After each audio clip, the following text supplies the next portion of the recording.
You can't say the color black without walking on eggshells.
I say hold up, cock my glizzy, bang bang.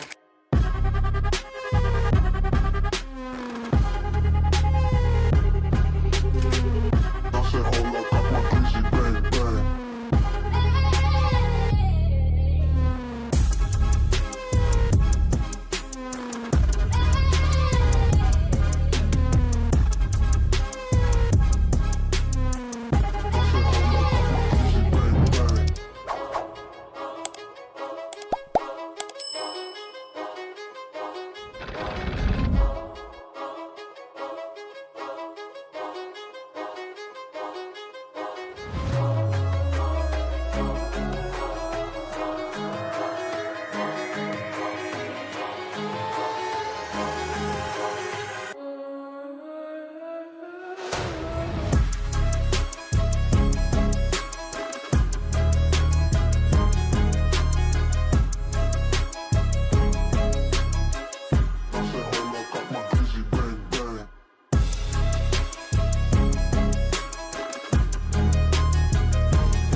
You're tuned into Foolery.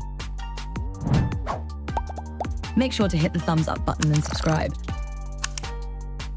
And consider donating with super chats, stickers, memberships, or you can even gift memberships to other chatters. Or use the tips link in the description to write a message for TTS that will be read on stream. Hit the like button, or you ain't black. And that's a fact. Jack. Enjoy the show. What up, what up, what up? How's everybody doing? How we doing? I just went and saw the Odyssey just a little bit ago, just got back. Went with some folks. Alex Mantis saw this last night and highly recommended it, so I went and saw it today. Good movie. Good movie.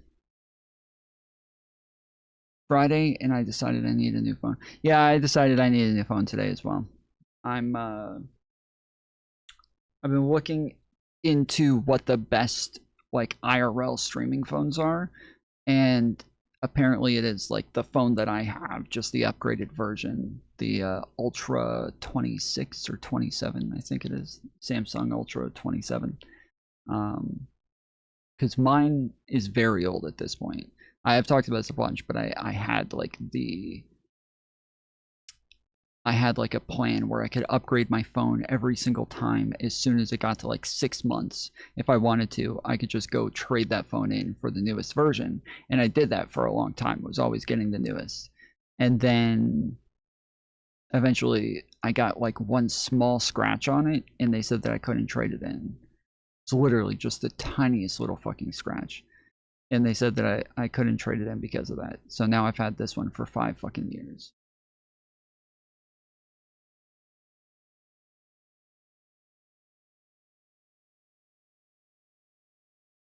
Of course, I knew that was gonna happen.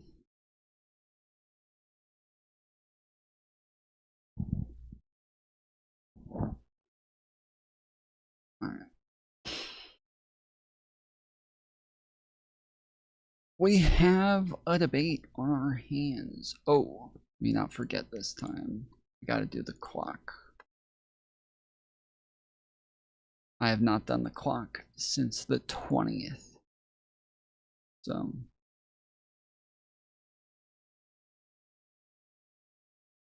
now we're starting it on the 24th.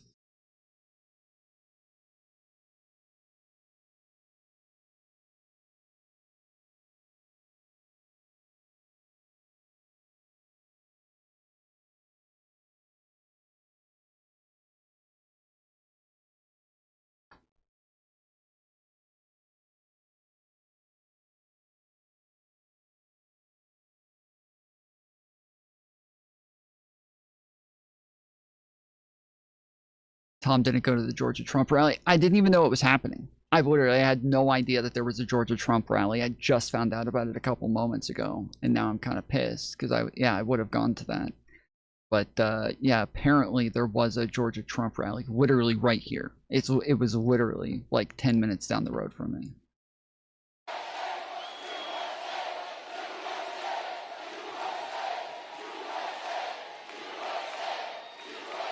Well, thank you very much, everybody. It's a special pleasure.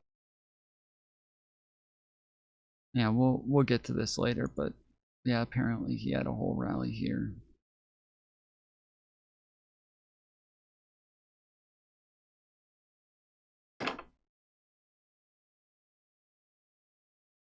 Have you seen the clip of the pastor calling out Mamdani?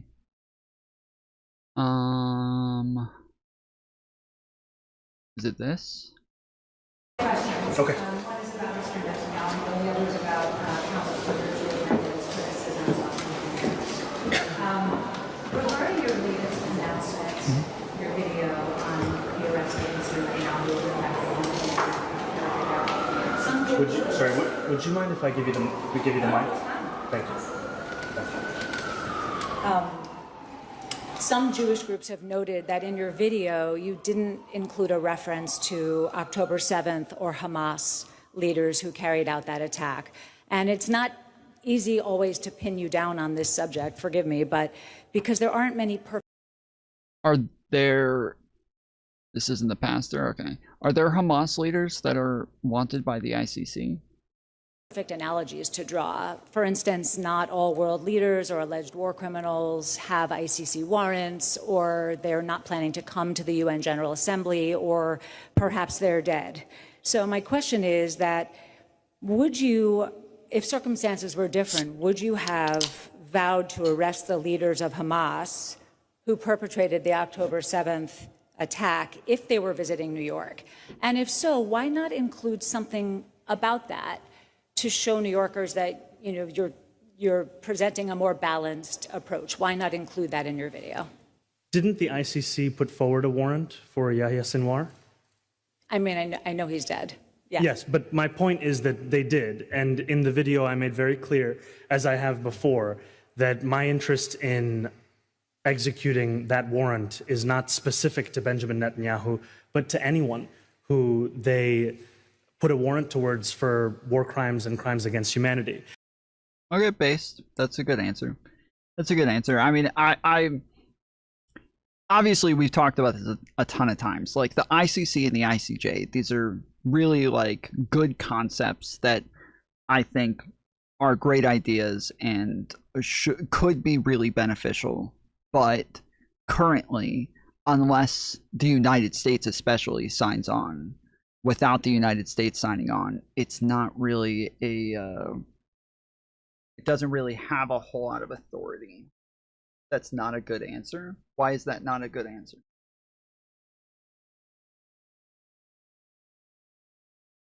What is a good answer a little bit? Give me the better answer here. They're useless. Sure, that's not what we asked.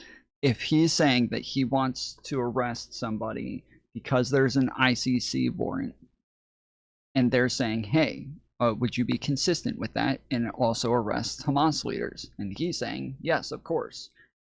Like, what would be a better answer to show his consistency than that? Like, that is a good answer.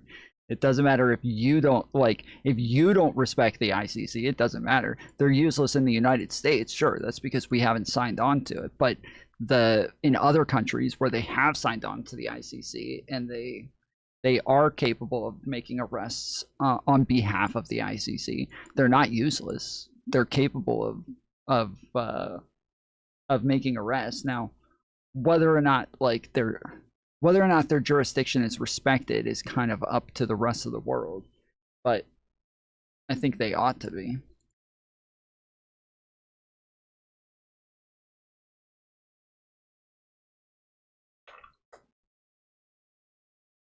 And part of that is a reflection of a universal politics.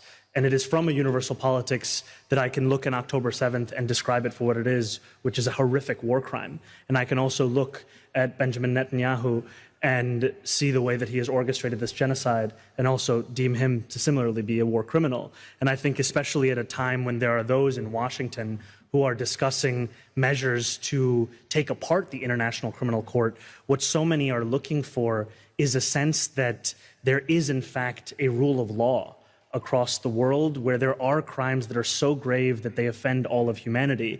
And I believe that we should hold those who perpetrate them accountable, no matter who they are or where they're from. And when it comes to the ICC, they've put forward warrants, whether it's Yahya Sinwar, Benjamin Netanyahu, I think a few other members of the Israeli government. I believe that all of them should be.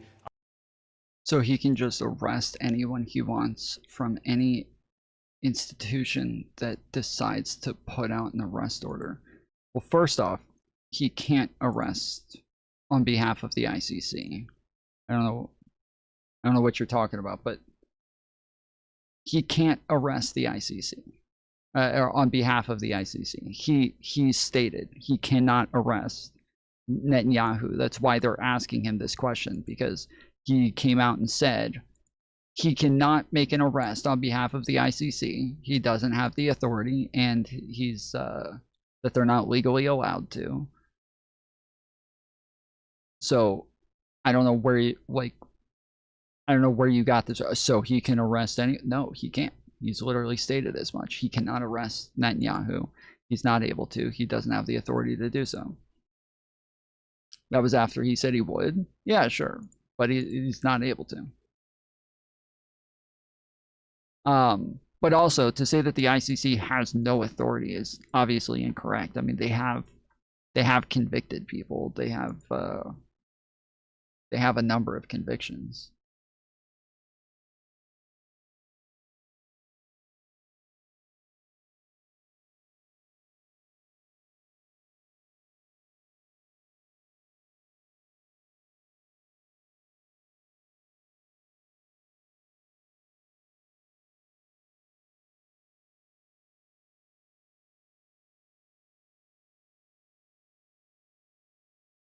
I posted someone covering the clip Shelly's talking about the general.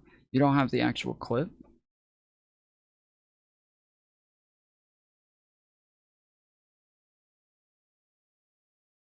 We've agreed to most of these rules, ignored by many state departments over the years. Yeah, and somebody just said a minute ago, this isn't the first time that we've decided to ignore. Yeah, obviously, we haven't had a single administration that's pushed for us actually honoring the ICC in a way that I think we ought to. And I think that the United States doing so would obviously make a huge difference around the world. But the fact that we've chosen not to is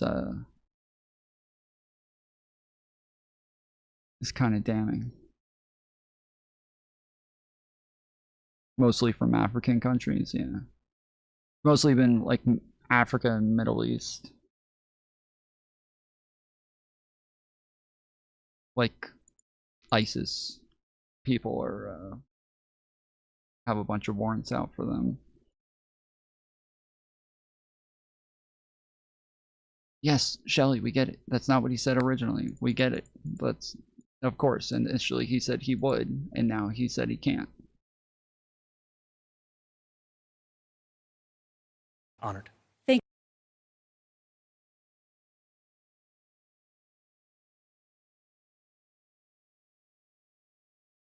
But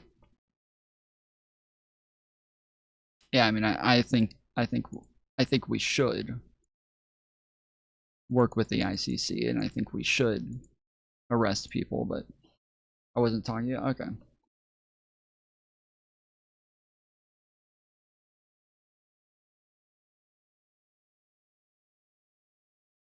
Everything Mamdani says is just for optics. He's not accomplished his campaign promises. Well, he's accomplished a lot of them in a very short period of time.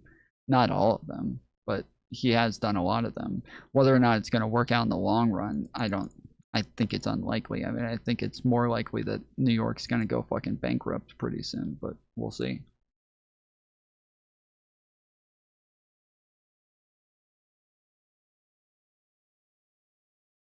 He did fill like 40% more potholes than the last guy in the same time frame.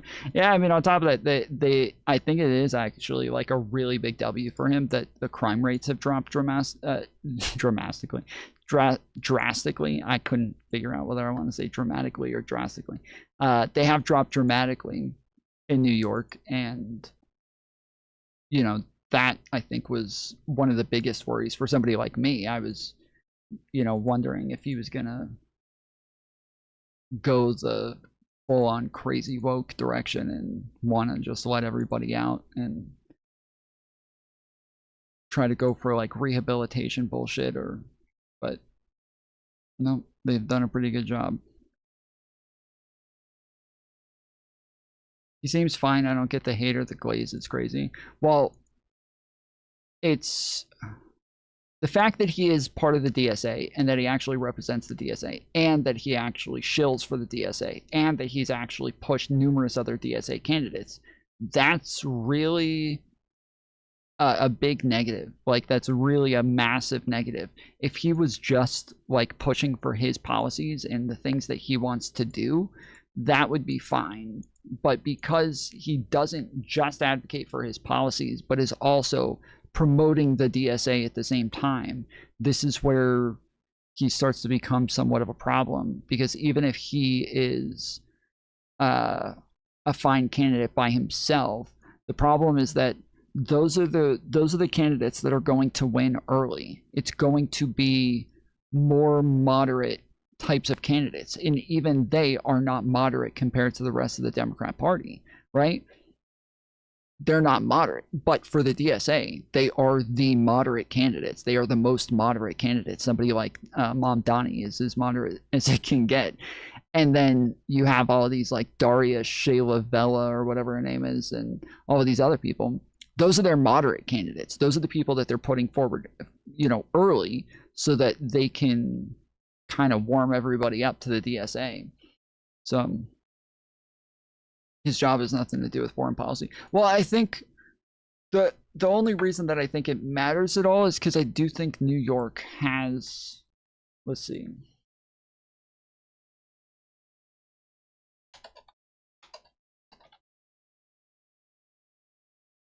New York, I thought for a while they did send taxpayer money. I could be wrong. New York City does not directly send tax revenue to the Israeli government. However, the city and state engages with Israel financially in two primary ways: through Israel bonds and private philanthropy. Oh, okay. So I didn't even know they did Israeli bonds. New York City and New York State common retirement funds hold hundreds of millions of dollars in state of Israel bonds. These are financial investments made for return on investment rather than direct monetary gifts. Interesting. I didn't know that. Yeah, I thought that they had like some of this. I thought some of the state had given like taxpayer money in the past, but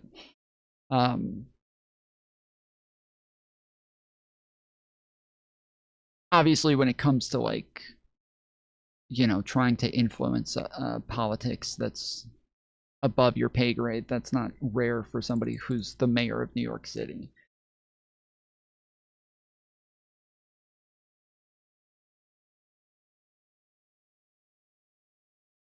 I don't know why a lot of people seem to pin the Democrat Party's existence on Mamdani. He could slap a bitch next week and explode into flames. Populism is gambling. Then again, fuck Cuomo. I don't know what any of that meant, Clem.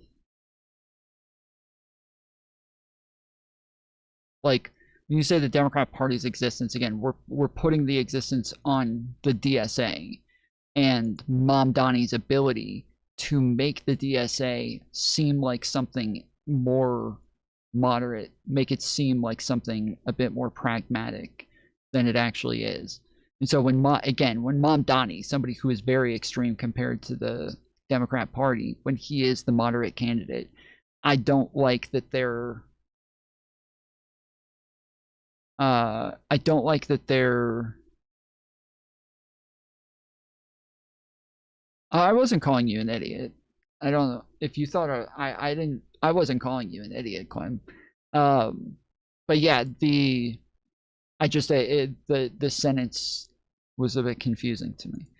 Or the 3 sentences were confusing to me. But yeah, just like the promotion of the DSA, I think, to me is dangerous. I'm not happy with the amount of people who call themselves liberals who are pro DSA today and pro socialism. The fact that the DSA has a higher approval rating than the Democrat Party doesn't necessarily mean a whole lot, because obviously the populism becoming more like popular today and becoming more common, that I think is what affects people's approval rating of the Democrat Party more than anything. Not like actually how much they get done, not how much they actually you know, how much the Democrat Party is actually doing good. I don't think it's relevant. I don't think there's anything they could do that would actually change how people look at them. It's just because they are the establishment party that automatically makes people think poorly of them. And so the DSA is on anything is going to have more popularity and more approval, higher approval ratings than the Republican Party or the Democrat Party. I mean, Republicans love running around talking about how horrible the Democrats' approval rating is. Republican approval ratings are like the same exact thing. Republican approvals are like the same as Democrat approvals. So, Tom, are you getting the Mao outfit? I mean, look, dude, I will admit, Hasan's Mao outfit does look dope as fuck. Okay?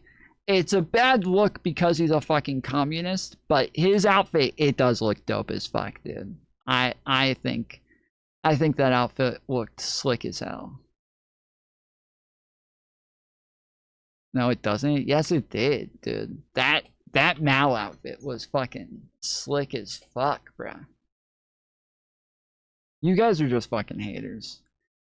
When you say the Mao outfit doesn't look dope, that's when you know you guys are just fucking haters and can't trust anything that comes from you when it comes to Hasan. That is the ultimate test right there. Do you think the Mao outfit looked good or bad? Anybody who says it looks bad, disregard anything they ever have to say. If they can't even admit that the Mao outfit looked fucking dope, they can't even admit that the Mao outfit looks dope as fuck, then yeah. It looks good, it's just illiberal. Yeah, I mean, of course. Like this is like when people act like the SS uniforms for the Nazis don't look dope. The SS uniforms look fucking dope as fuck, dude. What are you talking about? The SS uniforms look slick as fuck, bro. Like you can't deny it. Just because they're fucking Nazis doesn't mean that you gotta pretend the SS uniforms are bad. It looks good the way the SS yes, exactly. They look scary as fuck.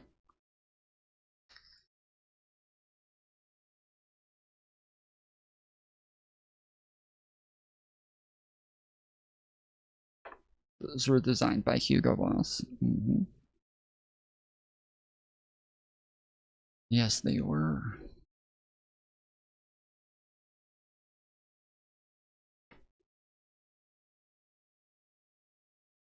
Any nigga who had the slightest inclination to vote for Mondami, there's something wrong with you. There's something wrong with you. You sick.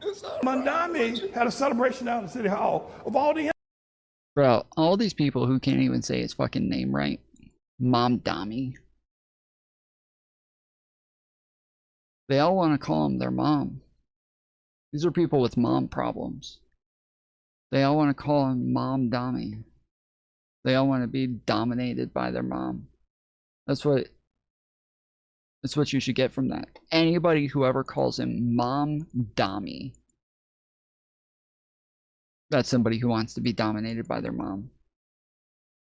Immigrants, all the Muslims, all the immigrants down there, no niggas. Here's a man that hates the Constitution and that which makes us Americans. He's a Muslim, for crying out loud. He's a Okay, this is fucked up. This is just fucked up. How the fuck are you gonna tell me that like this guy's like this is some good shit? This is disgusting, dude. This is absolutely fucking disgusting. It's like a Drewski skit. It really is. Holy shit, this is fucked up. What the fuck? a jihadist at core. His wife is a lesbo jihadist, Hamas. His wife is a lesbo jihadist.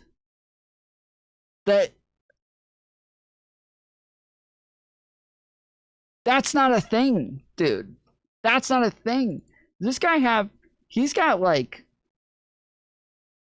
one twirl of just like white fucking hair right there. He's got that thick white hair. I got a couple like right here. Real thick white fucking hairs just right in the middle. Supporter, intifada believer. Here you nigga talking about Mondami gonna give us a free bus ride. Hell, it doesn't matter if they're handing out free sandwiches in hell, I ain't going. Nigga, are you crazy? You get a free bus ride. Don't get a free bus. Get your ass a job. Rosa Parks sat at the front of the bus so that you could have a free bus ride one day. Disgusting. Get a job, nigga. Go to work. Free bus ride. I always want something free. Oh, he's our boy. All you gotta say to get a nigga is say we got free food. And that nigga talking we got free grocery stores. You should have seen the niggas jumping up and down. Won't work, don't got a job, can't hold a job, ain't got no money, don't have no security. But Mondami gonna give us a free food. Damn! I don't need you to give me no free food. I buy my own. There's something wrong with black folk. This got Moses in trouble. You think I shopped him? Sell out. What did he say? This guy Moses? Give me no free food. I buy my own. There's something wrong with black folk. This got Moses in trouble. You think I shopped him? Sell out. Special partnership alert. We just now linked up with XXXdrinks.com. No way! So, me, that's like voting for a class president. No certain group percent off. I see you on the other side. They dangle a carrot in front of a certain group. Do you know how demeaning that is? How disrespectful that is? To know that all I gotta do is give these group of people something free, and they will vote for me. That's like voting for class president or something like that in high school. Like you're going to pass out stickers and lollipops and gum and cookies to people. Yeah, you think Al Sharpton? You guys ever think Al Sharpton? What the fuck? This is just like dumb thinking. Like there are tons of things that are paid for by the government, but every time somebody acts like, you know, oh, they want to add something that's going to be paid for by the government, all of these people are like, oh, you need to work for it yourself. Don't take anything from the government.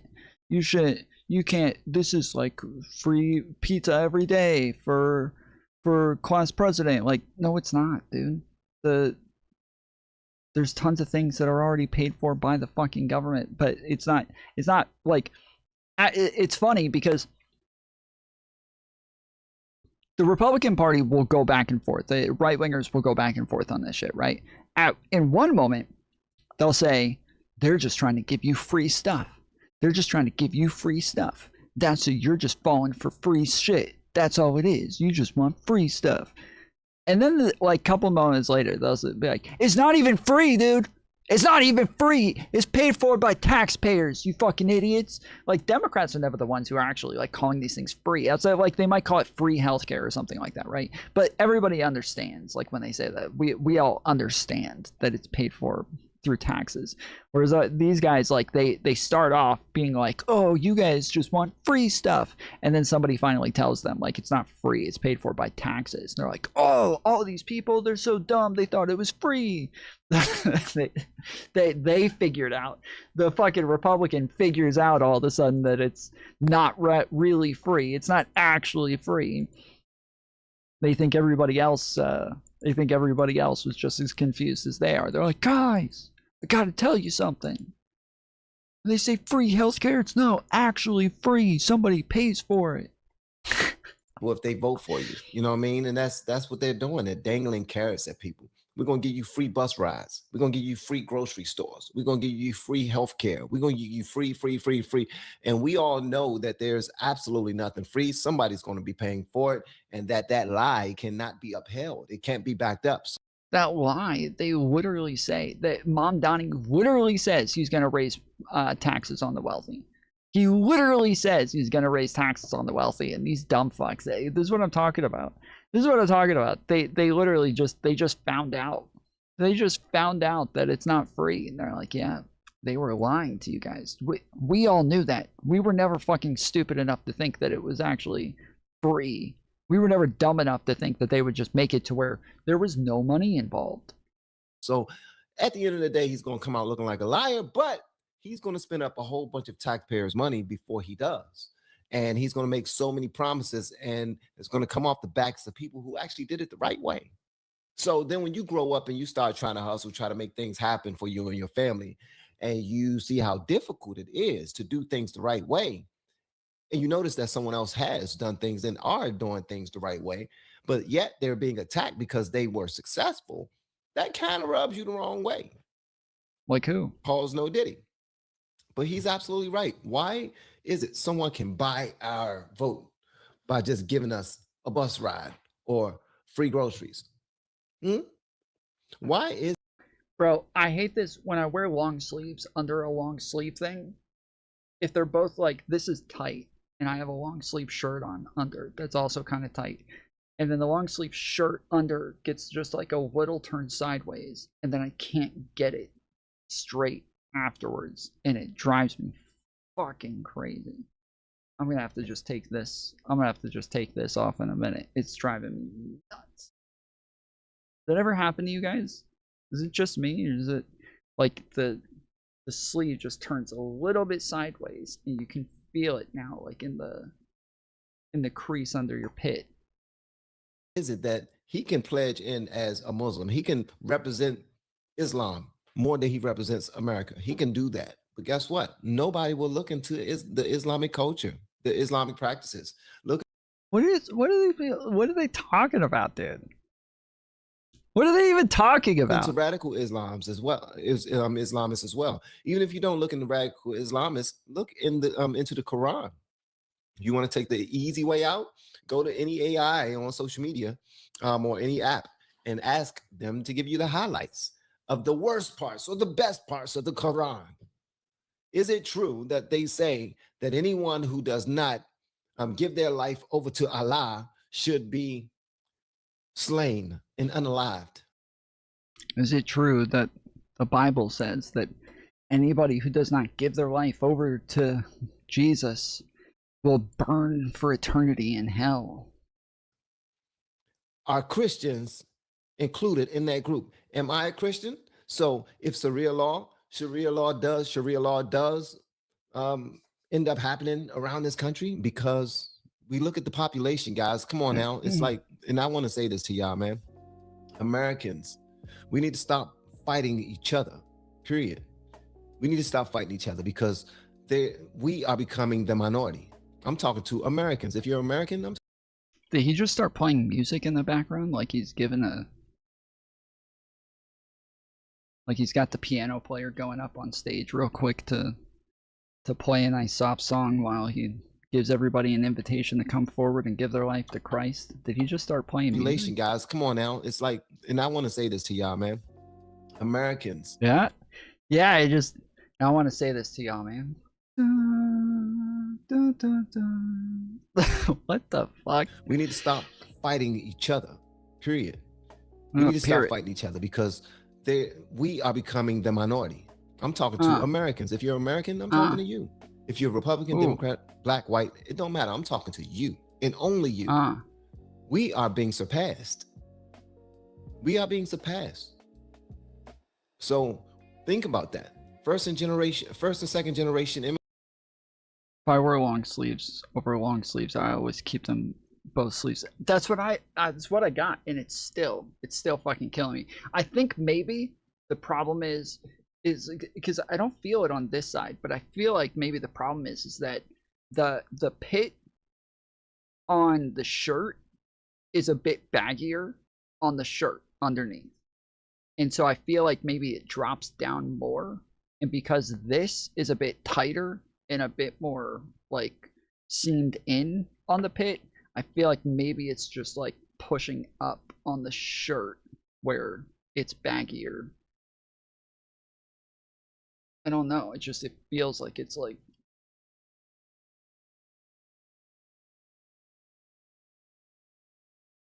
You have big armpits? That's what it is. My armpits are too big. Immigrants are coming in, starting businesses, getting all the loans and the grants and all of the this and the that's, getting that boost to be able to get ahead. They still using the Bang Bang tea and the Stiff Bull coffee from my link, and they making babies at a higher clip than. Okay. He just cut off the clip when Al Sharpton came up.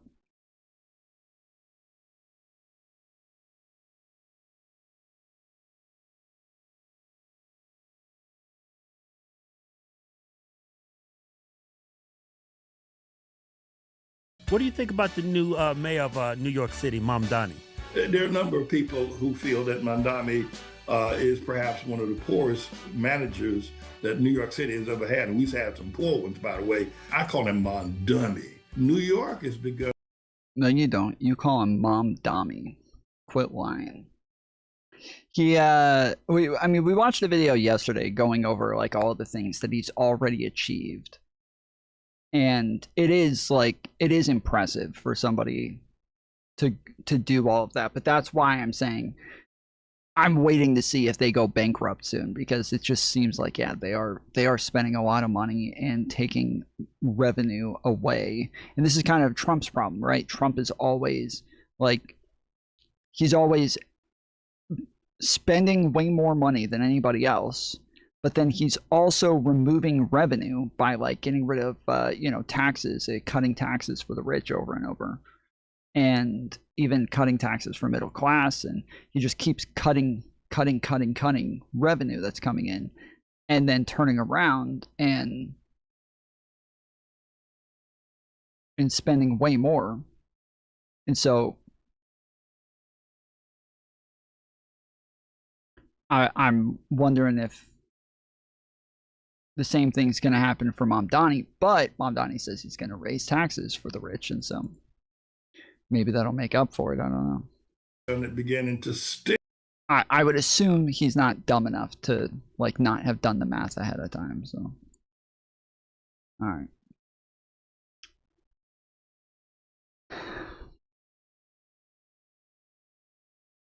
Let's get to it. All right, guys, friend of the pod. Actually, he's not a friend of the pod. He is a pod brother. SoyPill got into some hot water yesterday for running little light defense for the Democratic group for banning Destiny and digital ground game from the. Yeah, I think just okay. I haven't really like given my full thoughts on this whole thing. I've kind of just slightly reacted to the fact that Destiny got kicked out. I think the fact that Hasan was the keynote speaker, it makes sense to me that somebody like Destiny, somebody who's like obviously an enemy, like when it comes to Hasan, somebody who's not friendly towards Hasan, that he might not be allowed in as like a public figure, somebody who's well known for being very hostile towards Hasan. It's not super surprising that he wouldn't be let in. The weird part is not that while Hasan is a keynote speaker, that Destiny wasn't let in. The weird part is that Hasan is the keynote speaker at an event where they're called College Democrats of America, and we have somebody who hates the Democrat Party, who hates liberals, and is literally spending his entire speech talking shit about liberals, and talking shit about Democrats. That's who is doing the speech in the first place. That's where it's weird. That you would have a fucking communist do the speech, and then an actual liberal like Destiny is not giving the speech and is also not allowed in. Like, that's where it gets weird. So while I understand that there is I understand why they might not let Destiny in to an extent. My problem is not that while Hasan is a speaker that they wouldn't let him in. My problem is that Hasan is the speaker. On top of that, every time we went over a bunch of posts on Twitter talking about what was going on here, there were so many comments that kept saying, well, it's not surprising that after Destiny threatened to interrupt his speech, that he would get kicked out. And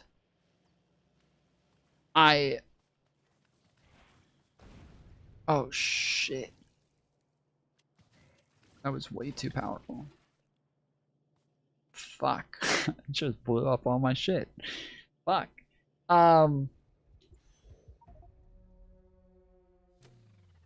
What's just... Oh, I was just standing in their fucking goo. Slowly dying. I didn't realize. Okay. But yeah, the problem for me is that they made Hasan the speaker in the first place, okay? But every time we went to a post on Twitter where they were talking about what happened there were a bunch of people who kept saying, well, it's not surprising that Destiny would get kicked out after he threatened to interrupt Hasan's speech. I haven't seen any evidence that Destiny publicly threatened to interrupt Hasan's speech. Has anybody seen that? Does anybody know where that would be? Does anybody know? Has anybody seen that? Because every time I've asked chat, everybody's like, no, I didn't hear about this. No, I didn't see that. But I kept seeing over and over people saying, why, it's not crazy that he would do this. Do you know where that came from? Do you know why people are saying this? Where did that come from, that Destiny threatened to interrupt his speech? I heard, yes, so I heard that Darius said that. I heard Darius had said that he was going to, and supposedly he did, but it was supposedly obvious that he was like joking and fucking around, and that Darius also got kicked out. But yeah, a person's hi, Tom Foolery Show, can I ask you a really random question now? It's really random, so I just want to tell you in advance because you might be confused about me asking it. Oh shucks, BRB. Carry on. Okay. Yeah, if they come back, you can tell them to just at me again, because if you at me to where I see like the orange name pop up, I'm more likely to see your chat. You can tell him he can ask his question whenever he comes back. So yeah, I'm pretty sure Darius did, but and then Darius also got kicked out. Yeah.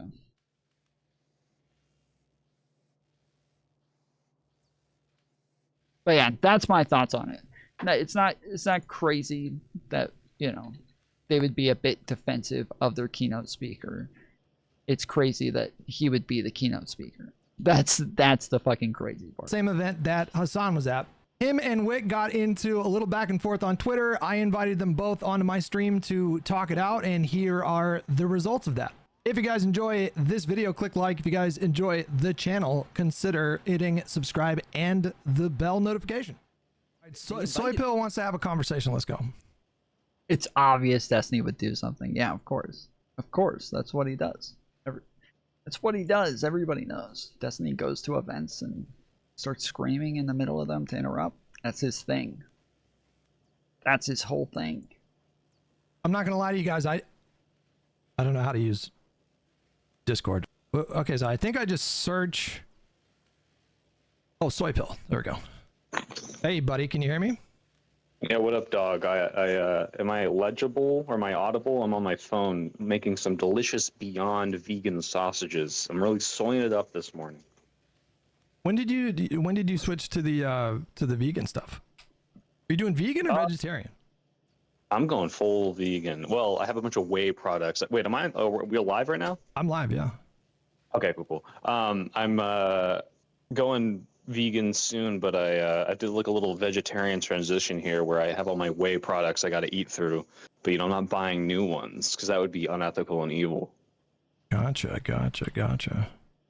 So what's up? You tell me, why are you fighting with the internet right now? Because I saw the clips from that event, and I saw the ones where people are like, "Oh, let's go snark Hasan," and then the org guy's like, "Oh, these guys might cause a disruption. I'm gonna kick them out." And I'm like, I don't think that's that crazy, given that information. That doesn't mean that he shouldn't be asked questions, but like, I don't know. I just had like a very what I would consider a tepid take. So yeah, so again, he's talking about Darius, right? I haven't seen this, so I'm like, and I haven't really kept up with any of this. What you guys saw me watch on stream, that's when I found out about it. That's all I've looked into. I don't know anything else about it, really, so.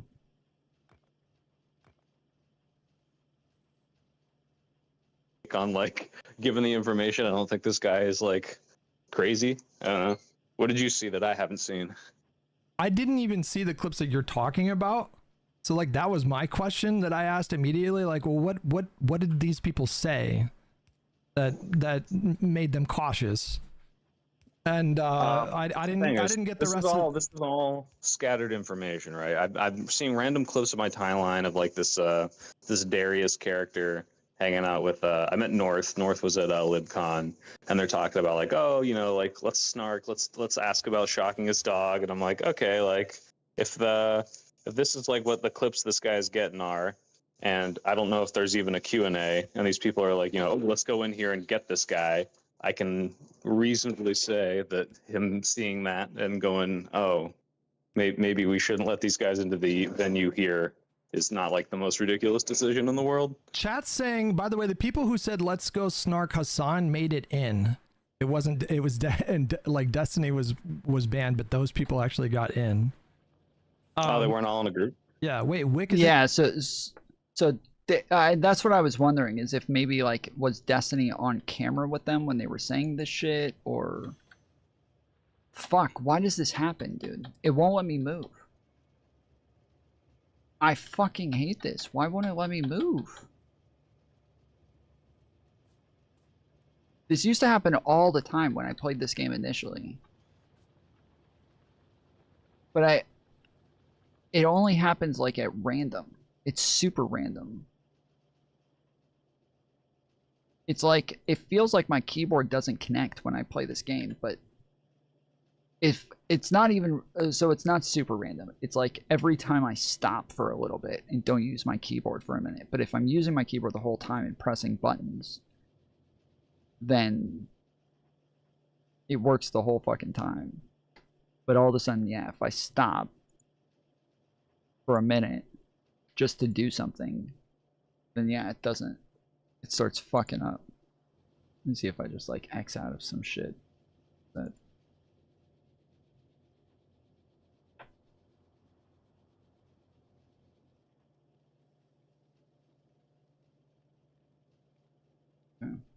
Here too. Do you want to have a conversation with Whick too? Okay, Oh god. Yeah, hold on. I got my sausages here. Let me get on my mic. Give me 2 seconds. Should I hop in your server or are you gonna add it to the call? I'll add him to the call. All right. Give me a sec here. Well. How you doing, Soy? Now you guys are gonna get ASMR sausage eating. That's okay. How you doing, man? My good. experience. My phone's blowing up, baby. My experience with the Beyond stuff is that it's like very salty. Isn't there a lot of sodium in that stuff? In the Beyond sausage and all those meats. Yep. Probably, but it's probably not as bad for me as. SoyPill's timeline doesn't make sense. The people who kicked him out couldn't have seen the clips because they didn't exist. You're saying Darius said this afterwards? Are you sure? Red meat and being carcinogenic, so we'll see. Okay. So, SoyPill. What's up, buddy? I think that you did. So you watched the clips that JStock was posting and things like that, saying, showing Darius and North basically talking about how they were going to go and ask questions to Hasan, like old enough to count, old enough to mount. What did you mean by that? That kind of thing. I didn't see that one. Is that a thing Hasan said? Yeah, that's the thing he said. And that's one of the questions that Darius wanted to ask him. Do you think that That's a was classic. worth kicking him out for? See, just stopped. No, in fact, stop. I think you should be able to ask anything. The thing that I'm saying is, if the leader of this organization is like, all right, this guy's coming around, and there's not like a venue to even ask questions, I don't think it's that unreasonable to say, hey, I'm worried about you guys coming in here and disrupting. I just think that's like a snap decision they got to make, and it's like, all right, like that's fine. That said, I think these people should be questioning Hasan for being an insane tanky and hiding it at his this thing. You know, like he's, other than the mouse suit, like he didn't nearly go as mask off as he usually does, and I think he should be pressed on that. But was there even a venue to ask him questions? So I don't think so. I don't think they ended up having a Q&A. But again, the people who were kicked out had been there for hours, to be clear, before they were kicked out. They were in there for hours. They were doing interviews. They even, the guy that eventually kicked them all out. Yeah, so that's what I was told, was that Darius is the one who said it, but he said it and then got in after, and Destiny didn't say it and got kicked out. And so that's what I was told, is that Darius did say it beforehand. Darius said it beforehand for sure, but the clips of Darius saying it that were posted after they'd already been kicked out and removed. Yeah, so it sounds like most likely either somebody saw it on the stream and then just called it in, or the clips had literally nothing to do with it, which is more than likely. I mean, JSTLK just posting random shit. Like, he's well known for just speculating shit and then acting like, you know, posting it as though he's he knows what he's talking about. So that wouldn't be surprising. Originally wanted to get them a press pass when they were there so that they could do streaming, and they talked to a bunch of people, right? And they had interviews, things like that. They weren't being... If you don't already have it queued up, Whick has a video where he talked to the people who were kicked out. Okay. If you can just post it in my Discord, I'll maybe watch that next. At least like a relevant timestamp. Disruptive at all. No one was complaining. Everyone was treating them nice. And they were following the rules that they were given. Well, sure. It was Just to be only clear, when, the behavior leading up. Oh, okay. Let me finish up. It was only when Hasan texted them that Destiny was coming in to kick them all out that they got kicked out. Do you know that for sure, by the way?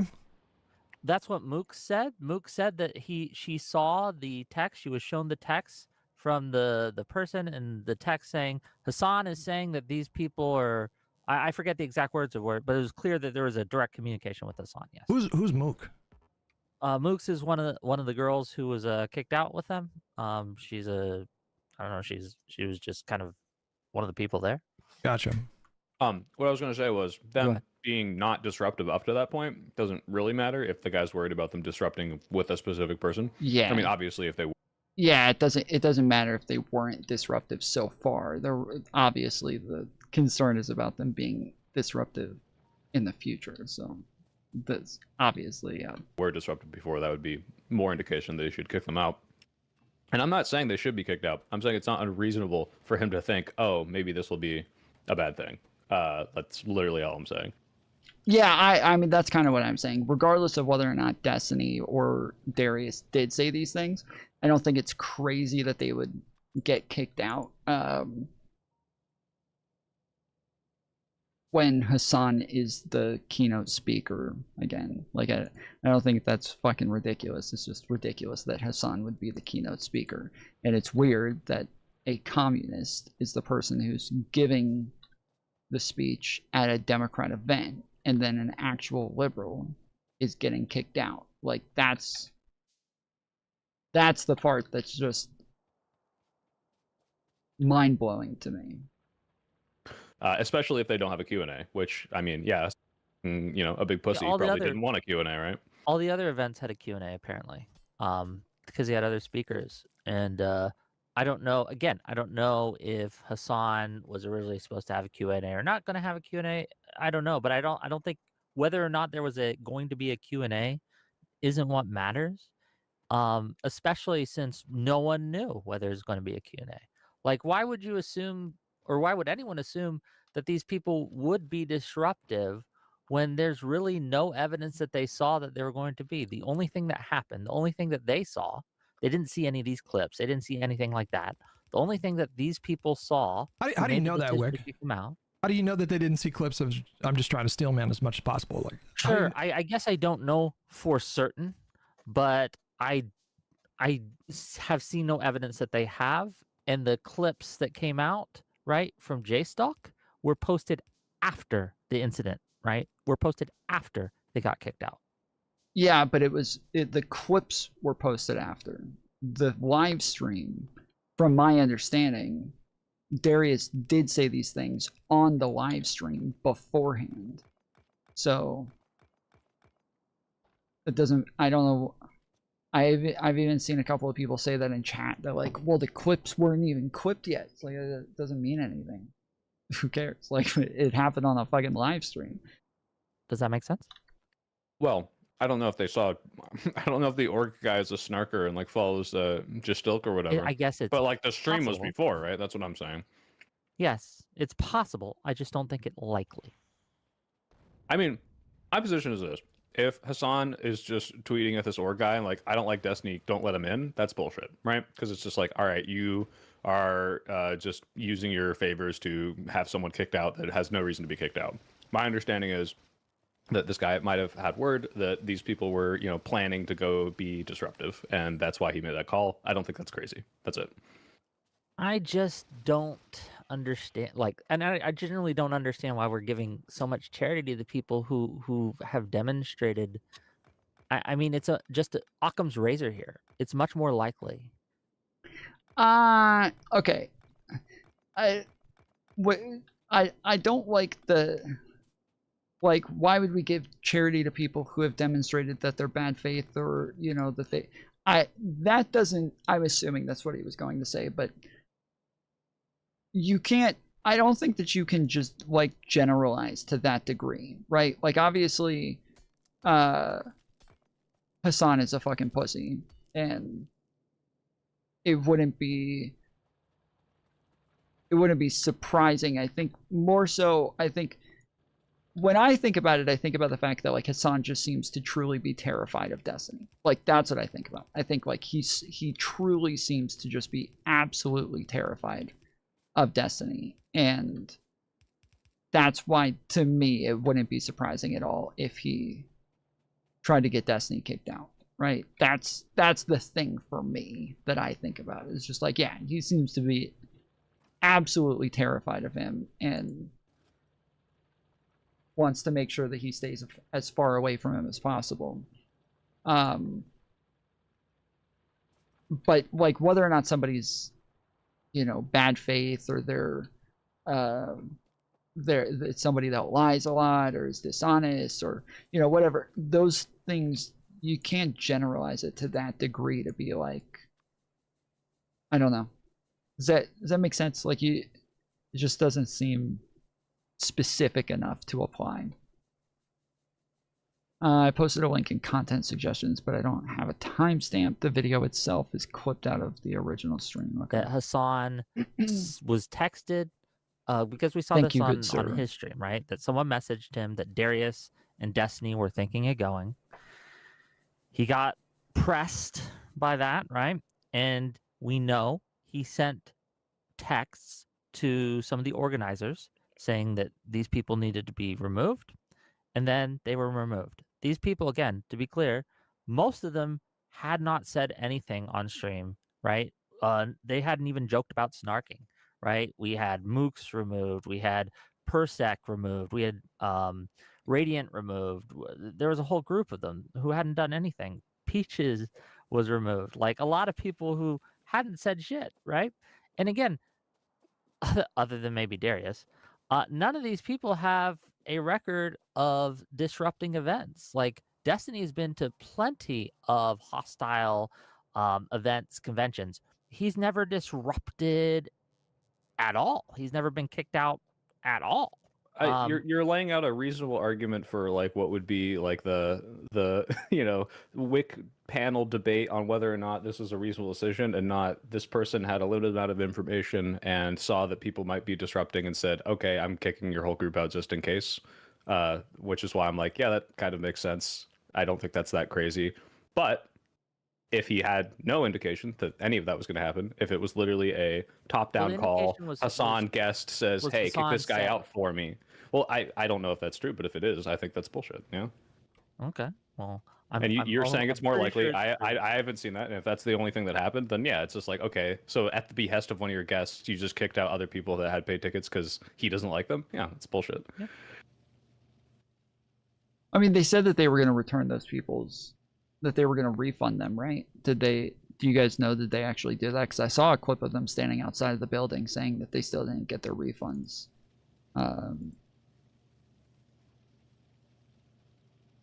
So did anybody, they were refunded? Okay. Well, yeah, true. I agree. I feel like that settles that. Okay.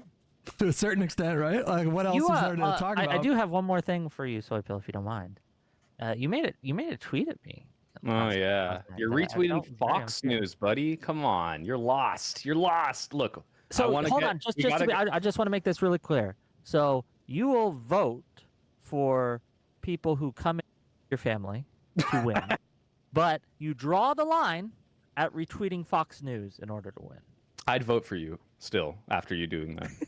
You know what I'm saying, though? It's like such a weird line to draw. Is like you will support Blue no matter who, Platner, you will do it in order to win, but me retweeting Fox News to showcase the leftist rot that is hurting our chances electorally is sometimes is I'm. Ooh, yeah, I wouldn't do that. I wouldn't do that. I've said this a bunch of times. Like, if you guys remember, there was a period where Hutch kept doing this thing where he's like, dude, if Tucker Carlson or Dave Smith or any of these guys want to get on board with our message, then they're all welcome to the cookout, and they're welcome in the what do they call it, in the coalition. And I kept saying, like, this isn't specific enough. Like, you can't just say they're just welcome. Like, that's insane. They can't just be fucking welcome. Like, if and I've even said that, like, for somebody like Nick Fuentes, I might retweet the guy if he says something about Trump that I agree with. I might retweet what he says, right? But if he has a criticism of Kamala Harris that I agree with, I'm not going to retweet that. And there's the reason is because when it comes to somebody like Trump, we have very different like criticisms of Trump, whereas like my issues with him is that he's going to be too far right. For Nick Fuentes, he's not right, far right enough. CDA's Twitter and the Jewish caucus of the CDA both messaged that they didn't support the decision of what happened. Really?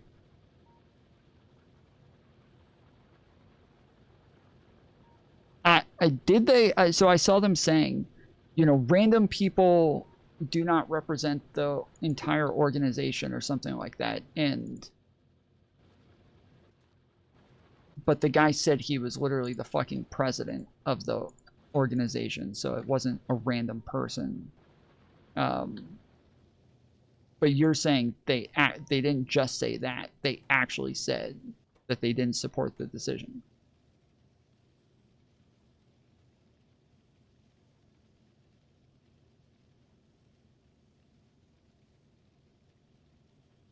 It's a private event. They're allowed to remove whoever they want. Well, so the problem is, Jeff, is that while like what Wasted is saying is that if you're not going to allow somebody to an event, that's kind of something you should announce well ahead of time, because they have to travel there. They might have bought plane tickets, the hotel, like they've done all of this stuff to cover the event and be media at the event.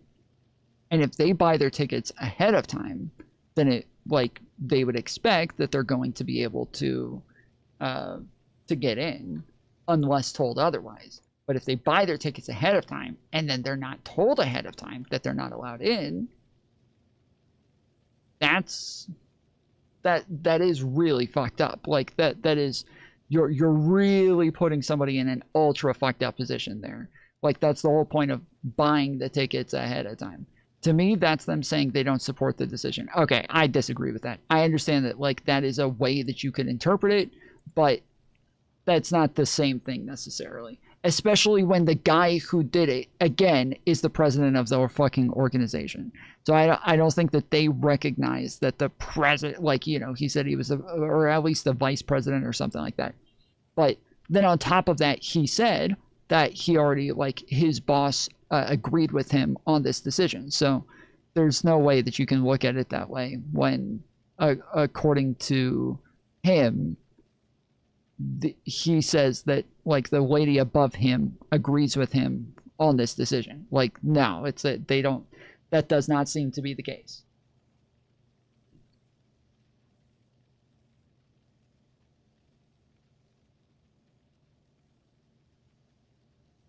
He could have been full. Sure, he could have been, but we have no reason to doubt him. He is an authoritative representative of that organization. So until we are like directly told otherwise, there is no reason to believe that they did not support that decision. There's no reason to believe that, and every reason to believe that they do support it. You should watch the Whick panel on it. Multiple people on the panel state that members of the CDA disagreed with the decision. Okay. I mean, I'd have to have more specifics, but okay.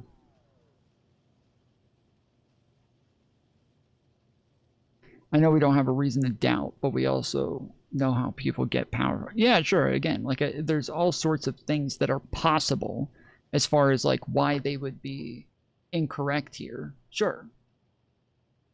But we just don't have that information. So like there's possibilities that I'm not denying, but I'm not going to go off of what's possible. I'm going to go off of like the evidence that we have available to us.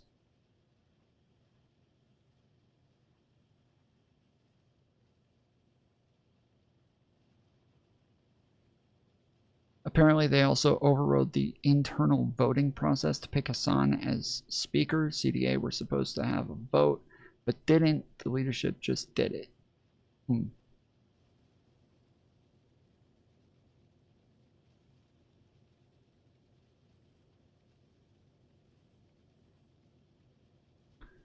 Jews not happy that Hasan was the speaker and were locked in, not allowed to leave. Pretty crazy. What does that mean, locked in? And not allowed to leave? What does that even mean?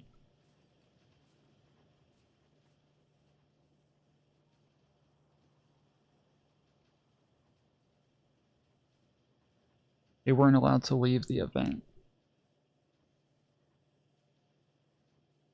They were forced to stay there and listen to Hasan. They planned a walkout. They wanted to stage a walkout, but weren't allowed outside due to safety reasons.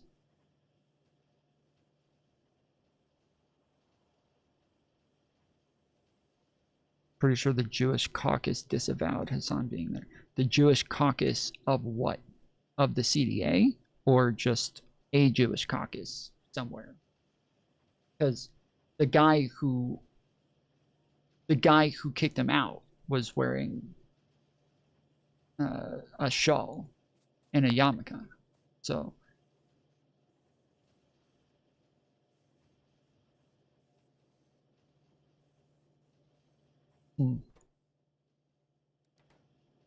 Lost? have they? So where? I need to see this. Can you guys send me where? Like, is that just shit that was said on the panel, or?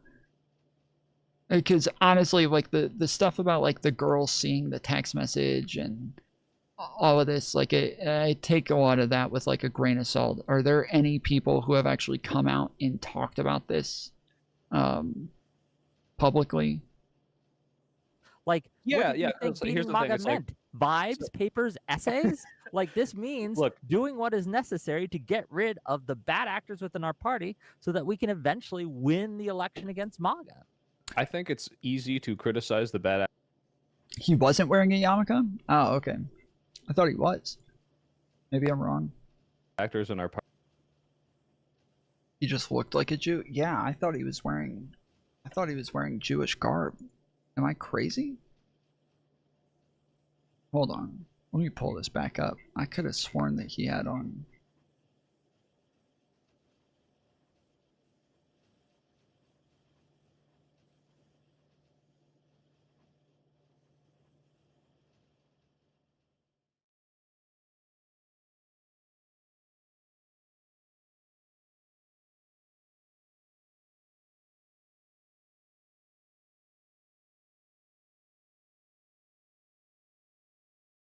The fuck? Pull it up.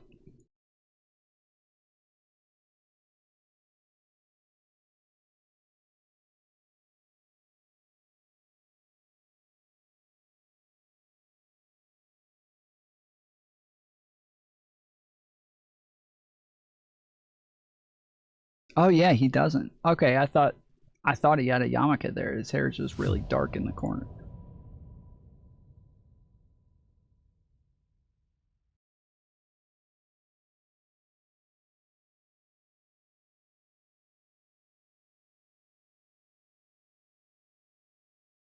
Why?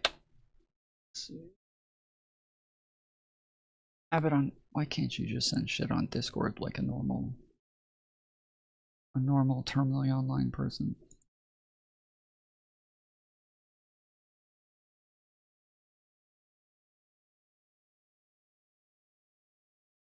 Every time I do this, my messages end up on stream. Okay, CDA Jewish Caucus. College Democrats of America decision to platform anti-Semitic and misogynistic streamer Hasan Piker at this past weekend's convention undermined Jewish safety and was incompatible with our shared democratic values. Read our full statement below. Washington, D.C., the College Democrats of America, CDA, Jewish Caucus condemns the platforming of a streamer and activist Hasan Piker at CDA Convention 2026.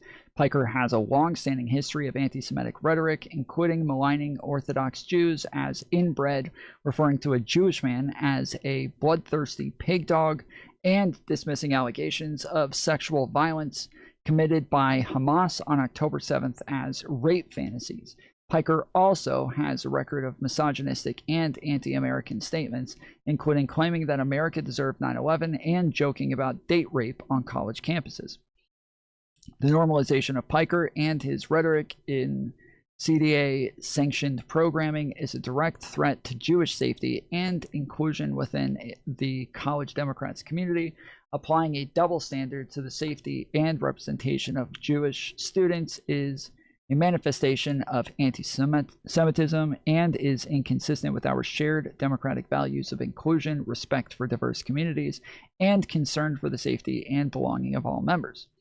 The Jewish Caucus is proud to be part of the big tent of CDA's membership and stands firmly against political censorship. However, bigoted rhetoric should be disqualifying, and the choice of who represents the organization tells members who is welcome within it. Elevating Piker at this convention sent Jewish students a clear message that they were not welcome. Anti-Semitism has taken root across the political spectrum, and young people are particularly susceptible to its influence. The same standards CDA would rightly apply to bigotry on the right must also be applied within our organization. Likewise, treating the fight against anti-Semitism as a partisan weapon only makes it more difficult to defeat. Amid attempts to organize a walkout during Piker's appearance, attendees were permitted to enter but prevented from exiting by national board members, citing security concerns. Amid attempts to organize a walkout during Piker's appearance, attendees were permitted to enter but prevented from exiting by national board members, citing security concerns. Delegates from at least one state were advised not to post photos with Piker on official accounts to avoid further controversy. What the fuck? The CDA's Jewish Caucus calls on the national leadership responsible for Convention 2026 to issue a formal apology for providing Piker with a platform and for restricting members from exiting the room. We further call on the newly elected national leadership of CDA to 1. Publicly condemn the anti-Semitic and misogynistic comments outlined above. 2. Commit to ongoing dialogue with all caucuses, including the Jewish Caucus, regarding future programming. CDA Jewish Caucus Insta in their first image. Wait, is this the same thing?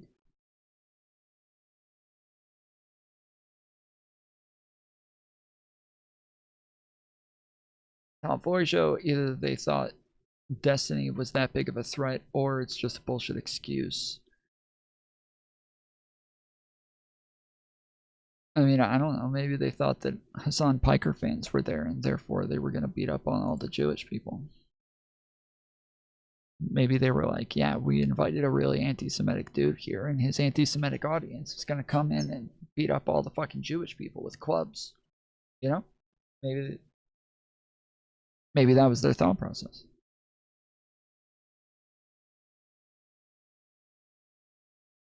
So they locked the Jews in with Hasan and his fans. Yes. It's the only place that they can protect them. They're not police, so they can't do it out on the streets, you know? People in the comments insisting Hasan is an anti-Semitic while blowing past the part where Jews who didn't want to participate were locked in the room against their will. There's Alice. Thank you for your courage, and I'm sorry, unwarranted discrimination you've had to face. You deserve to feel welcome. Good statement. So they held identifiable and suspected Jewish Americans hostage and blocked the egress. I don't know. This honestly still sounds really fucking outrageous to me. This sounds insanely fucking outrageous to me. I would want to hear from people who were there, who were supposedly locked in.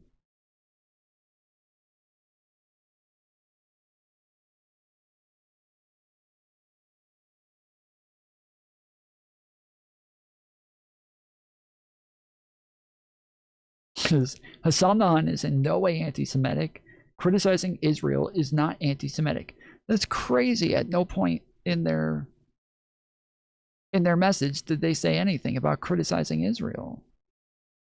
This is always their fucking response. They just immediately, same fucking response every fucking time. I watched Jamie Raskin's speech the day after this stuff happened and it was really good. Went back to watch Kat's speech and it was gone all scrubbed.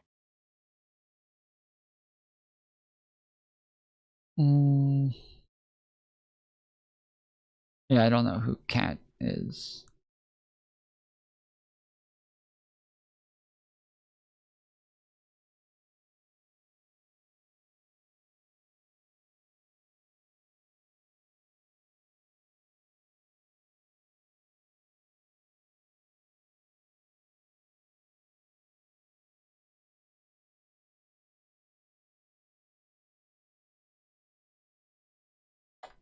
Let's get some W's in chat for Trib for 2 $5 donos. Appreciate it, good sir. Cat Abu Ghazala.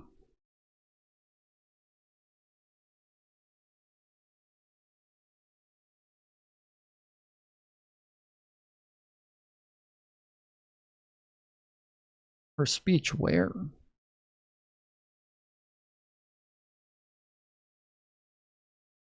She's a bit of a fucking nut.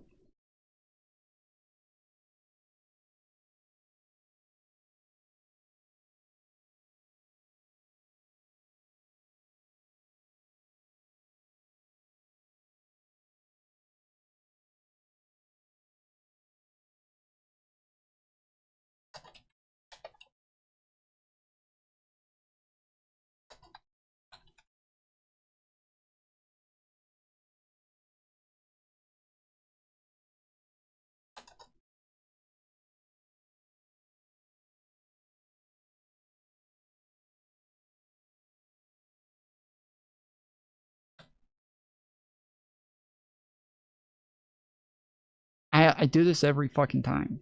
Every fucking time. It seems like that no matter how the fuck I ever spell anti-Semitic, it always tells me I'm wrong.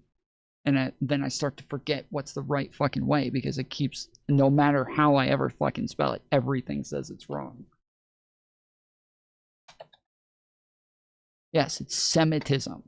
Okay, I am right. Okay.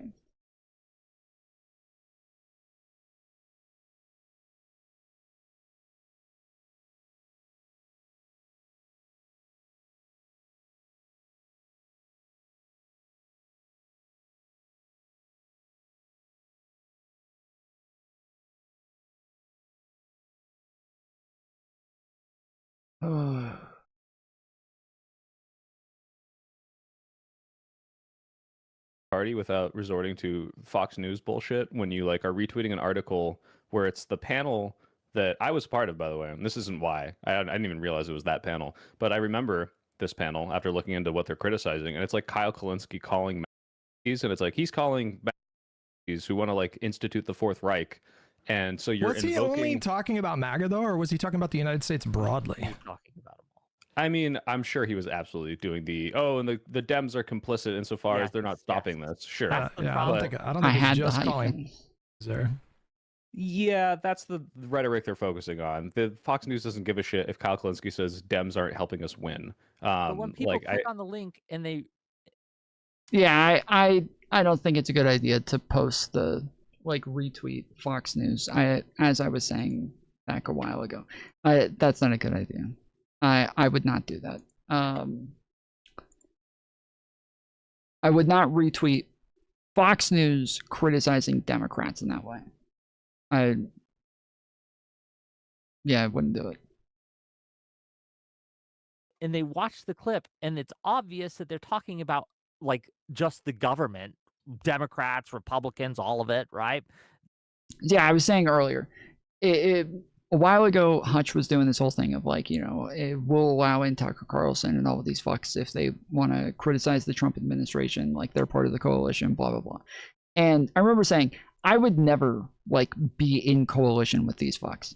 Just the same as Richard Spencer is now like on the left and he's, he votes for Kamala Harris and Bernie Sanders and all these people. He's still like kind of on about the Jews. He still has some issues with the Jews and is very,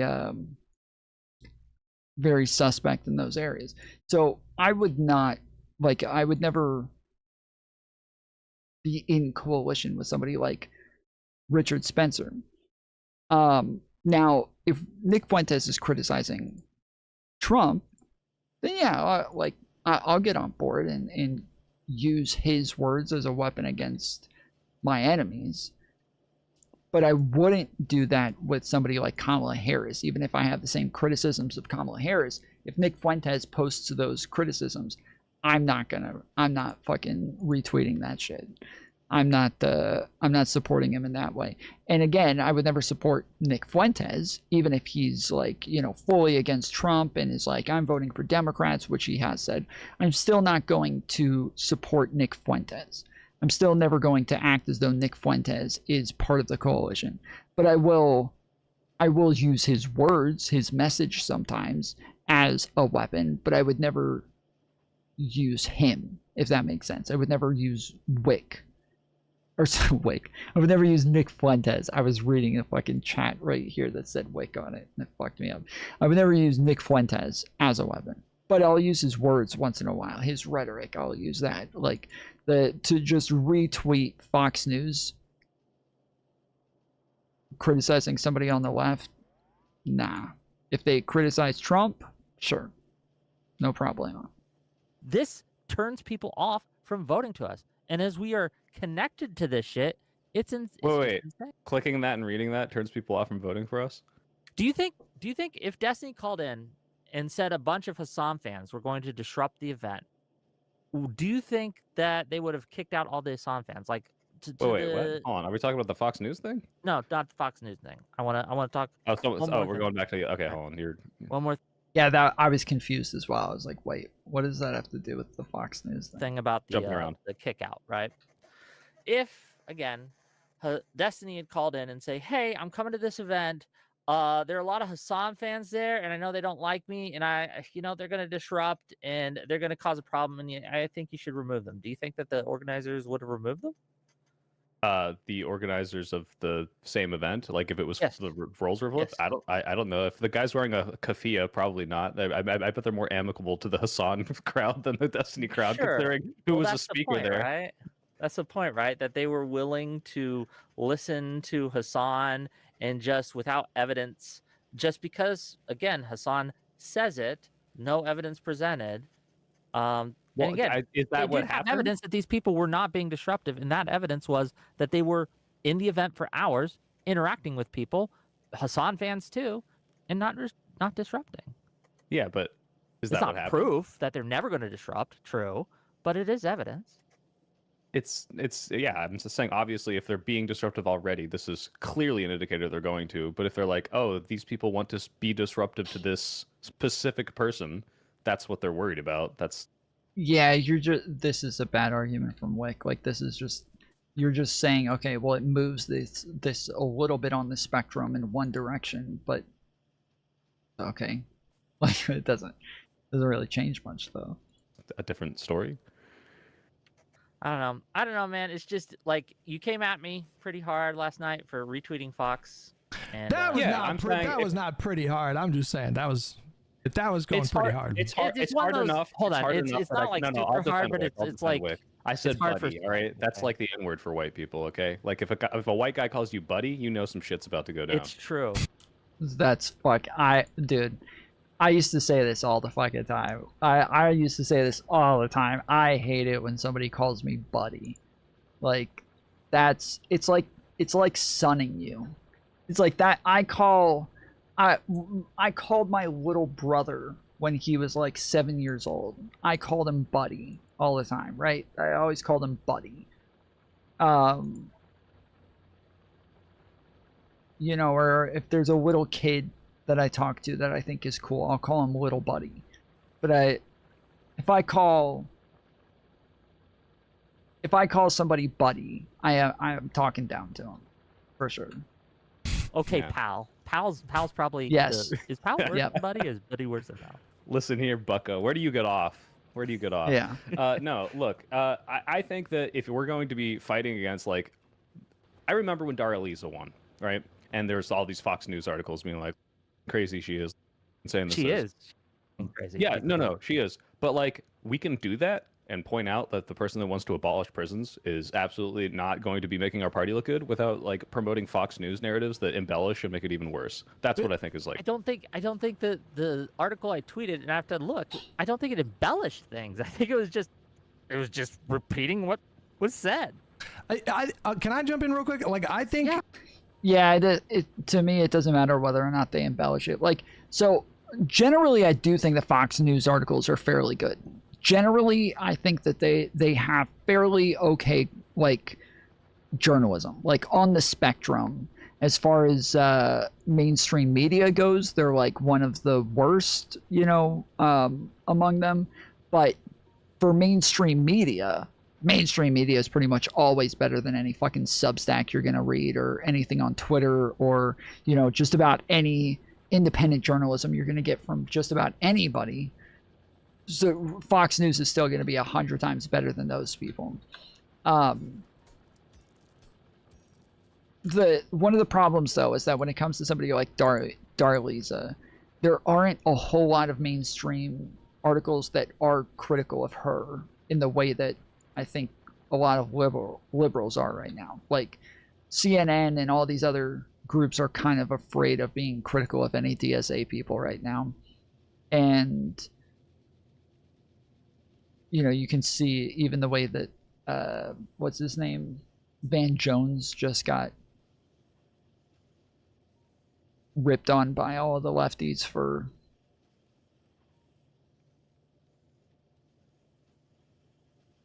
calling out the DSA and the farther left people who were coming in. Like, he's getting tons of shit. And I only even saw one CNN segment talking about that at all. So, yeah, it's just, I feel like they're all terrified of this. So it is, I do think, like, I do kind of feel for Whick in that case and for libs where there's just not a whole lot of articles you're actually capable of tweeting out when it comes to shit like this, because there's not a whole lot of mainstream articles that are actually willing to criticize DSA members.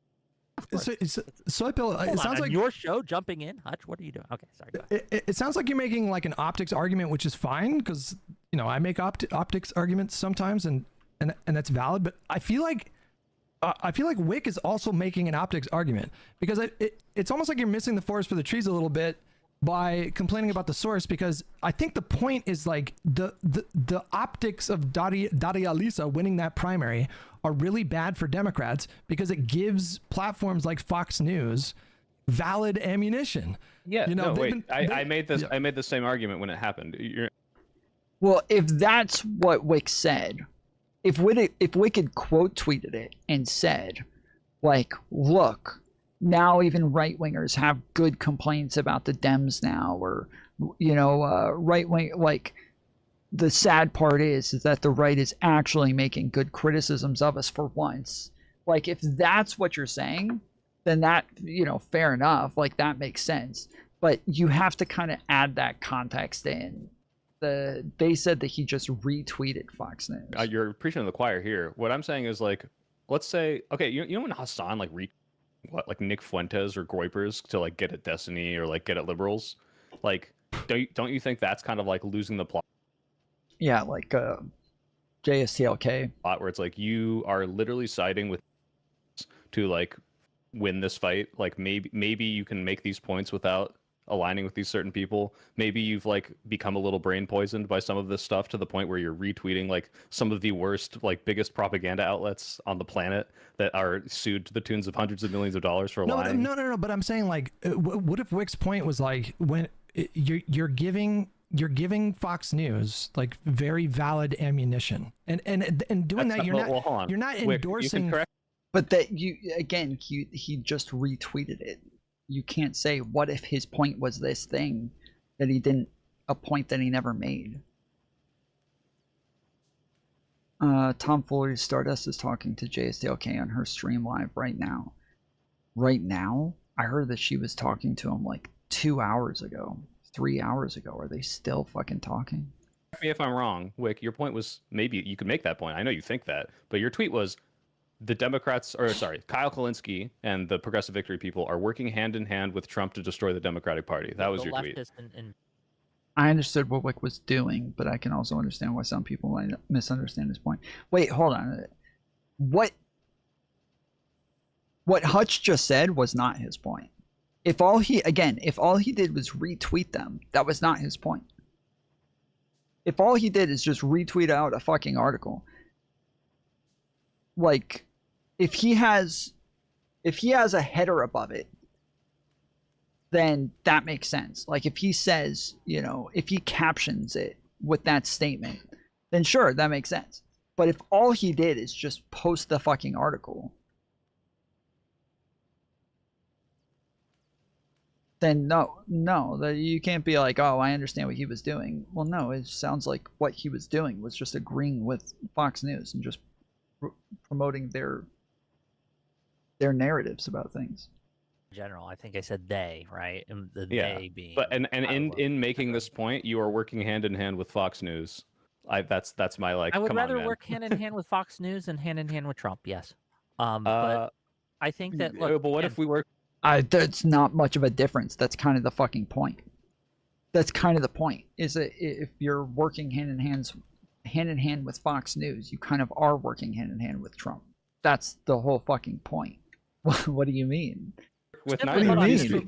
Hold on. Me quote tweeting an article that was on Fox. Okay, did he quote tweet it? See, this is what he said. Retweet earlier. I feel like now we just have to go fucking look up this shit because yeah, I is it a quote tweet? Is it a retweet? Is it?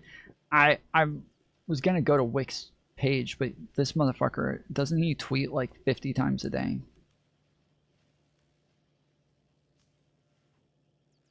Yeah, we just gone through like 10 tweets and we're only 2 hours ago.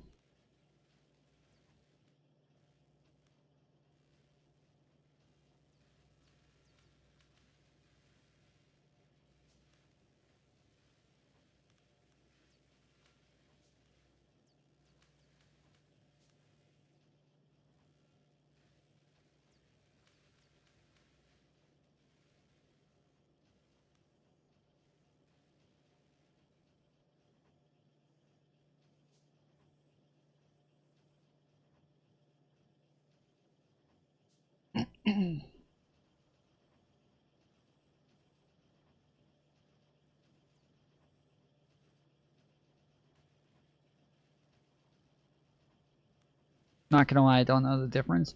A retweet, so if I go to somebody's like a post and I just hit retweet, it's one, I am just reposting exactly what they said. That's it. I'm literally it just reposts exactly what they said. No additives. So like right here, you can see it says Wick TV retweeted Matthew Iglesias, right? And it shows like it just says above it, he retweeted it. And so now it's on his feed. But this guy, Matthew Iglesias, quote tweeted Ariana Jasmine. And so it shows he says above Kamala Harris won New York City very handily. And he puts a quote above their tweet. That's a quote tweet.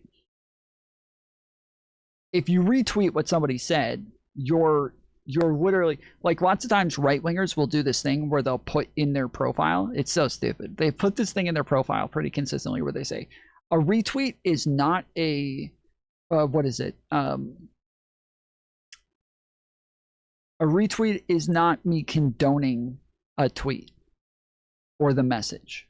Like they say, they put these in their fucking profiles all the fucking time. A retweet is not me promoting or condoning a message. Yes, a retweet does not equal endorsement. It's like, yes, it does. That's literally what it is. Shut the fuck up. That's literally what a retweet is. I don't know what the fuck you're talking about, but that is exactly what it is. I don't know what you think a retweet is, but that's what it is. It's an endorsement of it. That's what you're taking what they said and putting it on your feed now as if you said it as well. You are endorsing it. That's literally what it means. So it was a quote tweet.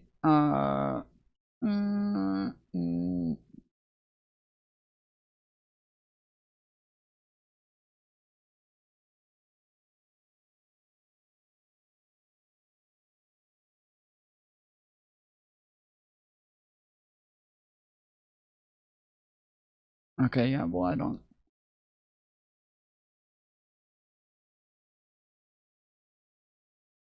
don't see it.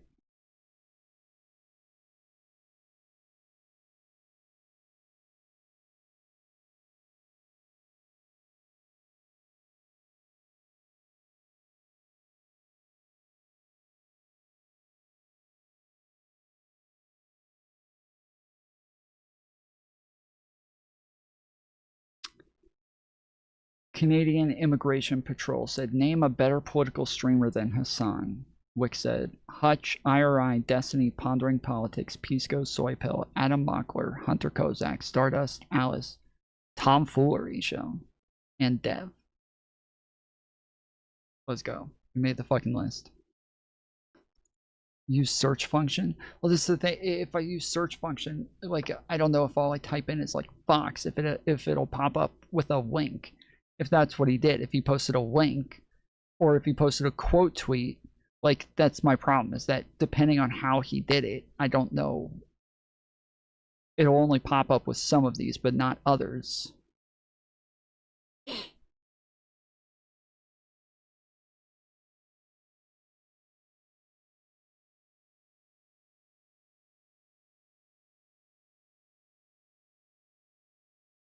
Yeah, I don't know.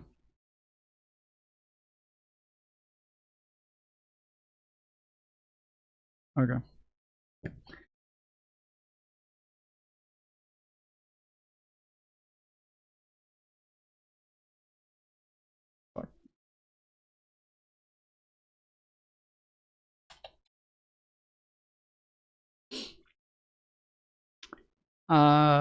Okay. A Kane posted Fox News reporter. The way they felt in the room was not good. Seems like things like Putin came, steamrolled, got right in the way. Whick said, Jesus Christ, how bad did it go that Fox News is saying Putin steamrolled Trump? Okay, so that's a quote tweet. Brad Palumbo, Fox News is openly ignoring Trump posting himself as Jesus. Yeah, so these are all fucking old, dude. So yeah, it's not coming up with it. All right. Fox News is not working with them. It's drawing attention to say, hey, this is a Republican news outlet, right? A very right-leaning news outlet that is posting this stuff that Kyle Kalinske, Chevrolet, all these other people are saying, right? Where they're connected to Democratic politicians. Was Ro Khanna in that chat? I forget. Ro Khanna was there, I think. Yeah, exactly. And so that's kind of crazy that Ro Khanna was there. The Republicans are going to use this as ammo against us, and it's going to be harder to win. Absolutely, that's the argument. But me, again, you quote tweeting Fox News is not supporting Fox News. It's just pointing out to my audience and to everyone who sees it, this is what Fox News is doing, and how better to replace all these arguments. Replace all these arguments with us retweeting Nick Fuentes, or what was his name? Did Neera Tanden do this too? I don't give a shit who Hasan retweets. This is the same thing as what I'm saying. You're allowed to criticize Kyle Kalinske, like, you know, voter, not disenfranchisement. What's the word I'm looking for? Apathy. When he's like, oh, you know, not endorsing Kamala, bullshit, right? Like, I don't think you can't criticize Kyle. Yeah, see, I can think of words when other people forget words.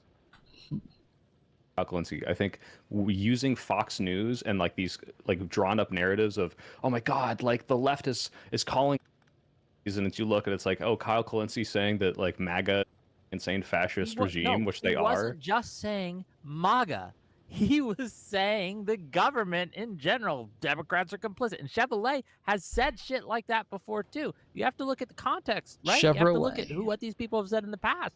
You have to look at what the people were saying now. It wasn't just MAGA, right? It's if it was just MAGA. Why I hate that he says MAGA. Why does he say that?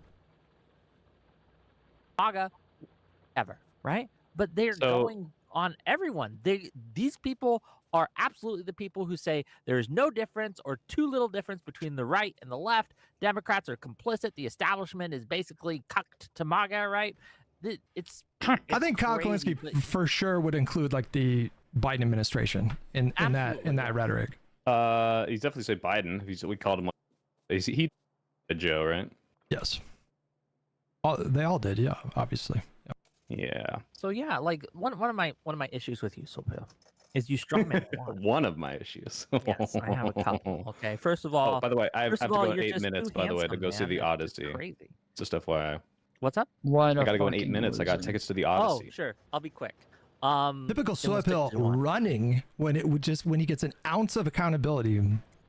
True. I didn't have to hop in.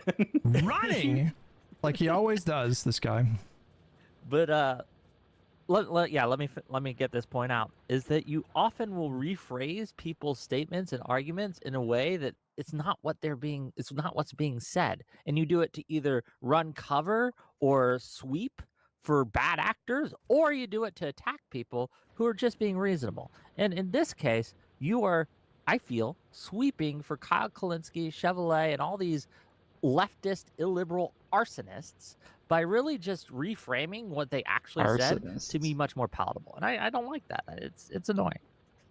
I think the Chevrolet stuff is a lot less defensible, and we're conflating a lot of stuff when she says, like, America, which the group she founded, that's like, oh, I support the down. There are plenty of Democrats who are complicit, though. Why die on your knees for a dying party? Democrat Party is not a dying party. We literally are setting records for the most votes ever. There's more voter turnout right now than in the last 2 presidential elections. There's been more voter turnout. Like Kamala Harris had more votes than Barack Obama ever did. More than Hillary Clinton did. Like, a lot of people just look at the approval ratings and act like this is like a dying party, but the facts don't bear that out at all.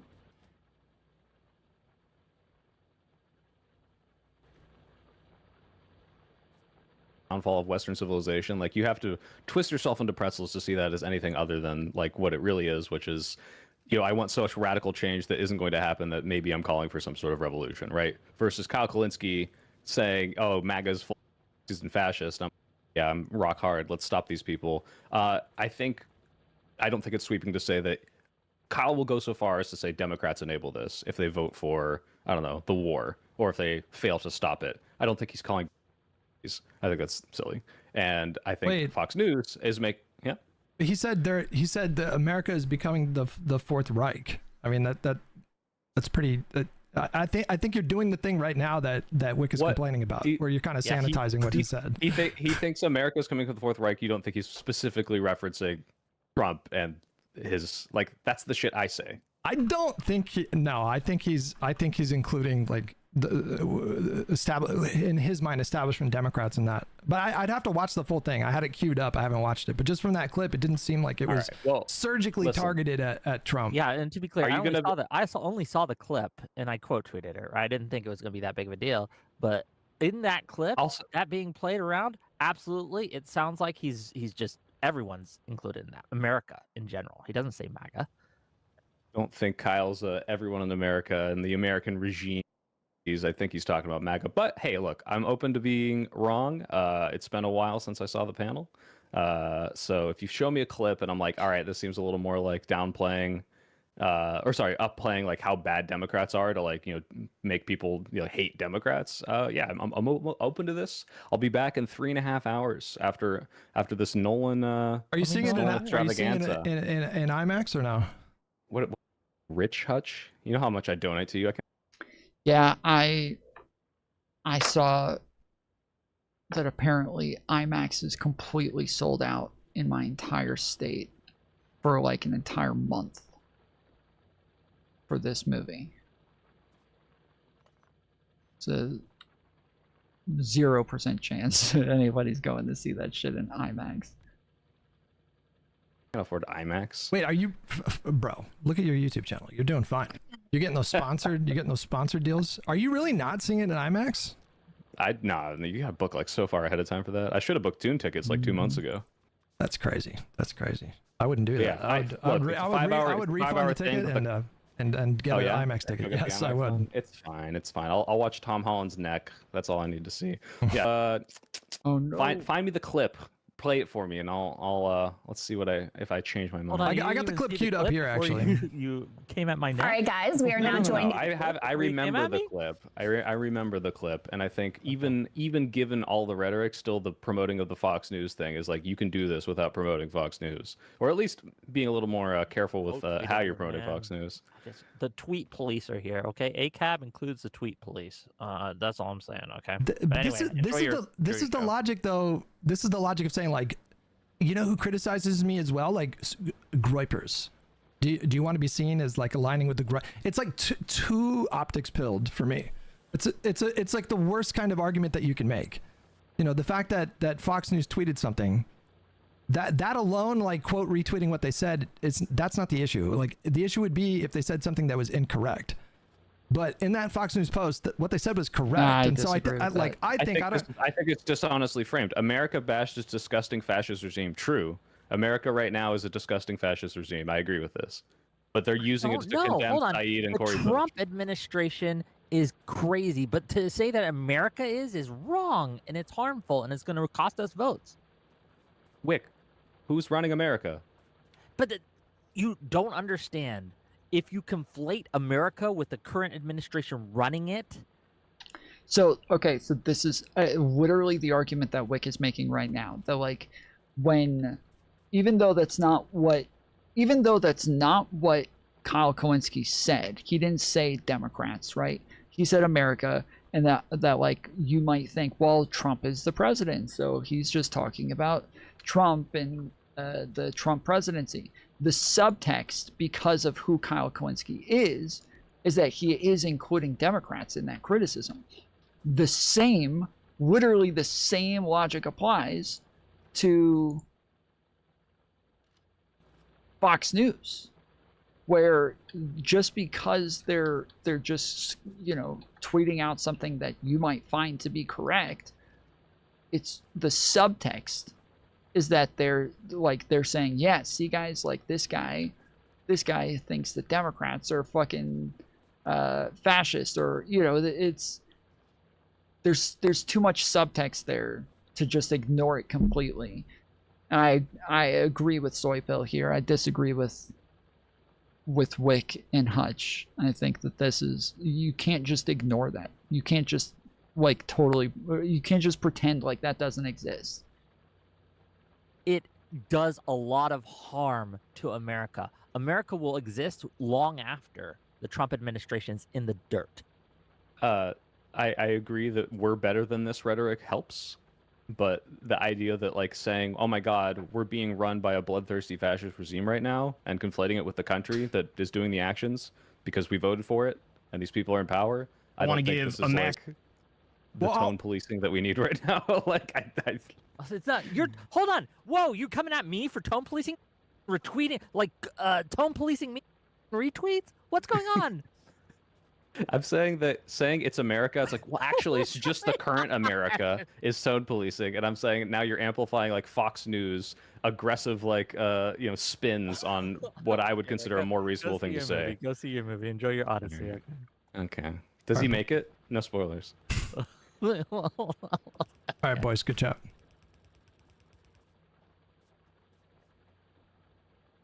Yeah, it's if I was there, I would have gone and jumped on, because that is totally hypocritical. Like the subtext of what it is that they're saying is to criticize Democrats and people on the left. Like Fox News types, they see Kyle Kowinski and all these others as the same as like any normal Democrat. It's all the same. There is no difference between Kyle Kowinski and the rest of us. When you're posting that with the subtext is like, you know, how crazy Democrats are, yeah, that's not a good look.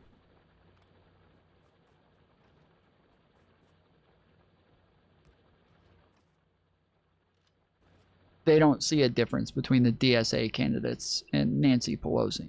Like, no shot.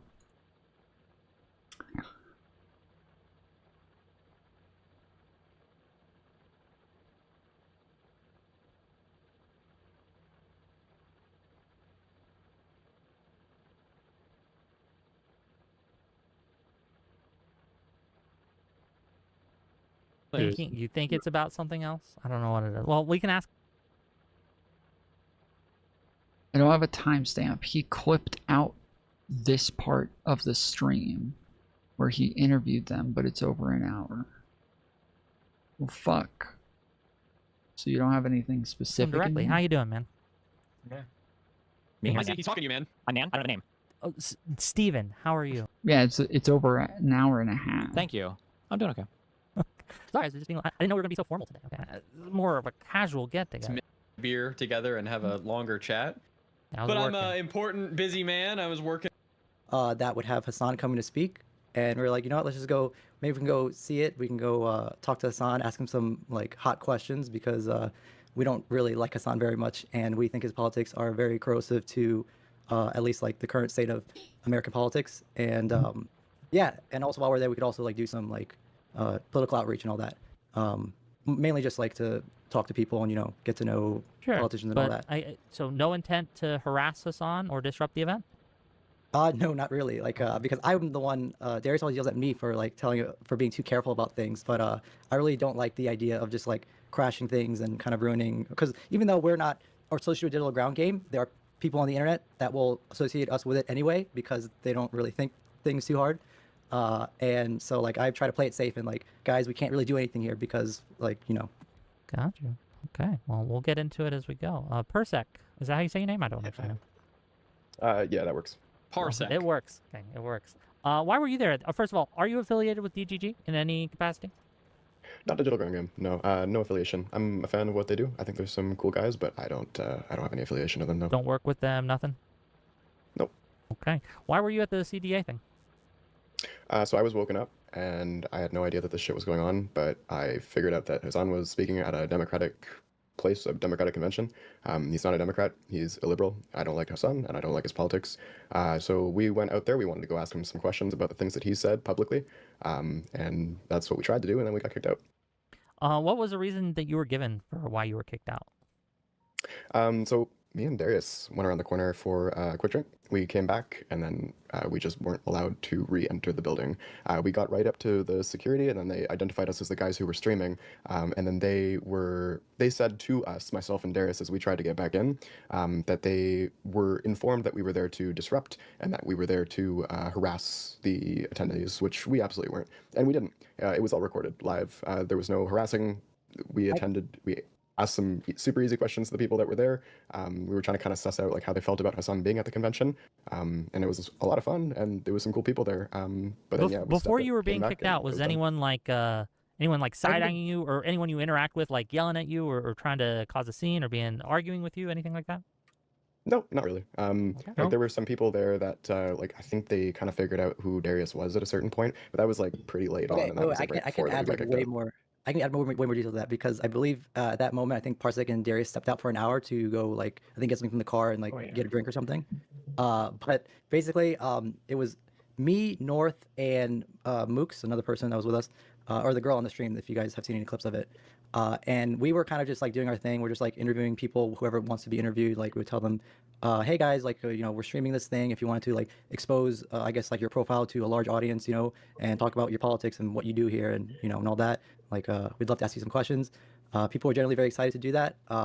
At one point, there was like 2 people that kind of pulled us, or 3 people actually that pulled us aside, and started asking us things like, "Are you guys like causing trouble?" We've been getting calls and texts. Because I think this was about an hour in of the stream about like they said that there was like they were getting texts from somebody that there was disruptive kick streamers at the convention looking to just like harass Hasan and just like cause trouble in general.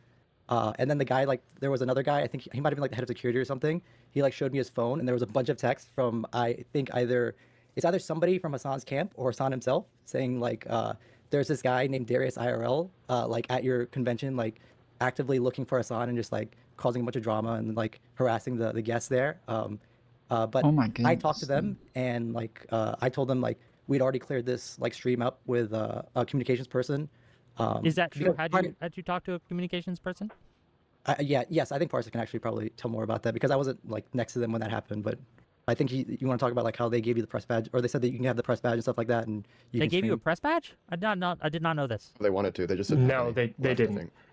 they gave us like press authorization. They couldn't give us a badge because they didn't have any because like this was a last minute thing. We kind of just bought tickets, but they told us like we can act as press and like record and do all that stuff. But okay, yeah, Parsley, do you know anything more about the conversation? Because I think that's just how it went. Oh, we didn't get Steve's intro. Who is this guy? Were you given press authorization, Steven? Nope, they didn't give me shit. Okay, so did you guys? So I'm unclear on this. Did you guys arrive as a group, or were Steven? Were you a separate thing from the Darius thing? How'd that work out? I think they were already in, and then we showed up. Me, Mooten, and then 2 other of our friends, and then we passed them by as they were getting kicked out, and then we saw them, and then we walked up, and the Kafea Leiden vice president was there waiting for us, and he got us, and he said, Cameron "You're not getting in here." That's the guy. That guy was so mad. Like that moment we were getting kicked out, that guy was like almost straight up screaming at us, like saying like, "I know you guys, what you guys are here for. You guys are not going to ruin this event for us. Like you're not going to talk to Hasan. Like you're not trying to get content for your stream." Yeah, apparently they couldn't risk having DGGers or Destiny orbiters. They use that exact terminology. Literally, to be in the event. Destiny. We were too much of a risk apparently. We're going to What the do something. fuck? on Where did that. all the drama come from? That's crazy. Well, I'll just ask you directly, Destiny. Were you planning to do any kind of disruptive activities? What were you planning to do? Say no one had said anything. You were able to get in. What was the plan when you got there? Okay, so wait, I forget. Do you have a music background? Do I have a music background? Not too much, right? Okay, there's this type of yodeling. Okay, that we no, I'm just kidding. The I don't actually know. I'm gonna be honest. It's kind of funny because I got into a lot of arguments with a couple of my behind-the-scenes people who were talking about different ways to try to sneak into the event to have like some huge showdown with Hasan and like ask him a question and push him critically on something. But I don't think anything would have happened if we actually got in. Like at most we would have watched the event and like I tried to ask a question in the Q&A or maybe said something to him as he's walking away. But this guy scurries away so much because he's so petrified of any kind of like challenging questions at all that I don't know. I really don't think anything would have happened. Obviously. I mean, like, this is I have to remember that I'm engaging. We're on, like, the demagogue level of just, like, saying random shit. But, like, if we're trying to be rational human beings, I would never disrupt or do anything crazy at an event. Because if I were to do that, it would give Hasan, like, the ultimate reason to have me kicked out of and banned from every single event in the future. Like, that would just be the stupidest thing in the world for me to do. Why would I ever do that? It would be so dumb. You've been to a lot of these conventions and events and things like that. Probably dozens, you would say, at this point? Yeah.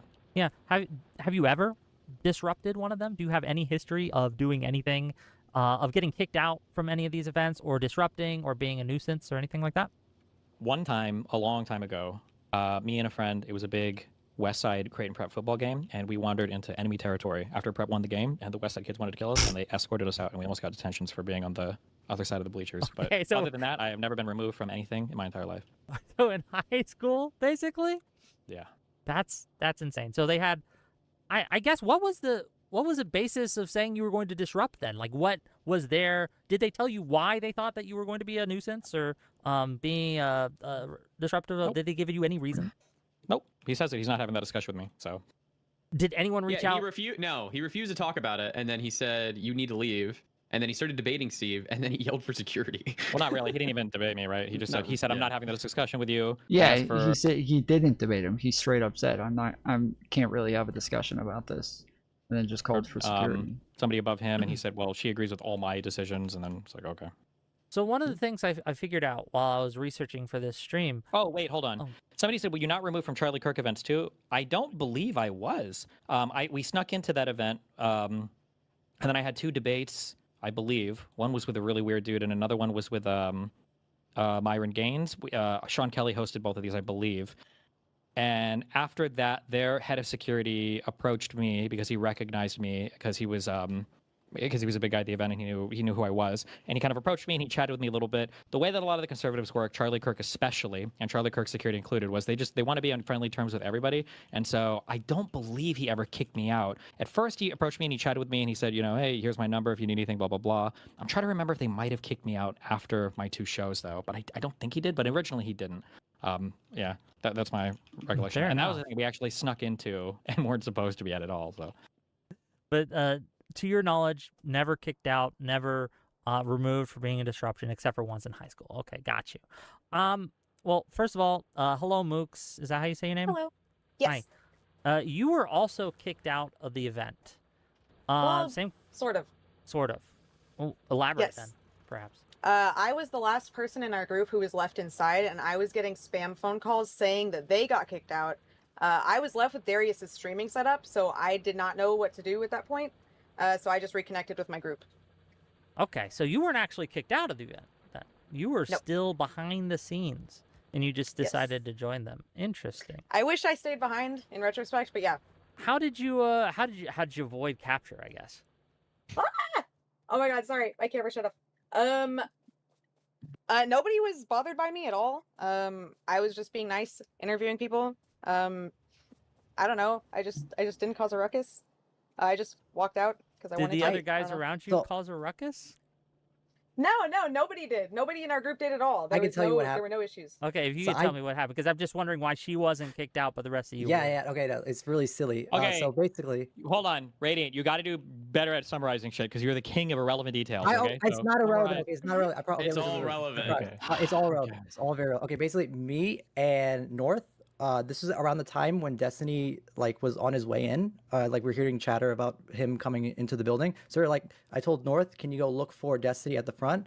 North was looking around him at the front, and at the same time, Parsec and Darius were walking back in because they were coming to also meet Destiny just to say hi. And at that moment, when they met North at the front door, that's when the security guy, I think the guy with the keffiyeh, saw them, and I think he pointed him out to security. Cameron Landon, that's his name. Is that him? Yeah. Okay. Yeah. He pointed out Darius. As soon as he saw Darius, he pointed him out and told security, kick that guy out. And that's when me and North, I think, walked up to say yo, wait, hold on, he's with us. We're doing this interview stuff. And then that's when me and North and Parsec also got, or no, Parsec was with Darius, but that's when me and North also got kicked out. You fucked up. You fucked up. You're like, hey, he's with us. They're like, oh, well, if you guys are with him, then you got to go too. And Mooks was alone with the stream, in the other side of the room. Okay, so she just, it sounds like they didn't associate her with you guys, at least. Yeah, it was way simpler than that. It was strategic. That's literally all it was. Just because me and Darius were getting drinks, we left. I was prevented from re-entry later when I tried to go in. Okay, so when you tried to go in, why did they give a reason for why they said they prevented you re-entry? Nope, it was a security guard that was at the door. I tried to go back in, and she just said, you cannot go in. And I was like, me too? And she said, yes, you too. And I just left because I was nervous. Fair enough. Fair enough. I guess what has been, so I guess I'll try it this way. One of the things that I also have learned while doing research for this stream, I talked off the record to a couple people who are involved with the College Democrats. None of them, I invited them to come on officially. No one wants to come on in an official capacity to give their side. I didn't push them too hard, given the fact that if they're willing to kick out unaffiliated streamers for just being in Destiny's orbit, what are they going to do to the people who talk to us, right? I don't know. What they have told me is that this was a deeply unpopular decision. It was the board members that kind of overrode people when inviting Hasan Piker. And the second thing that I learned from reporting... yeah, well, he wasn't very specific when he said a deeply unpopular decision. It sounded like he was talking about to kick those people out. But now it sounds like he's talking about it was an unpopular decision to invite Hasan. That I've seen in various outlets and an Instagram post made by the organization itself or one of the factions within the organization itself, is that there was a scheduled walkout of the event, that people were going to protest Hasan Piker by walking out from his speech, and they were prevented from doing so by the national board members, citing security concerns. Do any of you have any knowledge of any of that, or were you, during your interviews or talking to anyone, did you ask them about how they felt Hasan Piker being there, anything? Yeah, I did. I was asking around and interviewing people about what they felt about Hasan Piker showing up to the event. Most people were saying they didn't really care and that they just wanted to focus on attacking Republicans and that punching left was not the time at the moment. One person mentioned to me that there was going to be a walkout planned. They didn't know how many people were going to walk out. They estimated maybe a third of the people might walk out. Sure. You mentioned that Instagram post by the pro-Israel caucus of the College Democrats, which said that they prevented people from leaving the building. to do a walkout, I guess for Hasan optics reasons, which is wild, by the way. So just to be clear, they're force the people to stay Jewish in the building, caucus, is but- what they call themselves. But go ahead. Oh, Jewish. Sorry, Yeah. not Jewish. Not as. Sorry. Mistakes. Yeah. What are you gonna do? And then someone reached out to me privately, and they gave me a little peek behind the scenes. What I can say without revealing their information is it's a little bit worse than the organizers. It's worse than the organizers overriding like the younger people. They had a process for inviting like people to the event, and they just like ignored that process and invited Hasan anyway. And it was sort of like a ask for forgiveness instead of for permission. So it was like a very few people in positions of power just inviting Hasan Piker in.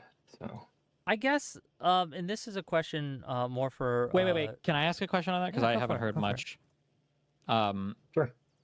What did they say anything about why that process was skipped? There were people questioning it, and there were people questioning it, like, why are we doing this? Like, what's going on? Why weren't we like consulted about this? And they said it's too late now. There's nothing we can do. He's coming, and then that's all I saw. Okay. So. I only ask because I have a theory in my mind that Hasan just didn't want to announce it in advance so that I wouldn't have time to plan. I'm curious if that was like strategic, why he didn't want to announce anything in advance. It might have been strategic. Yeah, as far as I know, it was within like I'm not gonna say the exact time period. I mean, all of this stuff with security concerns. I wonder, like, if there was an actual, like, some sort of threat happening, some sort of issue at the time, and they were, like, just trying to get rid of any distractions because there was, like, you know, a bomb threat or, like, you know, some sort of threat of an attack or whatever. And so they were just trying to, like, deal with as little as possible at the time, but you would expect them to come out and make a statement about that if that was the case. Because I don't know if there's like that's gonna be too revealing, but yeah, like very shortly before they announced that he was coming, and people were mad about that. So, So I no offense to you, Destiny, but I think it probably, and this is me theory crafting here, it probably was strategic that this was going to be a very unpopular decision, and they wanted to kind of get it in and slide it in under the radar. If I had to guess, I don't know. I have heard similar stories. Yeah, I mean, same trip. I would expect, this is part of my issue here, is that, like, hearing like a lot of different stories and saying, like, you know, this is what I heard and this is what they say, and this is like, all right, where are any of these people? Like, why? I would expect, I feel like somebody would have spoken up about this, somebody would have said something, and the fact that there is nobody saying anything just makes it a little bit more, I don't know, makes it sus. From people that I've talked to off the record, so I can kind of corroborate that people are telling me pretty much what they were telling you, Mr. North. But other than that, yeah, I could only guess as to the why in that process. I just want to say real quick from a sure strategic party building perspective, whatever the fuck you want to call it. So, like, obviously, I recognize that I'm a difficult figure for a variety of reasons to get together with. I'm never demanding credit from politicians that I'm helping, or, you know, like, oh, me and Mom Donnie, we phone call all the time when we're in bed and we're chatting about girls. Like, I don't care about this shit. I do think it's particularly disgusting that when Hasan goes to these events, he always has it as like a last minute thing, because what it does is it maximizes the clout for him, and it destroys the ability for his community or anybody else to drum up publicity for it based on him. So he's like he's harming the event maximally while giving them zero upside for inviting a controversial figure. Like, imagine, well, we don't have to imagine. It was the same thing with the Cuba trip as well, right? Like, if you're going to go on an event that's going to be controversial and it's going to bring some people into respect or dispute, or there's a word I'm looking for, it's going to cause reputational harm, or there's going to be like a huge outrage about it. Why not at least have the benefit of a whole bunch of Hasan fans, or fundraising or awareness can be kicked up as well, you know? Like, he goes to collect the clout and then leaves them with like the bombshell fallout, which is, I think, yeah, disrepute. Sorry.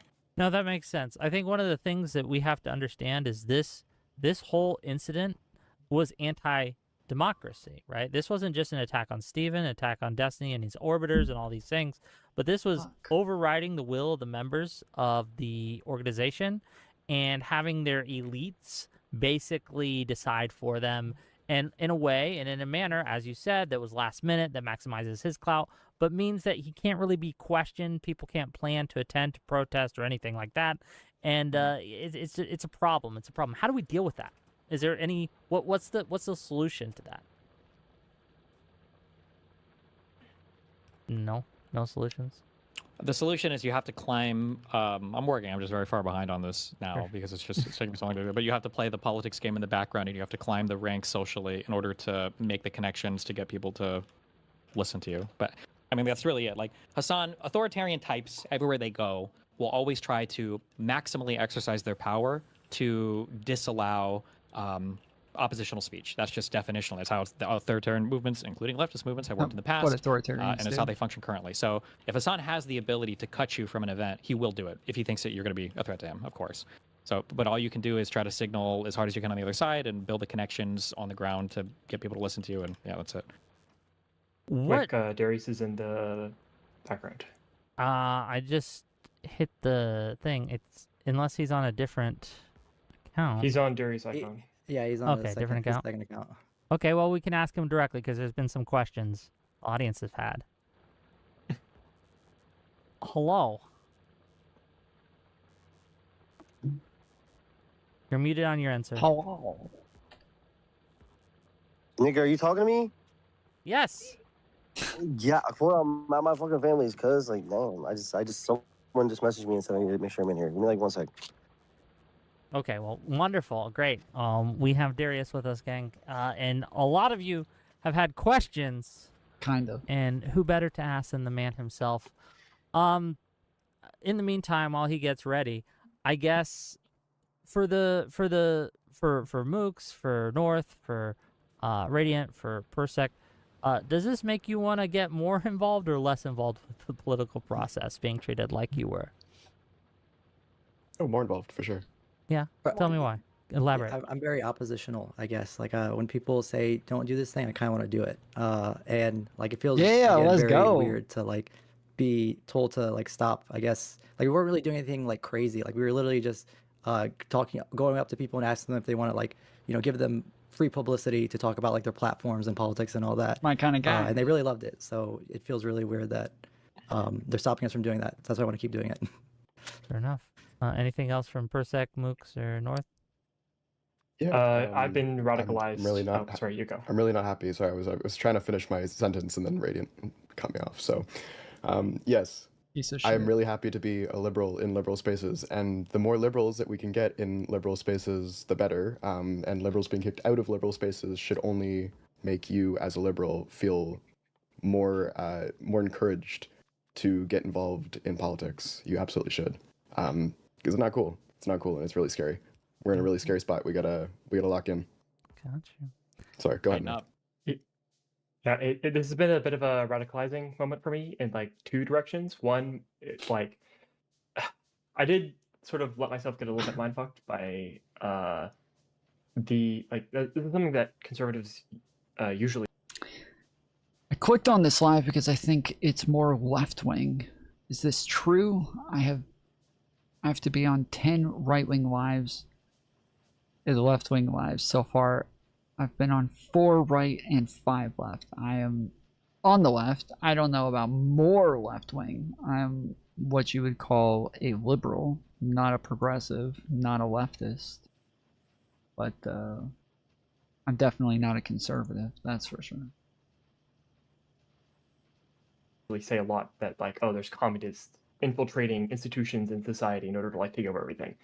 And then sort of moved into the Never Trumper camp, and then I thought, okay, maybe that like line of thinking was wrong, but now I'm like, after getting kicked out of the event, I've been definitely more radicalized against like DSA types and like leftists who are trying to infiltrate institutions, especially like political institutions. Yeah, like get their messaging across. Well, one of the damning things that Hasan is doing is he's proving a lot of Republican caricatures about Democrats correct. Like when they talk about Democrats, they're wrong. They're just but they don't care. Like that is kind of the whole thing. Like the Antifa types, the Antifa groups and whatnot, like that they are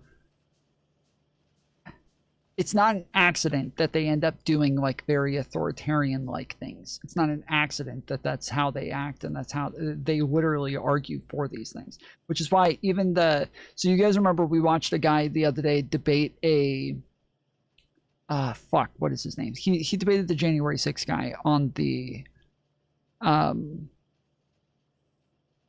Unfuck America debate, right? And apparently he's getting a ton of shit from leftists for platforming Jake Lang, I think is his name, Jake Lang. So yeah, he's getting a ton of shit for platforming the guy. And it's kind of, they're open and proud with these things. So the way that it's a little weird, it feels like a weird way for Whick to like characterize this is like as though these people don't recognize this is what they're gonna. No, they're well aware. This is what they're doing on purpose. This is like a huge part of their thought process and their ideology. It's not an accident. Just making shit up. But everything they say about Democrats, Hasan kind of is. Like, Hasan kind of is infiltrating these organizations, and the people around him are infiltrating these organizations. And I think this is a great example of it, of how, again, they put themselves into places and positions of influence and power so that they can override what the organization is there for in order to get their own agenda done. But Darius, are you with us? Is my shit working? My camera, dude. We can see you. Yep. Yeah. You can see me? Yes, we can see you, man. Yeah, it's called a camera. That's what it does. Like you can see me dead ass right now? Yeah, Dead we can ass. see you, literally. Yes. Dead ass right I now. can't see myself at all. What the Type fuck? shit. Doesn't. All right. Oh my Yeah, that looks gosh. sick. Okay, Okay, so we got a couple questions for you, Darius. Well, first, how about the first thing is, I can't answer the first question, man. Go Like, ahead. Answer the your first. radicalization. Well, okay, so I didn't realize that I actually don't have to do anything and I could just scare people. If I thought I was gonna have to go there and like actually say something, and then he was gonna counter me, and I was like, okay, I need to think of something clever back to say to him. I don't have to do all that, and I could still own these guys. So yeah, I'll make sure I attend every single thing Hasan ever goes to in the future, because I'll just get fucking easy farm off of him if I just go over there and just attend his fucking things. And he's just gonna be like, oh, I'm just scared of this guy's presence just because like I'm retarded. You can easily make me look like a retard if I go anywhere. Just say like, oh yeah, like fucking what the fuck is what's the difference between a senator and a congressman? I don't fucking know. Like I can't tell you anything.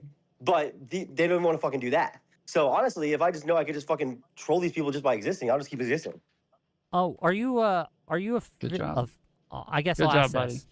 Wait, What- real quick on that point, because it does bear repeating.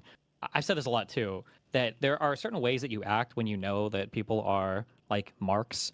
Like if somebody told me that that like Gisticle and Aiden Underground and fucking Queeman were going to show up at some event I'm at to debate to ambush me with an Israel-Palestine debate, like that's a debate I want all day long. Like I'm always going to be excited for them to show up for that.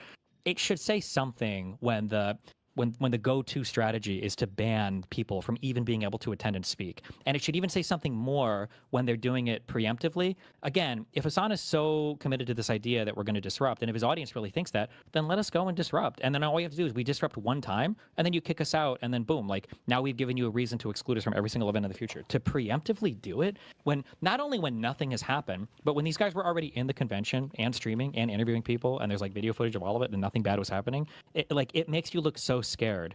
And then I think I would already complain a little bit if this was like a DSA event or if it was like some commie event or whatever. But the fact that this was like a College Democrats of America event and we're getting kicked out from like a huge DC event, and we just came from. I mean, again, that's the part that's like most mind-blowing for me, is that this is literally it's called College Democrats of America. This isn't a DSA event. This isn't an event for leftists. This isn't an event for like, you know, the super far left. This is an event for Democrats. And then you kick out people who are actually representative of Democrats. That's wild. Arguably, I don't know, whatever, but arguably like a more prestigious event, like the LibCon thing or whatever, that we just came from that, and then they're kicking us out of this? Like, what the fuck? That's crazy to me. Hasan wasn't even going to take any questions, so he didn't even have anything to like worry about. Obviously, True. I don't none know. of us He are might gonna he might have stream. been planning to do a Q&A, and then he might have ditched because he ran from it. it's possible. Yeah, it is crazy that he showed up at the CDA to give a speech, and he didn't even do a meet and greet at the end. He just dipped immediately. That was Gone. kind of. What does this even mean? I'm supposed to participate on 5 of 10 lives and observe the other 5. I have to take the opposite opinion on certain talking points to see what happens. I'm in a unique situation on one of those topics. Wait, what? Like, just as a chatter? What do you mean you're supposed to do that? Who's who's paying you? What do you mean you're supposed to be doing this? What the fuck? What is happening? Did somebody's bot break? That was really crazy. Look, we had more GGGers in the audience, you know? They were ready to ambush him. Standing by. Everywhere. Everywhere. We are legion. Darius, are you And then, involved and the in final any thing then you official asked- there's- capacity? Oh, go ahead. A final thing, just to do all of this on the back of wearing a fucking mouse suit to this was just beyond parody. Okay. Yeah. Jesus. Look, I'm wearing a mouse suit to every single one I go to now. Why? Why not? Dude? You can Okay, just do Darius, whatever you no, we're want. gonna focus. You're not gonna distract me. Darius, are you officially, in any official capacity working with Digital Ground Game? Are you a representative of them? Are you a member? Anything like that? Wait, let me leave and come back and see if my camera works before I answer that question. Hold up. Oh my god. Okay, before Darius joined, I had a part 2 to my radicalization thing. And I want to say this specifically because it's important. It's not just that I'm radicalized against leftists infiltrating like political institutions, but there was a lot of optimism that I saw as well. Because there's a lot of liberals out there that were very supportive of us after we got kicked out, and they were very mad that Hasan was allowed to attend this event in his fucking mouse suit, talking about the need to like destroy America and the Democratic Party. Like it was wild to see. So, what I keep hearing the word mouse every time they say this mouse suit. I feel like when I see him in that, I don't think of Mao as quickly. I think of Lenin when I see that. while there's radicalization in the negative side, there's also like, you know, a little bit of hope pill. So Okay, my camera's not working. Can you ask your question again one more time, Wick? Sure. Your Are camera you? is working. Are you? Yeah. Whatever. Are you involved with DGG, Digital Ground Game, to be clear, in any official capacity? Yes, I'm the president. You're the okay. Come on. No, Yeah, I'm you are. no. So I at LibCon. So at LibCon, I tried to get involved, and they completely were literally banning me. I come into Destiny's stream like a day before. So you're 2 days banned? before. I was literally getting banned. I was getting blacklisted from them. I was trying to figure out what was going on because I was like, oh, I'm gonna go there. Maybe I can meet some DGG people and talk to them since I've been like in the orbit, I guess. And literally, all of them communicated they wanted nothing to do with me because of my reputation. And then I met some people after LibCon. And I was talking with them, and they're like, "Yeah, like you're cool, but like your reputation's like kind of crazy. We don't really want to be like attached to you in any way, shape, or form." When you so I was like, "Okay." When you were streaming to go to the college Democrat event, were you streaming on the official DGG Digital Ground Game site? No. No? The website for that? I asked this because these are the accusations Daystock has made against you, that you were acting as an official DGG volunteer, that you were streaming in an official DGG stream. Daystock So I'm asking because these are the That's what he said? accusations that have been made. Yeah, they were titling everything like on the official Digital Ground Game stream. The official members were on the official stream. Yeah, he was saying it over and over again. No, They were using a clip of me trying to say that I was not affiliated and that I've like maybe done some of the call to action things in the server that they ask like everybody to do when they volunteer, but like I'm not like there representing anything. And then that was the clip that they've been using in the tweet. Yeah. Wait, okay. Hold on. If you're a volunteer for Digital Ground Game, that is very different than the way that they've been making this sound this whole time. If they're volunteers.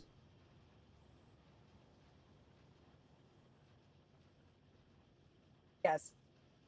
Oh, I didn't even know that. Yeah, no, the people there don't like me at all.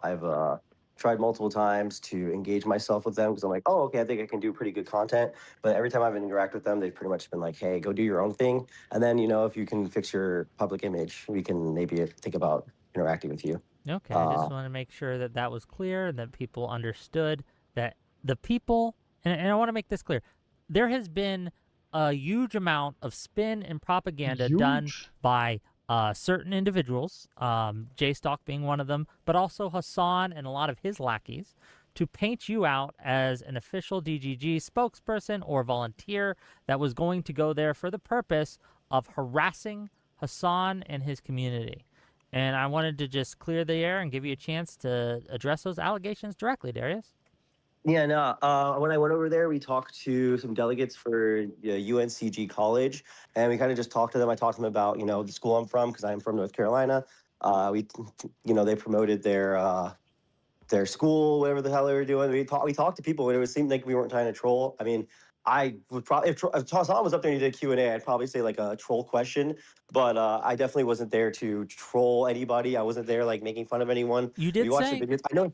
you did say in your stream, one of the clips they used, that you were going to snark Hasan. Can you explain and elaborate?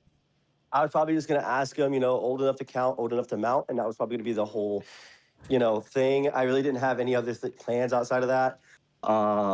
That was pretty much the only thing I was planning to snark. I don't really have. When I say I want to snark somebody, I'm kind of using it ironically, so I don't really understand what that means. I'm not trying to actually go there and find him or troll him. Yeah. Fair enough. I guess, were you doing was any of your behavior at the event that you can think of in any way disruptive or against the rules that you were given? Now, all of you. No, I talked to. Just What's weird, before you answer, because this is a question for everyone, and I believe you said this directly in your stream, North, that you were given a set of rules to follow. I'm curious what those were, but go ahead and answer, Darius. When I first came there, I originally talked to the guy with the Tel Aviv scarf, like the fucking scarf thing. What's that called? Cameron Tel Aviv scarf. Yeah, Cameron Landon or whatever. I talked to him originally. I told him like, hey, I'm over here. I just wanted to I came here mainly because of Hasan. But I'm also a Democrat. He was like, oh, that's cool. He said, yeah. He even offered me to get a media press pass, and he was trying to find the person for it, and he couldn't get it for me at the time. He said, just go around, and if anyone asks, just tell them I sent you. I was like, oh, okay, cool. So Cameron Landon, the guy in the cafe that kicked out Destiny, he's the guy that said that to go and try to get a pass and to tell people that he had sent you. Yeah, literally. We were trying to find the girl who does the media press stuff at the time, and she was like, we couldn't find her. She said she was on lunch or something because we got there like 2 or something, and we couldn't find them. So he's like, yeah, just tell him if you see him, just tell him I sent you, and maybe we can get a set up then. And then by that time, I already forgot about it. That makes a lot of sense because the communications person was also a lady, and she came to us, and when she first talked to us about the thing after it started blowing up on Twitter, quote unquote, she said that she never heard of the stream thing happening, but it's because if what you're saying is correct, because I wasn't next to you when that happened, it sounds like it's because she got overruled in that sense, or she did get overruled, but she just never they never asked her first, but yeah. Yeah, she came up to us and she was really spooked that anybody gave us any media clearance at all. She was asking me over and over who gave me permission, and I was pointing over in the general direction of the table of the people that checked us in. She seemed really spooked by it. She was like, I'm the person that's supposed to approve that. I don't know how you got approval.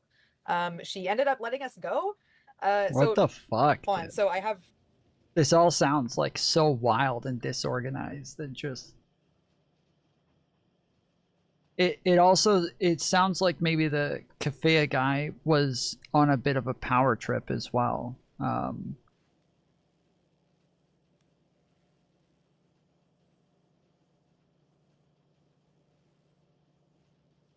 Because yeah, if he's going and giving people permission to go do shit that they're not, that he's not supposed to be giving permission to do, then yeah, I wonder if maybe the lady that they were talking to might have been his boss that supposedly agrees with him on everything, and maybe if she was like, oh shit, now he's told everybody on live stream that I agree with him on everything, and I would rather come out and be like, nah, bruh. But I don't know. I get the fact that they did invite Hasan to this event says otherwise. So, it makes it unlikely. Right here, what happened? So the first thing that she did, this is crazy. The first thing that she asked me was, "Am I with Darius?" Points over to him. I say yes. She asks, "Is he pro-Palestine?" This is like, I had to ask her 2 times if this is actually what she said. I couldn't understand like why that would happen. I just said yes because I didn't know why she was asking. It felt better to just try to blend in. My actual opinion is probably that he's not that opinionated about it, but that he's probably a little both sidesy because most normies are. And do you know the name of this person? Who was this? It was the communications director. She had like frizzy hair. But she called herself the communications director of the event? Yes. Okay. It was her, okay. and there were 2 other dudes with him, and that was also when we were shown the text message on the person's phone. He asked, and she asked, after expressing dismay that someone had approved or allegedly approved you guys of being... Dude, that's so weird. That's so weird. So is he pro-Palestine? What the fuck? That's the question? Given media passes or something. She asked if Darius was pro-Palestine? Yes. She asked, "Is he pro-Palestine?" And then she says, "Is he here to cause trouble?" And I said, "No, he is not here to cause trouble." And then the guy shows me of his phone, and he says that he's getting text messages about Darius and has a link to Darius's Kick channel. And it says, "This guy is here. I think he was here disrupting people, or I think he's here to disrupt people." And then he's saying, "Are you with this guy? Is he here to disrupt people? Is this true?" And by the time we leave the interaction, it seems like he doesn't understand that I'm... Okay, why wasn't this should have been like the first thing that they brought up? Like, why wasn't this the very first thing that they said coming on here? What the fuck? trying to tell him that yes, that is Darius. No, he's not here to disrupt. He thinks there's no way this is the same person. So he's just like, "You guys seem nice, whatever, I'll let you go." But in the text, it specifically said Hasan is concerned about this, and this same guy. Okay, so Hasan was named specifically. Hasan was concerned that Darius was here.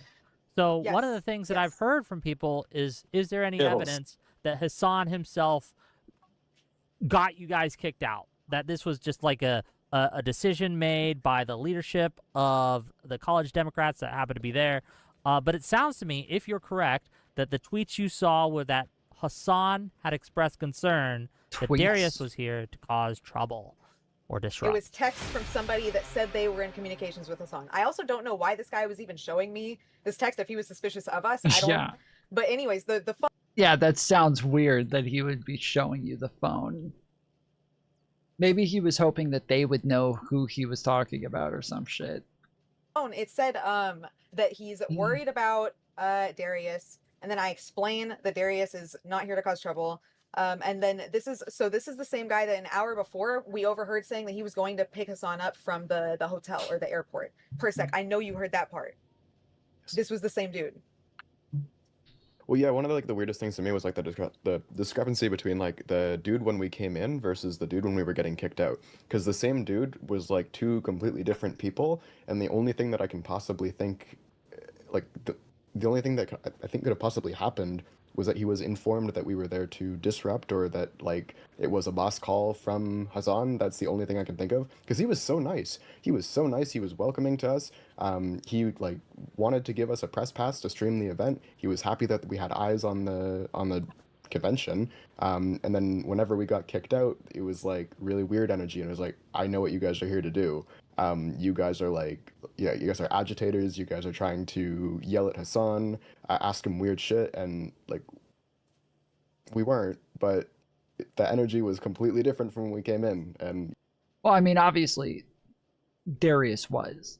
Darius just said that he was there to ask him weird shit, but I don't know why that would be grounds to kick them out. It was really weird. Yeah, they were actually super nice to us after we explained things. It was actually crazy just how much the switch was. But And I tried clearing up that like I felt embarrassed that like I wasn't in the same dress code as everybody else there. I asked if it was like a problem that I had like a top with a lot of cleavage. They said there was no trouble about that. I know nobody here brought that up, but I kept seeing people talk about that, and I was like, no, we weren't kicked out for any dress code issues. We weren't being disruptive. Nobody complained about our behavior. The entire time we were there, nobody complained about our behavior. They only seemed very nice, and like they wanted to clear up that the rumors they were hearing weren't true. Interesting. When about did it switch? Like, because you mentioned him showing you these texts, but they were like, well, you guys seem nice, and they kept going. Was there a moment where was it when Destiny had gotten there, or was it before? It was like, dude, I'm 99% sure. I think I pinpointed the exact time. It was like an hour before Hasan was going to come there because I heard Persec was hearing ops talking in the ears. Wait, before Hasan was gonna. What? Hour before Hasan was going to come there.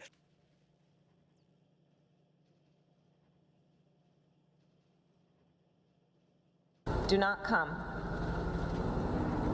Do not come. Because I heard Persec was hearing ops talking in the ears, and I was like, at this point, I was like, because I just got off talking to like 2 different delegate people about like my stream, and we were like, I was like just promoting them, and I was talking about like college and shit, and I was talking about what I do with stream, and everyone was like, it seemed like we were having a good time. We were promoting them. They were talking about what they do. But right after that, Persec like hears somebody like talking about like how Destiny's here, and they're calling him, like Sex Pestiny and shit. And then when I hear that, but it's like literally like a group of like 6 like of some colored haired, like obviously like 18-year-old, like liberal as fuck, like probably like socialist as fuck people, like just being like just gossiping about Steven and me. And I hear from Persec, and I'm like, okay. So I We like, heard okay, the Hasan bat signal. We were just like, we got to take the heat off, so we left Mooks with the stream. We went. So this is within like an hour before. So I was like, Wait, this is hold an on. hour Wait, before. were they really? Did you really hear that? Yes. Yes, Because once you heard it, that's why if you watch the stream, that's when I'm like, yo, the block getting hot, team. I gotta get up out of here because you don't know what's about to happen, man. I think like if people around here gossiping about me, Can you like hear it I on gotta. stream as well? No, you can't hear it on stream. We're like in a corner. I was the only one that heard it because I walked past them on the way back from. I tried to find a bathroom down the hall. Why I did walked he past bring them, up and then that they it- were talking about that how he they was on knew who stream? Darius was. They were talking about his association to Destiny, and then shit talking Destiny. I don't think they knew who I was. So as He I was walked like- past them, they kept talking. But like, I think they saw me then rejoin the group, and then they kind of like sheepishly backed off. So yeah. It was really funny too, the investigations that they were doing to the people that we were interviewing. Like we would finish interviewing someone, they would go to like a separate table, and then like 3 different organizers would converge on them and start asking them questions about what we like. What I didn't. Was this hear, I'm before or assuming they're talking after about, the bat signal or what have you? Before. I think this was. I think it was right in the middle of it. If I were to think of like the timeline of my. It was around You the guys were time. doing So your around, interviews at the very beginning. It was around that time that we were at the people with like the Costco pistas. Just Yeah, as a so quick thing, I don't think I was ever able to post the footage, but it's funny that you bring that up, like them interrogating them afterwards. One of the saddest things in my life I saw was when I was at oh shit, somebody in chat just brought it up. When I went to University of Texas, where I was interviewing people who were like part of this big pro-Palestine group, and one guy was willing to come up and have like an extended conversation with me, and then afterwards, so many people went up to this dude and kind of started grilling him, and then later on, I would try to talk to him again, and he was like, "I'm sorry, but like I don't think I should talk to you." And we were walking away because I guess he got scolded by the rest of the group. And as me and my camera person were walking away, I looked and I saw this dude. He was sitting all alone in like the middle of this thing where nobody was fucking talking to him. He must have gotten insanely chewed out. People are putting defils in chat. Did I actually have a video of that, of the guy sitting there with nobody around him because everybody hated this dude afterwards? I don't remember how much we caught on video for that, but oh my god, it was so fucking sad. I felt so bad for that dude. Jesus. Wait, I missed. Did North mention that like there was people like literally like security talking to every person that we talked to right after? Yeah, that's what I just Yeah, talked okay, about. okay. Yeah, I missed that part. Okay. Jesus. Yeah, I was shocked because I talked to one as soon as I got kicked out. I think this is on stream, but like one of the guys I was talking to that again was just, it seemed like it was just a delegate. He was super cool. He was just like, yeah, dude, Hasan's gonna be in there soon. I hope you can come see. I was like, I just got literally kicked out by him. I didn't get to have a conversation with him because he went in, but I was like, it's like, no, I wasn't, there was no disruption there for the event. And I was actually there supporting it. We had like 3,000 viewers of people with attention. Yeah. The donuts, I was talking to Donuts for Democracy people. I don't remember the UNCG people from North Carolina, but I messaged them and I was talking to them about what I want to do for canvassing in October. And I told them like, hey, I'm really ignorant, but I just want to get involved. And, you know, I feel like I can, you know, stream this and make it exciting. I don't even know if I can still contact those people after this happened. But I still want to be able to do that. Maybe. I think so. Mooks, you mentioned something that I kind of want to ask a little bit about, and this is to all of you though. You mentioned that people had been making comments about the dress code and things. Maybe you got kicked out for dress code. Have you guys faced any kind of harassment or Any kind of like negative comments, and to what extent, and can you elaborate on what those are, and to like the I guess the intensity of it or not from this event, if it happened at all? I just want to, yeah, go ahead. Just, I mean, generic stuff that you would expect, like people saying mean stuff about how I look and whatever. All of my accounts are like all attempted to being, people are all trying to get all of my shit. It's like, that's, I mean, I figure that's standard for participating in stuff that's messy. So I don't really, but it's, yeah, they're not being nice. There's been a bit of it. Okay, but nothing over the top, right? No death threats or anything like that. They are giving those in the Twitter DMs a bit, yeah. Okay. What about the rest of you? Yeah, My I shit mean, got streets doxxed. are streets My are house calling got- me like Timothy Chalamet, and they're saying that I look Wow. like cracked out and stuff, but nothing too bad. So I'm happy That's about that. horrible. Okay. My They've been address pretty got nice. my Yeah, address I got mean, doxxed, but I'm fine for it. It's all good. I'm suited up. I'm always dressed. I ain't worried about nothing, man. But yeah, no, they put up my whole thing out there. Type shit. Type shit, but it ain't good, okay. man. Type shit. I'm not trying to like I propagate the got harassment, but like, yeah, there's been some really crazy stuff that I've been seeing, like about me and everybody else that here, and like, yeah, just. What's the that- worst I thing? think it's What's a the lot worst worse. thing you've seen, Chris? I literally cannot mention it because it's like it's gonna. It's like a privacy concern to even talk Oh, about it. fair yeah. enough. Okay. Yeah. Never mind then. There's also just like a huge string of like really gross sexual comments that are just flowing through. I think just Oh, yeah. over they Yeah, happen all besides day. appearance, Did you yeah. see that about Mooks? Mooks is getting absolutely ravaged. Bro. Which is just Mooks and, weird when and like also- cherries. You don't have to be specific, but also like for Stardust gets like a lot of like weird, disgusting comments as well. And then yeah, for Kyla too, I think they refer to her as rape meat constantly over and over again. That Officer Nasty guy Oh, is like shit. dropping so many weird, disgusting comments, and yeah, they're all just kind of like, yeah. What the Yeah, fuck? even Jason His name is Officer Nasty? Stock was on stream talking about Stardust and He watched like Zugrat. all of our streams that Zugrat. weekend from us Zugrat. just hanging out, doing like Zugrat, yeah. karaoke and stuff, making fun of us. Yeah. Oh Yeah, my they- gosh, that Whoa. karaoke reaction that Gisticle did was actually insane. It's Gisticle Morale watching a live stream of us having fun doing karaoke, and he's like, "Look at these antisocial people who like Two can't fucking fucking, like, VTubers dude, you're watching in a real people Discord having call fun, acting like we're the reacting to losers. us It's doing crazy. karaoke. What the fuck are you doing? Oh my gosh. Loser behavior. We're going to talk more about that Thursday. I got Zug coming on to co-host some call-ins, and we're going to talk about the harassment of women from that side of the internet. It's crazy gross. They have no standards when it comes to the people they're attacking. They'll go to any depths or whatever. You were catching strays too, Wick, in case you wanted to know. Officer Nasty, a couple Of hours course. ago. Is Wick retarded or bad faith? It's not free speech to physically disrupt a paid event hosted by a private organization. They're also harassing David Pacman now as well on Twitter. Gisticle quote tweeted him earlier to try to call him out, and then David Pacman's Discord mod earlier today was saying that they're getting spam reported on their Discord server, so they've had to log it down a little bit. And then Well- somebody mentioned something about their subreddit, but I haven't gone to check that out. One of the things you said on stream, I'm not sure if it was today or yesterday or maybe it was the day before, about all this is that one of the reasons that a lot of liberal creators don't come out and condemn this kind of behavior or these kinds of events is because when you do talk about it, you are bombarded with hate from all sides to various degrees, right? Like some people get it worse than others, obviously, and it comes in various forms. But a lot, no matter what you do, if you speak out against them, you're going to get a huge amount of backlash, a huge amount of harassment, and it's going to be very isolating to deal with. And so I think that that's what's happening to Pacman now, is he's being iced out in a lot of ways, and he's going to take a hit. Hopefully it's not that big of a hit, right? Hopefully he can.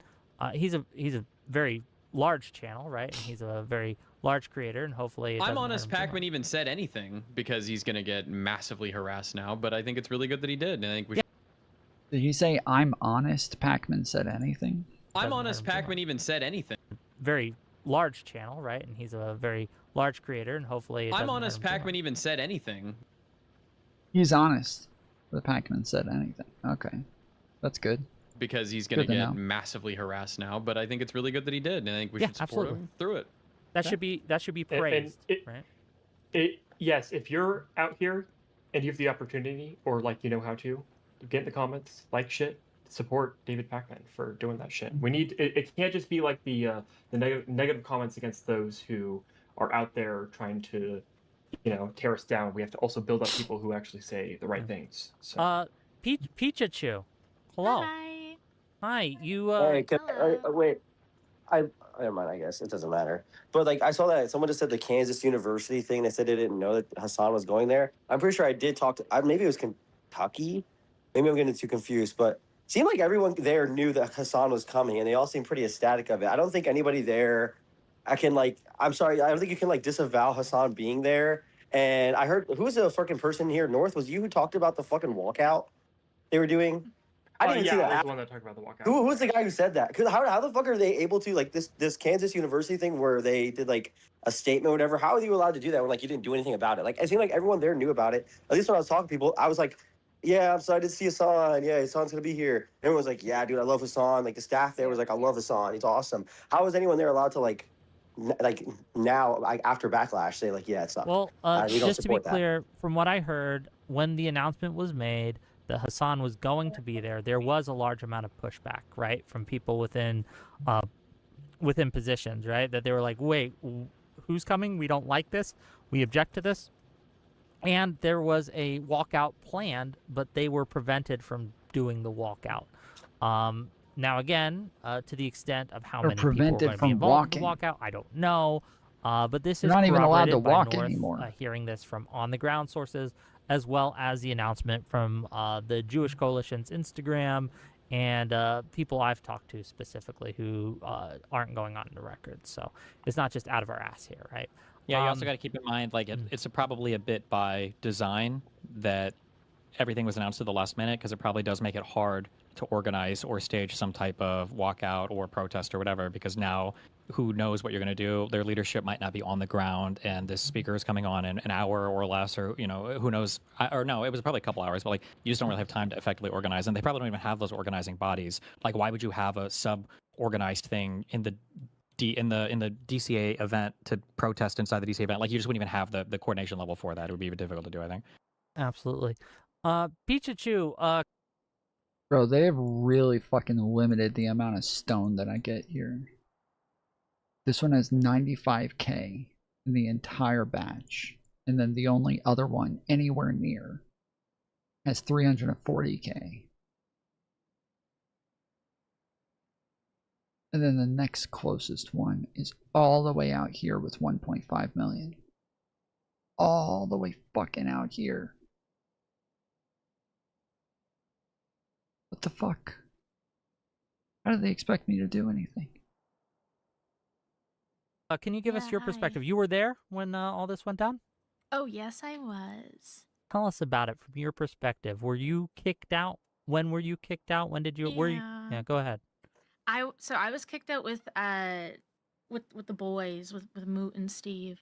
I was so excited to go and sit down at a political conference. I'm not as online politically involved as everyone else is, so I don't really get to do that stuff very often.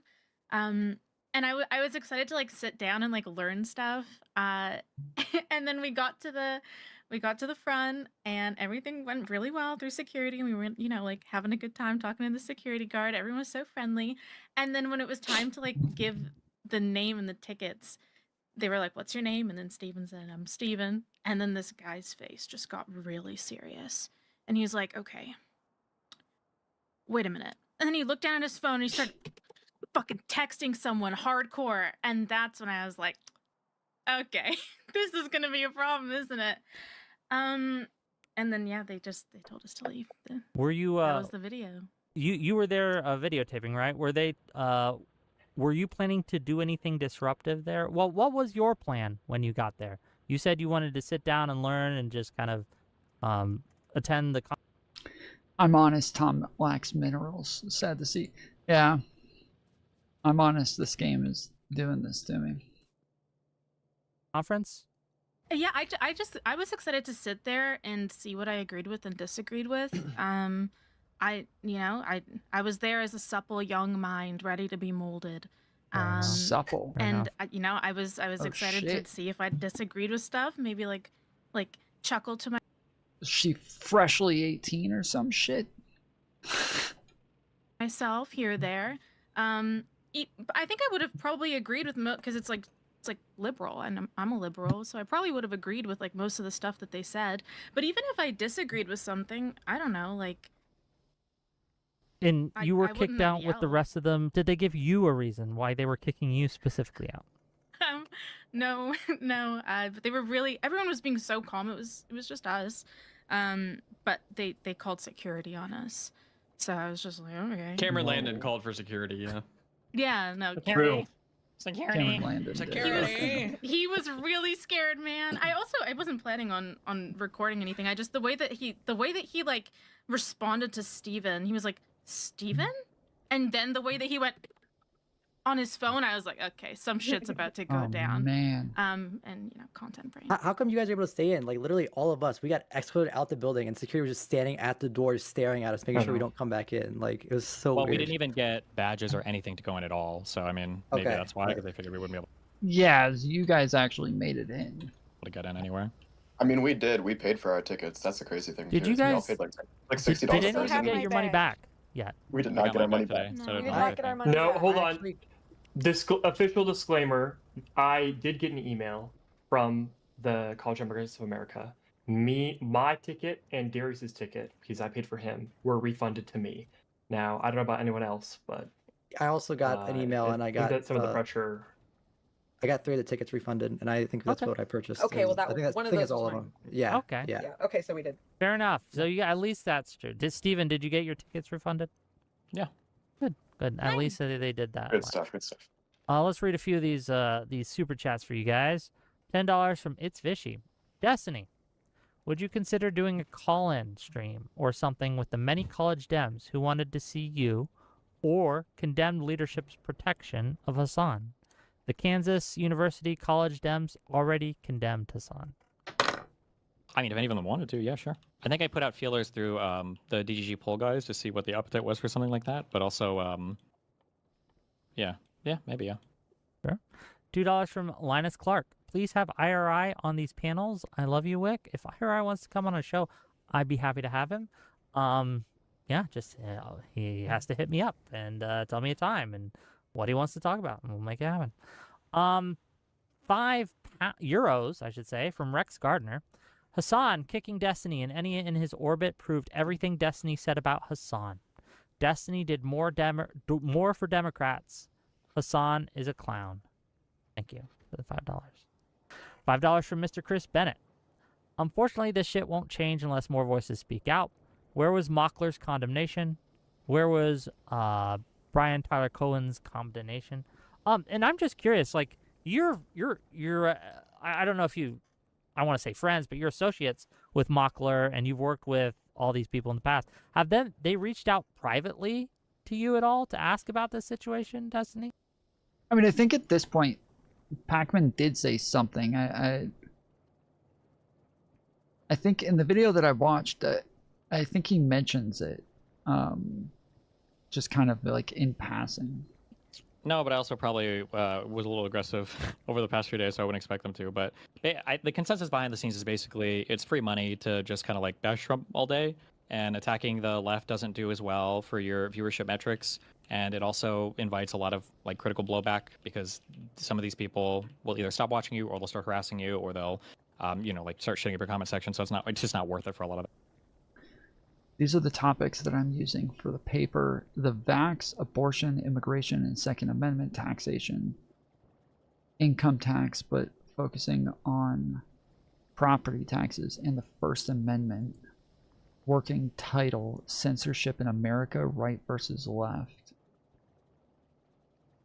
So you're talking about censorship on the vax, abortion, immigration, the Second Amendment. What are examples of income tax, property taxes?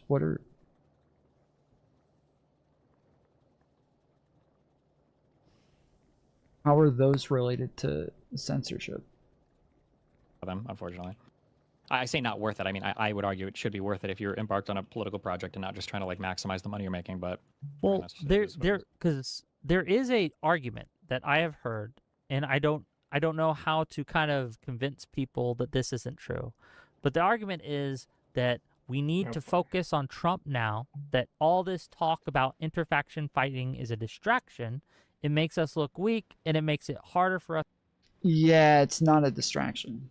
It's unfortunately not a distraction. I wish it was. I wish talking about all of this stuff was a distraction. I really do. I wish it was a fucking distraction. But unfortunately it's not. This is a very necessary conversation that has to be had, and kind of has to be had now. And while we've been having this conversation for the last month or two, this is even longer than that, honestly, but this is kind of like a pinnacle of this, I guess you could say. This is kind of like where you can see very differing ideologies really coming to a head. And I think that this is a point where a lot of people have to realize, like, again, this is kind of what I've been saying for a while, and I'm glad to hear everybody else kind of saying the same thing and using the same thought process, is that this is what happened to MAGA. This is exactly what happened to MAGA, where they kind of ignored the Tea Party people. They allowed them to kind of exist freely without any real pushback. And this created an environment to make it more likely that somebody like Trump would come along. So I'm positive that if, like, the Republican people look back, they're probably sitting there thinking, shit, dude, we really probably should have done something about those Tea Party people much earlier. We really fucked up there. I'm sure that they would look back at that as just a major mistake of theirs. For us to win elections in the midterms in 2028 because we're busy fighting each other instead of fighting Trump. So we shouldn't focus any of our attention on Hasan. Trump is the president. Trump has the power. Trump's in office. MAGA's in office. Yeah, that's like, of course, but that's not going to be the case forever. All right, we hit the end of the clock, and we're still at $10, both donated, thankfully, by the Trib. Appreciate it, good sir. Thank you very much. We had $10. We got to get 15 more. 15 more dollar. So if you guys want to donate to the channel, use the tips link pinned at the bottom of chat. Donate through Stream Elements. You can use PayPal or debit or credit card.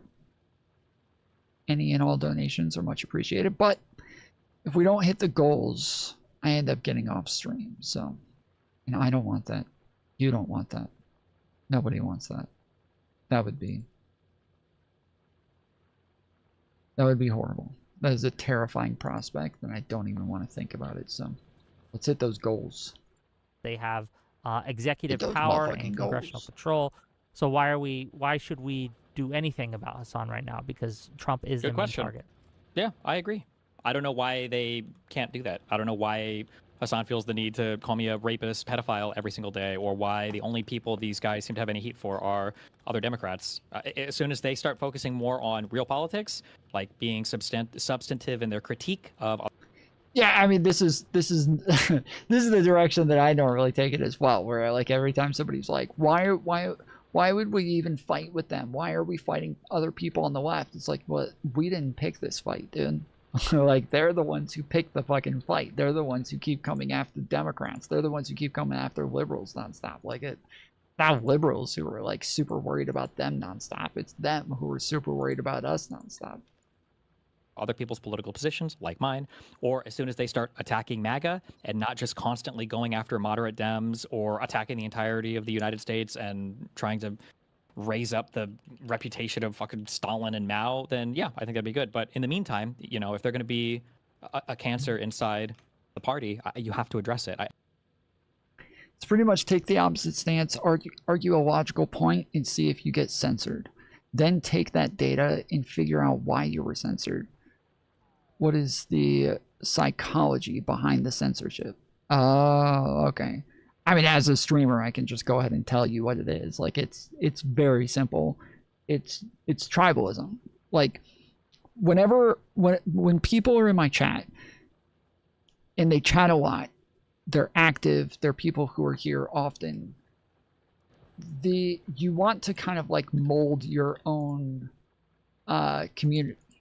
And so it's not about censorship as in you don't want people to hear what the other person has to say. It's more so you want to have a community.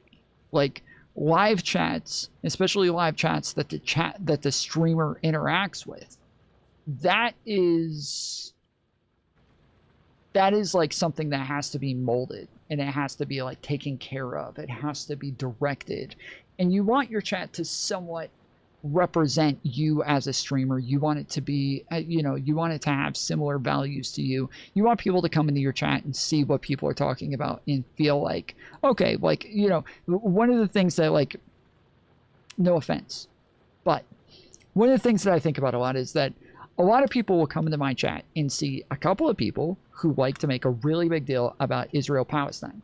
Whether it's they're super pro-Palestine and just get on to each and every single person who comes in who gives like the slightest take towards Israel, and they just want to immediately make like everything about, just going back and forth fighting with that person and making a huge deal about it. Or the opposite direction, somebody who's super pro-Israel and is always super defensive of Israel and wanting to get on every person who comes in with a take against Israel. When those like consistently happen, people who come into my chat are going to start to get this like idea of me and my community to think, oh, this is a channel that's super pro Palestine, or this is a channel that's super pro Israel. And they'll, like, even if I go into a chat, right? If I go into SoyPill's chat, or I go into different people's chats, and I see a ton of people who are just like rabidly on and on about Palestine or on and on about Israel, like I start to think like, oh, okay, that's what this streamer is like, or that's what their ideology is going to be like, or that's what, you generally are going to attract people like yourself. People want to listen to somebody speak who has who reflects their ideology and who reflects their beliefs. So when there are a ton of people in my chat who are saying a bunch of things that do not reflect me, it can start to become like somewhat of a problem for welcoming new people in who are more like you, yet you'll never get the chance for them to be a common viewer, because they're making like judgments about you right off the rip because of your chat. So you want to like mold your chat and mold your community in a way that will be a good reflection of yourself, so that you are getting more people in later who are more like you as well. That's the whole thing. That's all it ever is. That's all anybody's looking for. They're just like, people are looking for a community, and they want community based on what it is that they believe. You can't just sit there and ignore it and pretend it'll go away. It'll just grow, especially when all they do is attack us. Fair enough. $5 from Audacity. I hear that vice president guy was really 3 doobies in a trench coat. Oh, maybe. $5 from Dirty Deeds. Cultural Marxism proven to exist once again. It's almost like they wrote this down 80 years ago, exactly how to do exactly what they are doing. As outside of Hasan, how serious should we take things like this? this entryism, I guess, that's going on. Is this something that is more widespread than we've been? We led shouldn't have to believe? take it seriously at all because it should be very easy for people to just say like, "Oh no, this is wacky." So like, what should have happened when Hasan started firing off all of his text messages? And I guarantee you, he probably also threatened to pull himself from the event. Not like directly, but something along the lines of like, "I don't know if I feel safe coming if he's there." I'm sure he was saying shit like that. It should just be an easy like, oh, okay, well, if you're not comfortable coming, like that's fine, but we're not going to exclude people from the event unless they engage in some kind of bad behavior first. This is the policy that I have for all my events. I don't preemptively exclude anybody from any of the things that I go to. And especially for Hasan to be walking out here talking about how brave he was doing events right after Charlie Kirk, when he used that as an excuse to cancel events for at least a month, I think. No, it's cringe. Like, it shouldn't be a big problem because we should be able to easily say, hey, this is dumb. Like, this is not how we do this isn't how we do politics on the Democratic side. But if people aren't willing to say that, well, now it's a huge problem. I have a question. Go ahead. How common is it for people to not be allowed into events because they disagree with the opinions of other people? Like the university that I went to, and I'm sure other universities, which I won't get into the specific one, but we would have speakers sometimes, and like as like a more lefty person, sometimes they would have on more like conservative speakers, but all of the like lefty friends that I was friends with, we would go to those things, or like they would go, and you would never get kicked out just for disagreeing, right? Unfortunately, in the U.S., I think our colleges have had a reputation for a while for being a little bit exclusionary. Conservatives kind of dealt with this, but then they also were fucking crazy. Like Milo got excluded from a lot, but he was also like posting the information of individual trans people that ended up getting harassed and shit. So it's hard to say. But generally speaking, you tolerate like people that are at your university that you disagree with. Like, I don't think I would have. I'm not sure if I would have predicted that this would have happened or not. But like even like for example, you see those YouTube videos of like Ben Shapiro, and there are tons of people that adamantly disagree with him that want to make him look like a fool on stage by asking questions, but they're still allowed in because I mean he feels that he can like argue. Yeah, but that's like a hardcore right-wing value that the right has pushed for, and the left is kind of I think there's like a couple of things happening there where, one, because it's a right-wing value and something that they project a lot and they virtue signal a lot, it automatically becomes associated with right-wingers. And so even the like debate me bro became a very like right-wing stereotype for a long time. And Destiny initially getting into the debate space, a lot of people saw him as like as a problem because he was this debate me bro sort of guy, that they felt like, okay, well he's just like the fucking right wingers then. And there are a ton of videos that were put out back then where some of them were saying like, hey, I'm glad that there's somebody finally out there who's actually representative of the left and my beliefs, and they're out there actually debating these guys and calling them out for their bullshit. But there were other people who were like, yeah, this debate culture is problematic, and this is a very like Ben Shapiro, Steven Crowder sort of ideology where it's all about your masculinity and owning the person and blah blah blah. Like it's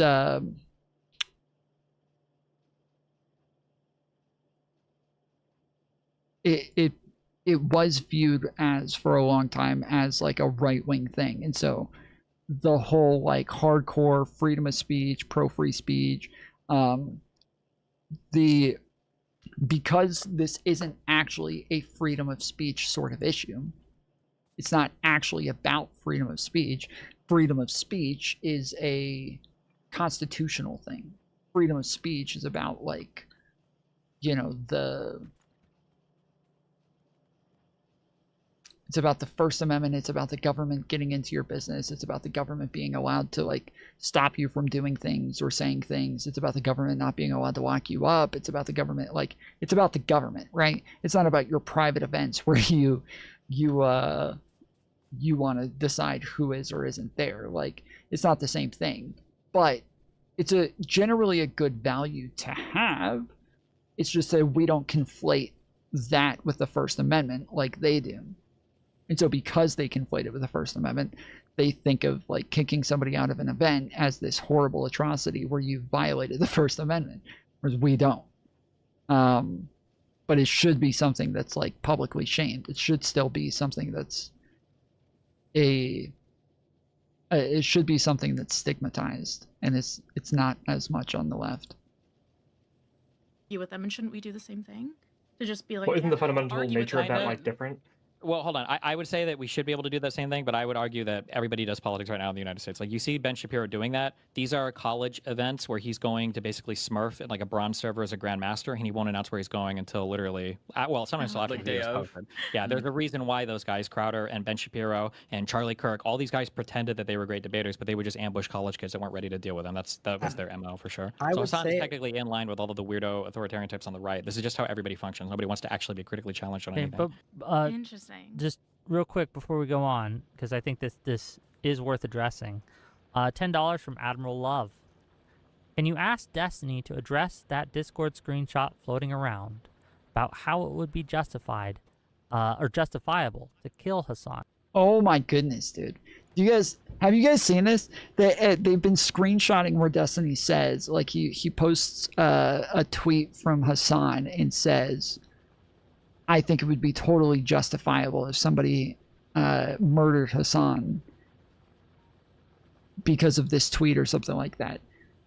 And it's a screenshot showing that Destiny posted a link to Hasan's tweet where Destiny says this. And it doesn't actually show, none of them, and these lefties are out posting this. I say lefties, it's probably like JSTLK and Queeman's groups and all of them doing it as well. But it's Destiny post, like he's literally repeating what it is that Hasan said. The thing that he is posting in that moment is what Hasan was saying in that moment. So like in the tweet that he's posting, it's just what Hasan said. Like, that's all it is. It's just what Hasan said in the tweet, and Destiny's repeating it back about Hasan. In Minecraft. That's what I've been seeing used to justify keeping him out.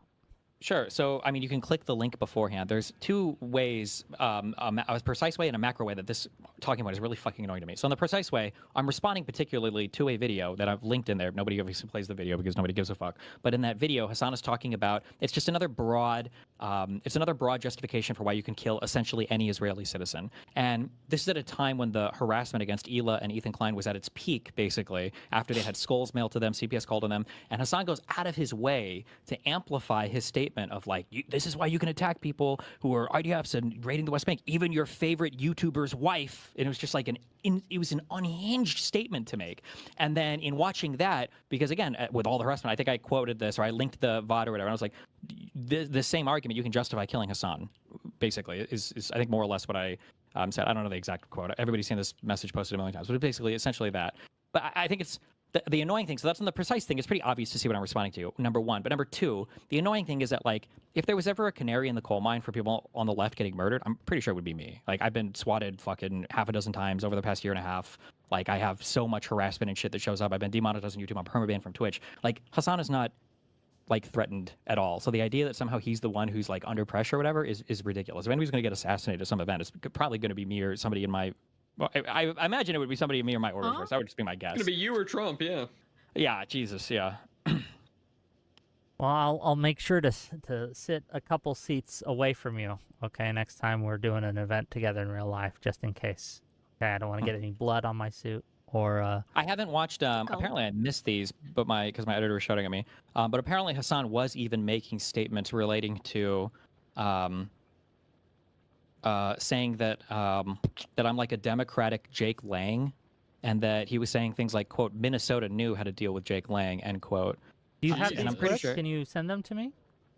He doesn't. I don't think he said it about Destiny specifically, but it was like, it was right around the time that Destiny got kicked out of the event. From what I remember, I could be wrong, but it was like right at the same time that Destiny got kicked out of the event, and so it seemed like, oh, okay, so like this is the fucking thought process he's using for kicking Destiny out of the event. Fuck, I haven't watched him yet. Although no, he might have been talking about him explicitly because I think he had Destiny's face like on the screen at the time when he said it. And I just got their huge VOD links. Give me a second and I'll like listen to it and I'll. Okay, Jake Lang got assaulted in Minnesota, I have seen Mike from PA put out a tweet. It's saying, "How long before it happens, you think?" And he's quote tweeting you saying "fuck Mamdani," and it's a clip by Substance, that Substance guy, and Hasan and Mike from PA is specifically kind of wondering aloud when you're gonna get got, I guess. Michael Bayer, that guy.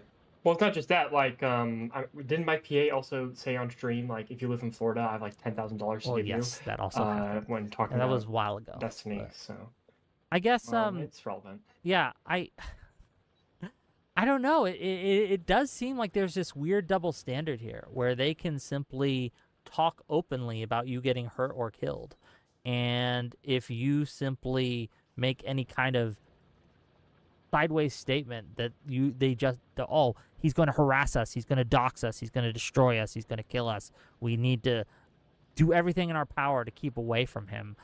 And yeah, that's a big problem. I don't know how to fix that, honestly. Yeah, I don't think Michael Bayer should be going on Twitter and saying, like, when's it going to happen to Steve? I don't think that's a good look. Bayer, but yeah. Bayer, sorry. Michael Bayer. Yeah, I don't think they should be doing that at all. He was I did specifically invite him if he wanted to, because he said it was easy to beat you in a debate, Destiny. And so I invited him and said you were going to be on today, and that after we were done with the main content, I'd be happy to host a debate between you two. I don't think he's going to show, but he might. We'll see. Okay, so these are two separate comments, but the first one is him reading a chat comment calling me like they're calling him the Democratic Jake Lang, and then this was, if you followed any of the recent news, I think this was after Jake Lang got famously beat up or whatever at some event. I don't even know what the fuck happened to him. I'll show him up. Hold on. I'm gonna go. It was nice. Yeah, seeing no, you thanks for all being here. again. Bye, Beach. Yeah, if you I'm guys sad need we to didn't leave, I get in. understand. But Wait, why does he? Is that the guy who got beat up because he was at like a Democratic thing and he was just walking down the street and they were like punching him or something? Okay. It was like a pride parade or something. Okay, here's the first link I got sent. Let's see what he says. This was 3 days ago.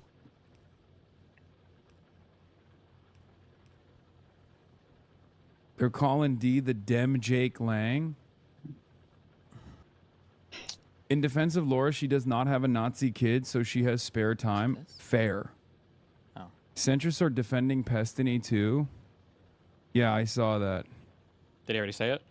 That you were the Dem Jake Yeah, that was it. Lang? That was it. Yeah, Okay, that just was calling him one. the Democratic Jake Lang, I guess. Yeah. And here. Okay, he's literally, okay, that's a bad example. He's literally reading a fucking chat. Oh no, wait, he does say fair, I guess. Okay, I was gonna say he's reading a chat, but he does say fair, Was right? he up days ago?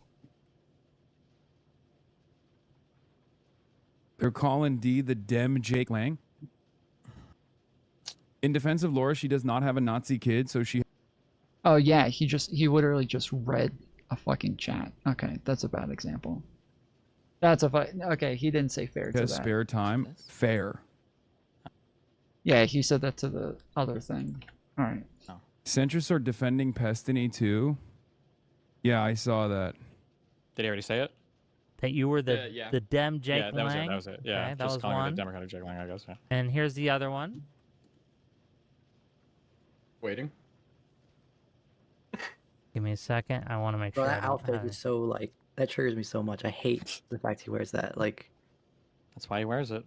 It's like somebody wore like a Nazi or a Hitler outfit. Like,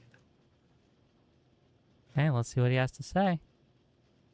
Why are you even around Jake Lang? Like, this dude is a straight up fucking white supremacist, possibly a federal agent, right? Why would you ever give them a platform at all? In the belly of the He has beast. entered Jake. the Minneapolis knows how to deal with Jake Lang. That's all I'm gonna say. Yeah, okay, that's it basically. Okay. Yeah, I think So we he's can like put two to two together. approving of violence in Minneapolis on Twitch.tv. Yeah, I still think the crazier clip was him watching that Scott Wiener dude getting harassed and basically just cheering it all on. That was fucking wild. But like, it is annoying too that like these guys get like Hasan is not at risk of anything. He doesn't go to any dangerous place. He doesn't do any dangerous shit. And then I'm out here. Those events after Charlie got fucking assassinated, especially that first one was pretty nerve wracking. I wasn't 100% sure if, especially that guy screaming outside. I was like, I don't know, man. so to have him like talking all this shit, and then when I'm constantly the guy who's getting dinged for like Destiny says that we need more violence, I was like, bro, I'm gonna be the first guy to fucking die. Like, no, I don't want there to be more violence here. But it's annoying that every other political actor in the space, Trump and all the MAGA people included, and then all the lefty types like Hasan, like engage in unlimited harassment with absolutely zero like accountability, and Twitch doesn't enforce anything. Like Twitch allows these people, what is this, the 5th or 6th or 7th time that I've been, had some type of death threat made against me by the random weirdos on this platform? I don't know. Sean DeBlack, that really short guy.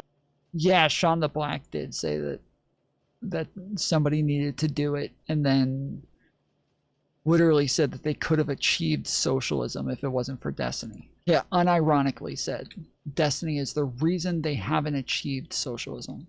Not even fucking kidding, I'm not joking. He unironically said this. That Destiny is the reason they haven't achieved socialism. Hey, what the fuck is it? Gremlo, that's the little gremlin's name, right? Fuck, like I'm taller than that. It's also really learning as well. It's worth noting as well that they can do all of that and they can operate with no accountability. But if they ever do have to face accountability, they have to face the accountability as like a Democrat and not what they actually are. So even if they do get shit on for their actions, like it reflects on the rest of us, which don't hold those views. Well, that's part of the problem, right? And it's kind of like they're holding us hostage in a way. Because one of the reasons that people don't want to punch left is because they fear they're going to make the Democratic brand look bad. They're going to be like, well, we can't really talk about this right now. We can't really confront this right now because people are going to think that the Democrats have been entirely infected with commies and things like that, which isn't true, right? Most Democrats aren't communists. Most Democrats aren't these socialist people, right? They're just not. But they worry that if they are going to call out people like Hasan, people like that Gremlo, people like fucking Mike from BA, they're going to be seen as attacking Democrats. And this is what they're basically holding us hostage, saying, if you target us, if you speak out against us, we have kind of branded ourselves or been branded by the right wing as Democrats, so you're going to hurt yourselves doing this. So you have to kind of take a hit if you want to do this. And it's honestly a really good strategy, and I don't know how to deal with it. I don't know. Okay. Kind of annoying, yeah.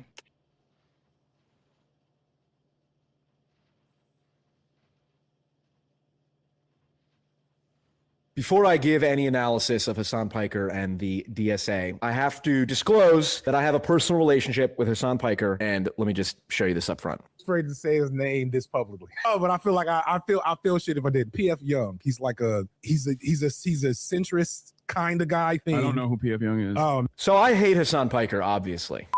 Top line analysis of Hasan Piker. If we refer to the meme adoption curve, remember like the technology adoption curve, you start off with a cell phone, it's brand new, and then eventually more and more people adopt it, and then it becomes mainstream. That's how ideas and memes work. Hasan Piker is right in between the influencer and normie section. Hasan Piker is very normie coded. He is a barometer for where the progressive left is moving. He has not many original or interesting ideas.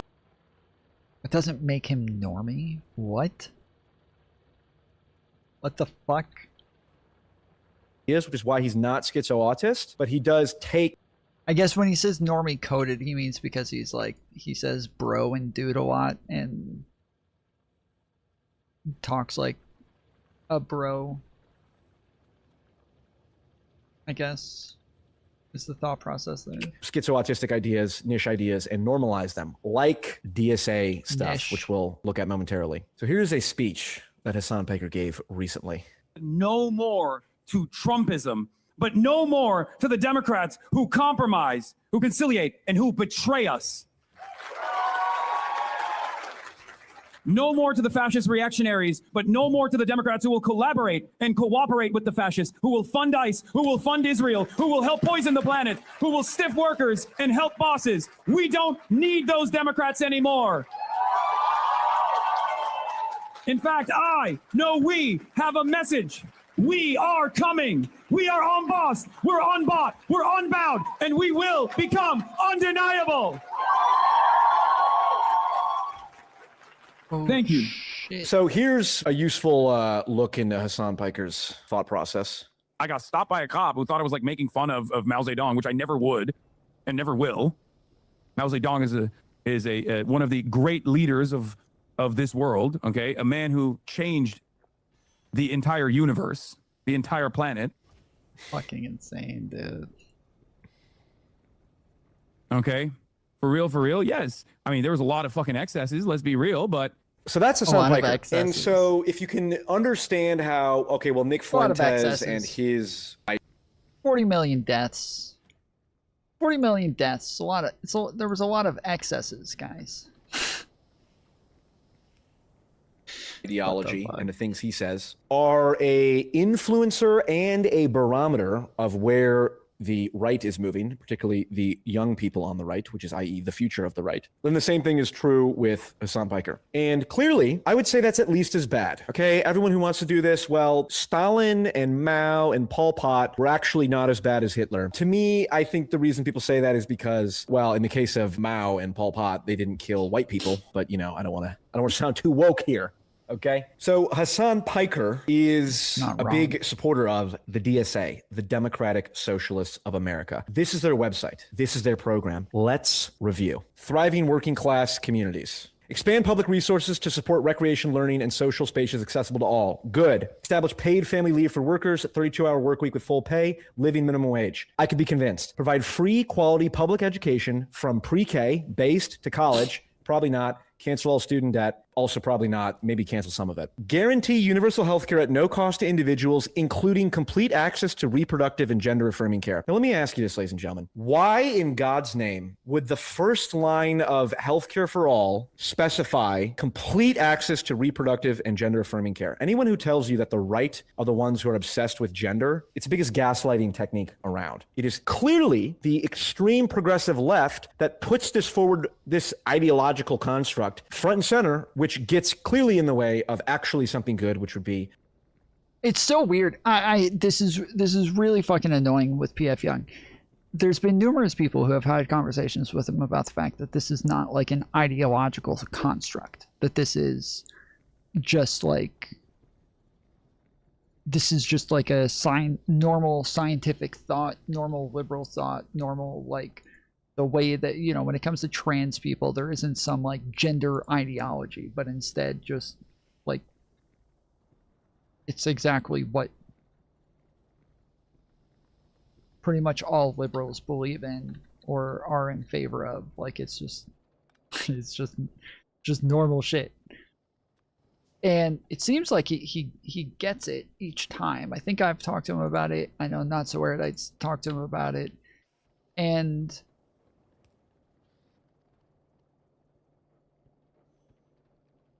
yeah, he just goes right back to then acting like there's like, you know, this gender ideology again, like immediately after, just goes right back to it. It's like, what happened? I thought you got it. Like I thought it seemed like you understood last time, and then here we are again. It just seemed to not understand again. A more equitable and universal healthcare system, which is something I'm very sympathetic to. Not totally convinced. We need to hear more information from the other side, but I'm generally on board with this, but not if we're leading with reproductive and gender affirming care. And you might say, well, these are just the crazies. This is not that important. Paul, you just need to ignore that. No. Look. The gender ideology stuff is essential to the underlying ideology that animates these people. How do I know this? Well, one of my mimetic feudal lords is called Anton Edwards. Here he is reading a passage from a book about the Khmer Rouge, which is the Cambodian left-wing radicals. The chief says, wearing colorful clothes is forbidden. You will take off the clothes you have on and burn those as well. Bright colors only serve to corrupt your mind. You are no different from anyone else here, and from now on, you will dress in black pants and shirts. A new set will be issued to you once a month. In democratic Kampuchea, we are all equal and do not have to cower to anyone. When the foreigners took over Kampuchea, they brought with them bad habits and fancy titles. The Angkar has expelled all foreigners, so we no longer have to refer to each other using fancy titles. From now on, you will address everyone as Met. For example, he is Met Rune, she is Met Stray. No more Mr., Mrs., Sir, Lord, or His Excellency. Yes, comrade, we reply collectively. The children will change what they call their parents. Father is now Po, and not daddy, pa, or any other term. Mother is meh. I hold on to Pa's finger even tighter as the chief rants off other new words. The newcomer have better words for eating, sleeping, working, stranger, all designed to make us equal. It is not a coincidence that the radical progressive ideologues of the past said the same things that the progressive activists are saying now, because it's the same. Oh my goodness. That's holy shit. The progressive ideologues are not saying that nobody should use gendered language. Nobody's saying this. Literally nobody. Who the fuck is saying this? Who, like, what Democrats are saying this? What Democrat politicians are saying this? Who the fuck is saying any of this shit? This is absolute doofus propaganda. Like, this is propaganda that only the dumbest of the dumb should be capable of falling for. Why the fuck is he reading this shit off like it makes sense? Underlying motivating ideology. That being said, rob your opponents of their valid talking points. We should have universal health care of some kind, or certainly an improved healthcare system over what we have. So let's keep going through these. Housing is a human right.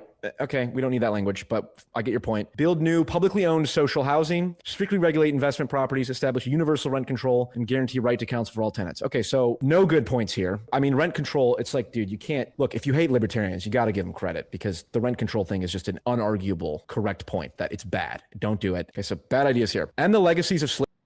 Again, this is not a thing that liberals advocate for. This is not a thing that liberals or like Democrat establishment advocates for. So this is not relevant to us. Slavery and colonialism, sure. Reinforce anti-discrimination laws, probably not. They actually create more racism. Honor all treaties and tribal sovereignty, sure. Enact reparations and massively invest in good jobs, quality housing, and infrastructure. Well, you create more racism. Those, like, the anti-discrimination laws don't cause racism.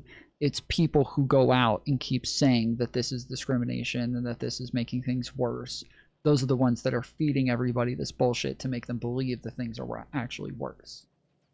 In neglected minority communities. I have an idea. How about we invest in poor communities and we just use class? What will happen by definition? Well, because poor people are disproportionately Black or Hispanic, not Asian, which is why person of color is a stupid fucking term. But if you're trying to target benefits towards disadvantaged minorities, you just focus on class and you will disproportionately benefit disenfranchised minorities. Oh my God, it's almost like race reductionism is not a good way to approach a leftist economic policy platform. But that's my opinion, and I'm clearly a right-wing racist, so nobody listen to me. End mass incarceration, demilitarize police departments, disempower police unions, fine. Redirect funding to public services as a step towards fully abolishing the police and prison system, which protects the rich and jails the poor. Should I pull the clip up of Jordan Peterson talking about how in communist Russia, criminals were regarded as, quote, socially friendly elements of the state because the only reason someone would turn to crime and theft was because they were oppressed by the oppressive political system, right? Psychopathy couldn't possibly exist. Antisocial behavior couldn't possibly have a reason for manifesting other than something that fits into our political ideology. Feminism for all. Socialist feminism fights for queer liberation and the freedoms for all working class women. Stop gender violence, okay, and end policies that oppress bodily autonomy and intimate life, including patriarchal restrictions on abortion, childcare, child raising, gender expression and transition, marriage and divorce. Ban sex discrimination, ensure fair compensation. All stuff that in principle could be good, but in practice is, of course, not useful. Workers must lead our democratic transition to a green future, pass a federal jobs guarantee, implement massive investment in sustainable publicly owned energy and transit infrastructure. How about this? If the Green New Deal involved primarily nuclear, that would be based. But here's the real thing. I will respect the DSA the day they have a synod, that the day they issue the Synod of the Bronx or whatever, which they gather their ecumenical council of socialists and trans people and all the gay people, and they all get together and they go, can we all agree that anyone who's progressive and anti-nuclear should be abandoned? Because if there's one like genuinely good solution for climate change, it's nuclear energy. And for some reason, a lot of progressives are against it. Doesn't make any goddamn sense. But anyway, so, you know,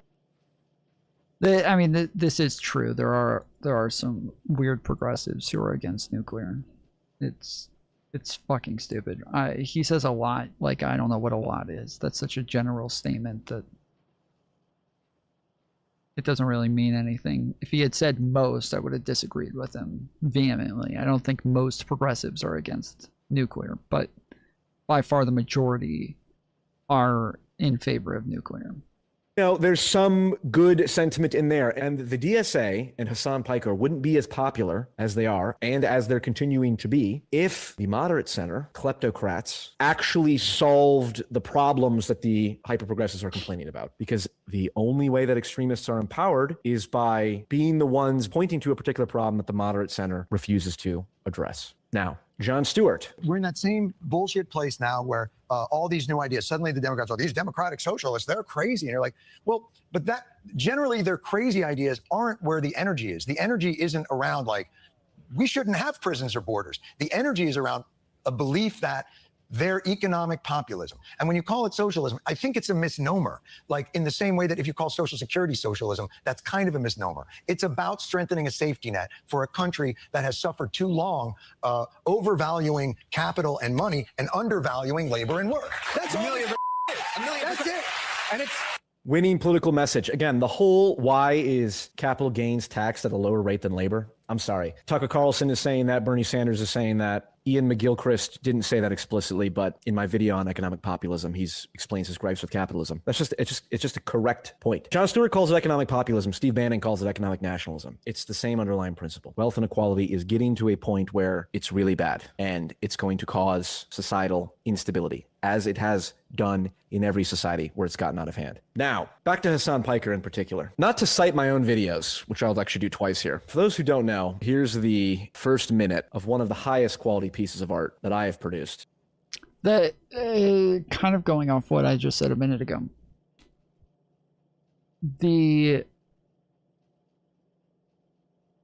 PF Young, the last time I had him on and we had a conversation, I kind of started off by saying, do you want to like spread the truth, or do you just want to like feed people what they already believe? And he's like, it seems like a loaded question. And I was like, well, I don't think it is. Based on the things that you've been saying lately, it seems like an obvious question, because you keep saying, I'm trying to tell people what's, I'm trying to explain how people feel, and I'm just repeating back to people what they think and what they feel, and I'm being pragmatic by actually recognizing how people feel about things and talking about it. And a lot of people just want people to feel differently, but they don't. And it's like, but you're not, that's not the truth of like a matter. So if somebody feels like if they're, they're like, gender ideology is like helping groomers or something like that. People might feel that way, but it's not really true. Having a man in the women's bathroom or a trans person in the women's bathroom, like, do they feel unsafe? Sure. Are they actually unsafe? Not really, no. Like, generally they're not. And we can repeat back to them how they feel. We can say, hey, this is dangerous. This is horrible. How dangerous. Oh my goodness. We can just kind of, engage in their own fucking delusions and help them be deluded. Or as content creators, we can take responsibility for, the fact that we're here influencing people, and influence, like be good influencers, influence people in good directions, not just repeating back to them what they want to hear, but instead say what is true.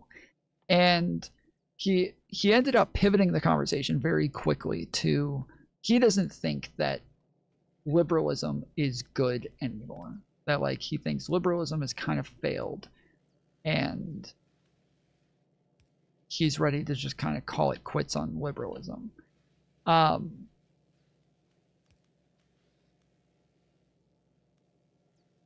So we never really like got to a conclusion on that thing, which was the main reason for why I invited him on, is because, yeah, I wanted to get him to like kind of come to grips with the fact that he is like overtly advocating for just repeating delusions back to people instead of actually telling the truth. But yeah, we didn't really get to do that, so it's kind of annoying.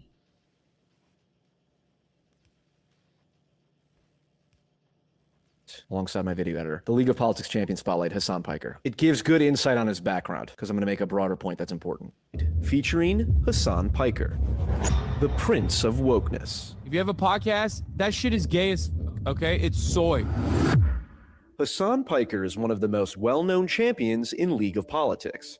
Prior to his rework, Hasan Piker was a very mediocre bro-science brawler. Proud of girlfriends that are going to do their best to cockblock you because they're fat and lonely. Leave your comments and ideas and opinions that I really truly care about in the section below. And if you don't, I'm going to come to your house and I'm going to have sex with your dog. In more recent patches, Hasan has become an extremely popular pick, not just with hardcore left-wing players, but with many casual players as well. I love Hasan Piker. Why do you love Hasan Piker? I love him because I feel like he's so accessible to people who aren't like usually into politics a lot. That point, Hasan Piker, once again, is in that section of the meme adoption curve in between influencer and normie. Okay. Oh, Hasan Piker's dumb. Hasan Piker's dumb. It's like, you fool. It's like saying the wide receiver isn't as big as the offensive lineman. They have different roles. They have different roles. Don't you understand? The average person doesn't need or doesn't want to and doesn't have the capability to sit there and listen to a 3-hour lecture on dialectical materialism, but they will listen to Hasan Piker mumble something that someone who believes in dialectical materialism would conclude politically, and so the meme travels up the meme adoption curve. Okay? Have some empathy for people who like someone that you don't like. Now, again, to steel man the Hasan Pikers, and once more to cite my own videos, right? Because when you say something perfectly once, as I often do, actually as I do every time, no need to reinvent the wheel here. You can't properly assess someone's faults if you can't also identify their redeemable qualities. Hasan, like many influencers, is looked up to by a ton of mainly young males. And in a time when a lot of these kids are lost, hearing some good advice is better than hearing none. True masculine, or like whatever positive quality that you want to attribute to men and women as well, vice versa, comes from confidence, okay? Inner peace that you have found within yourself because you know what your limitations are, you know what your goals are, you can set goals for yourself and you can achieve them. You believe in yourself, you have inner peace, okay? It's very difficult to accomplish. It's easier said than done, 100%. If you want to evaluate Hasan's role in the Great Meme Wars, I think Jordan Peterson's description of Andrew Tate actually applies very similarly to Hasan. And I know why they're attracted to Andrew Tate. They'd rather be Andrew Tate than an incel, and they're right. It's best to give the devil his due. Like if you had to choose between being kind of flabby and unhealthy and resentful and in your basement looking at pornography and you're ineffectual and the future looks pretty damn gloomy, and then you see Andrew Tate, who's hyper masculine in an almost manner that's almost a parody, and wealthy and Later, famous, Icarus. Have a and good night, man. apparently has women at his disposal. Okay, well, I gotta call it here. We went way over the time limit, and we still haven't hit the other $15. So,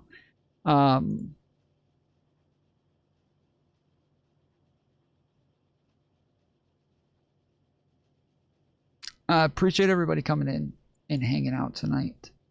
I'm sorry that everybody sucks and we did not hit the goal. Give Tom money. Yeah, you guys are supposed to give me money. I don't have any problem with people punching left, and I agree that the left is picking the fight. I just don't like the framing of one side hates the party and are arsonists. So, yeah, I don't know about the arsonist thing, but it is what it is. Keep going, Tom. I will donate. Give me 2 minutes. Okay. Fair enough, W. Freddy.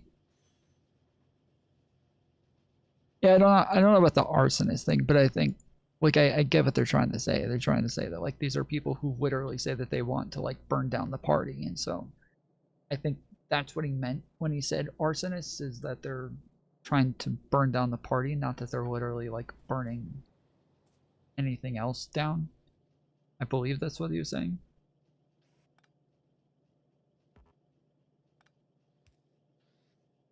think, well, I'd much rather be him than me. That's the incorporation of the shadow from the Jungian perspective. It's like, it's right. Isn't it funny how It's Isn't it funny how Jordan Peterson would never give that level of charity to Hasan Piker? He'll say that about Andrew Tate because he's right wing, but he would never give that same level of charity to Hasan Piker. Why? Well, just because he's old and he's been just shit on by left wing people for so long. Freddie Drongo tipped $20. Ooh. Hey yo, Freddie Drongo, $20. Sheesh. You had a good day at the races, buddy?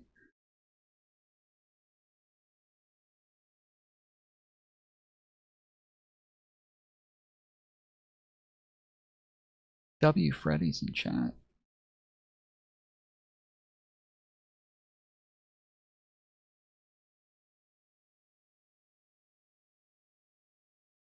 I will be tomorrow. Oh, you'll have a good day tomorrow. Okay. Well, let's go.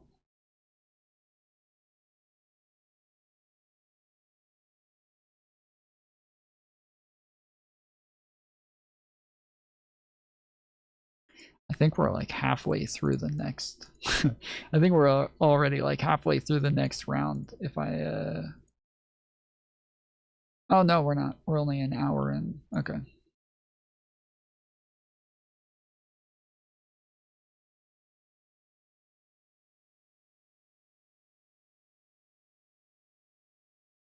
There we go. 2 hours and 11 minutes left to get another $20. Thank you, good sir. Yeah, so far we've only had Trib and Freddy donating tonight. Trib with $10, Freddy with 20. Let's go. Let's fucking go, boy.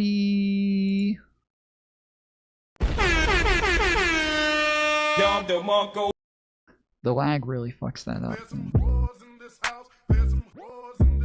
He views himself as right wing. Unfortunately, what I do is I intentionally try to upset as many far right people and far left people so that I get it equally from both sides, because I love taking it from both. What I mean is I like having a balance of pressure. So like, what was that? Far right people and far left people so that I get it equally from both sides, because I love taking it from both. What I mean is saying some gay shit.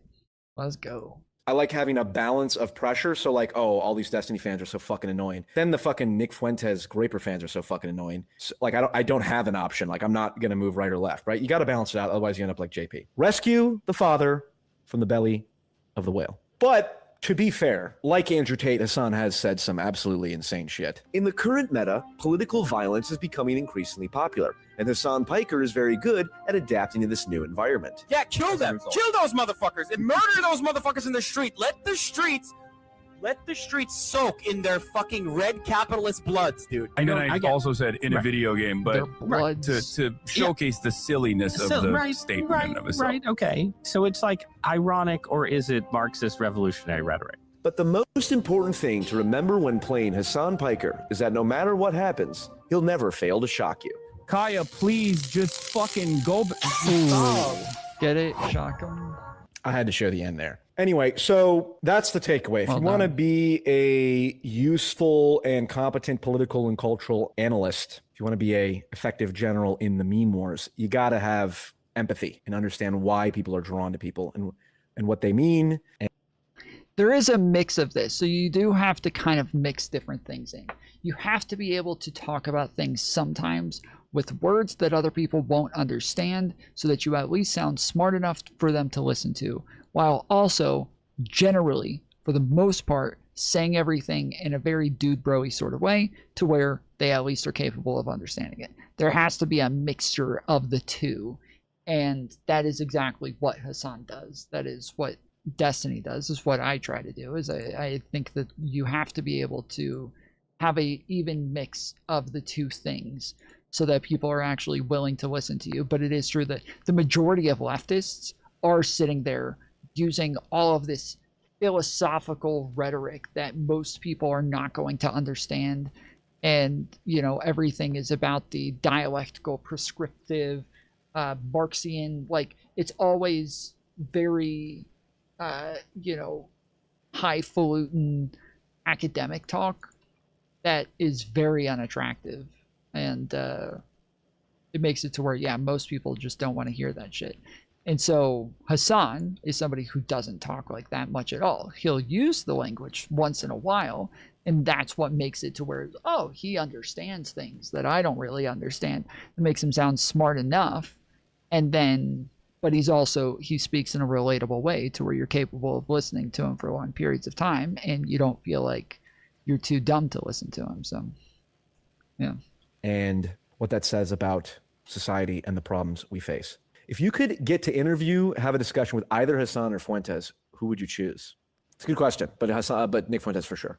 I mean, what would I talk about with Hasan? Like, well, no, I mean, look, I'd have the same conversation with either of them, which is like, what I would do is for the first 20 minutes, I would just explain to them why they're right about all the things that I think they're right about. And in a very qualified way. So like Nick Fuente, hey man, you are 100% correct on this, and this. You're hilarious. Obviously I've got some disagreements we can get to at the end, and I would like to talk about that. But like, blah, blah, blah. I'd ask Nick about what was life like being canceled by Ben Shapiro. Mainly because I'm going to need some advice when it happens to me. And then with Hasan, to be fair, I don't see enough of Hasan. I don't see as much stuff from Hasan than Nick Fuentes. Jesus, my head's a little tight. So, but I'm sure I'd find some common ground with Hasan.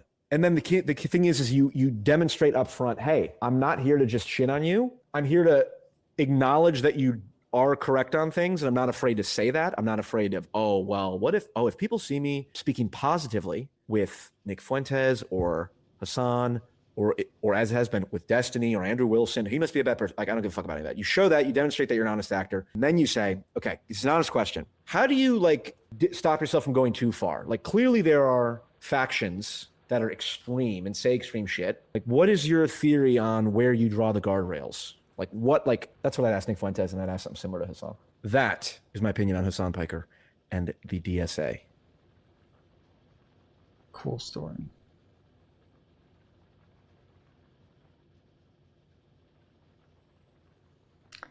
Cool story, bro.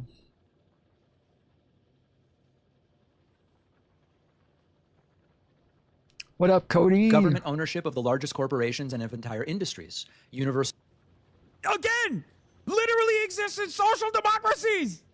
Norway owns the entirety of the extraction industry. It is completely nationalized.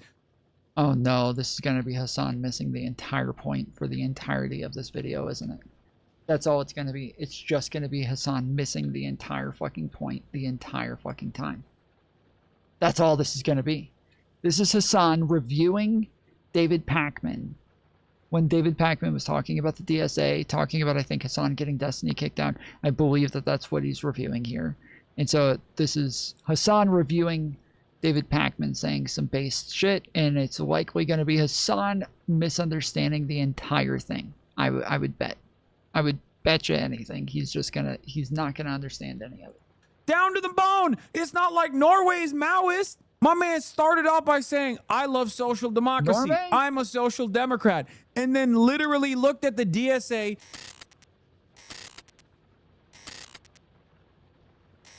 Also, David Pakman, we're going to watch this because Unfuck America tour is now hyping up. Dude, I love that all of these Destiny affiliated organizations, they just almost exclusively work to do PR for this weirdo. Okay? This weirdo and his cult. David Pakman has joined in on the call to action. And so did Parker get a job. As you guys know, College Democrats invited me. Did he? Did Parker also do it? Oh shit.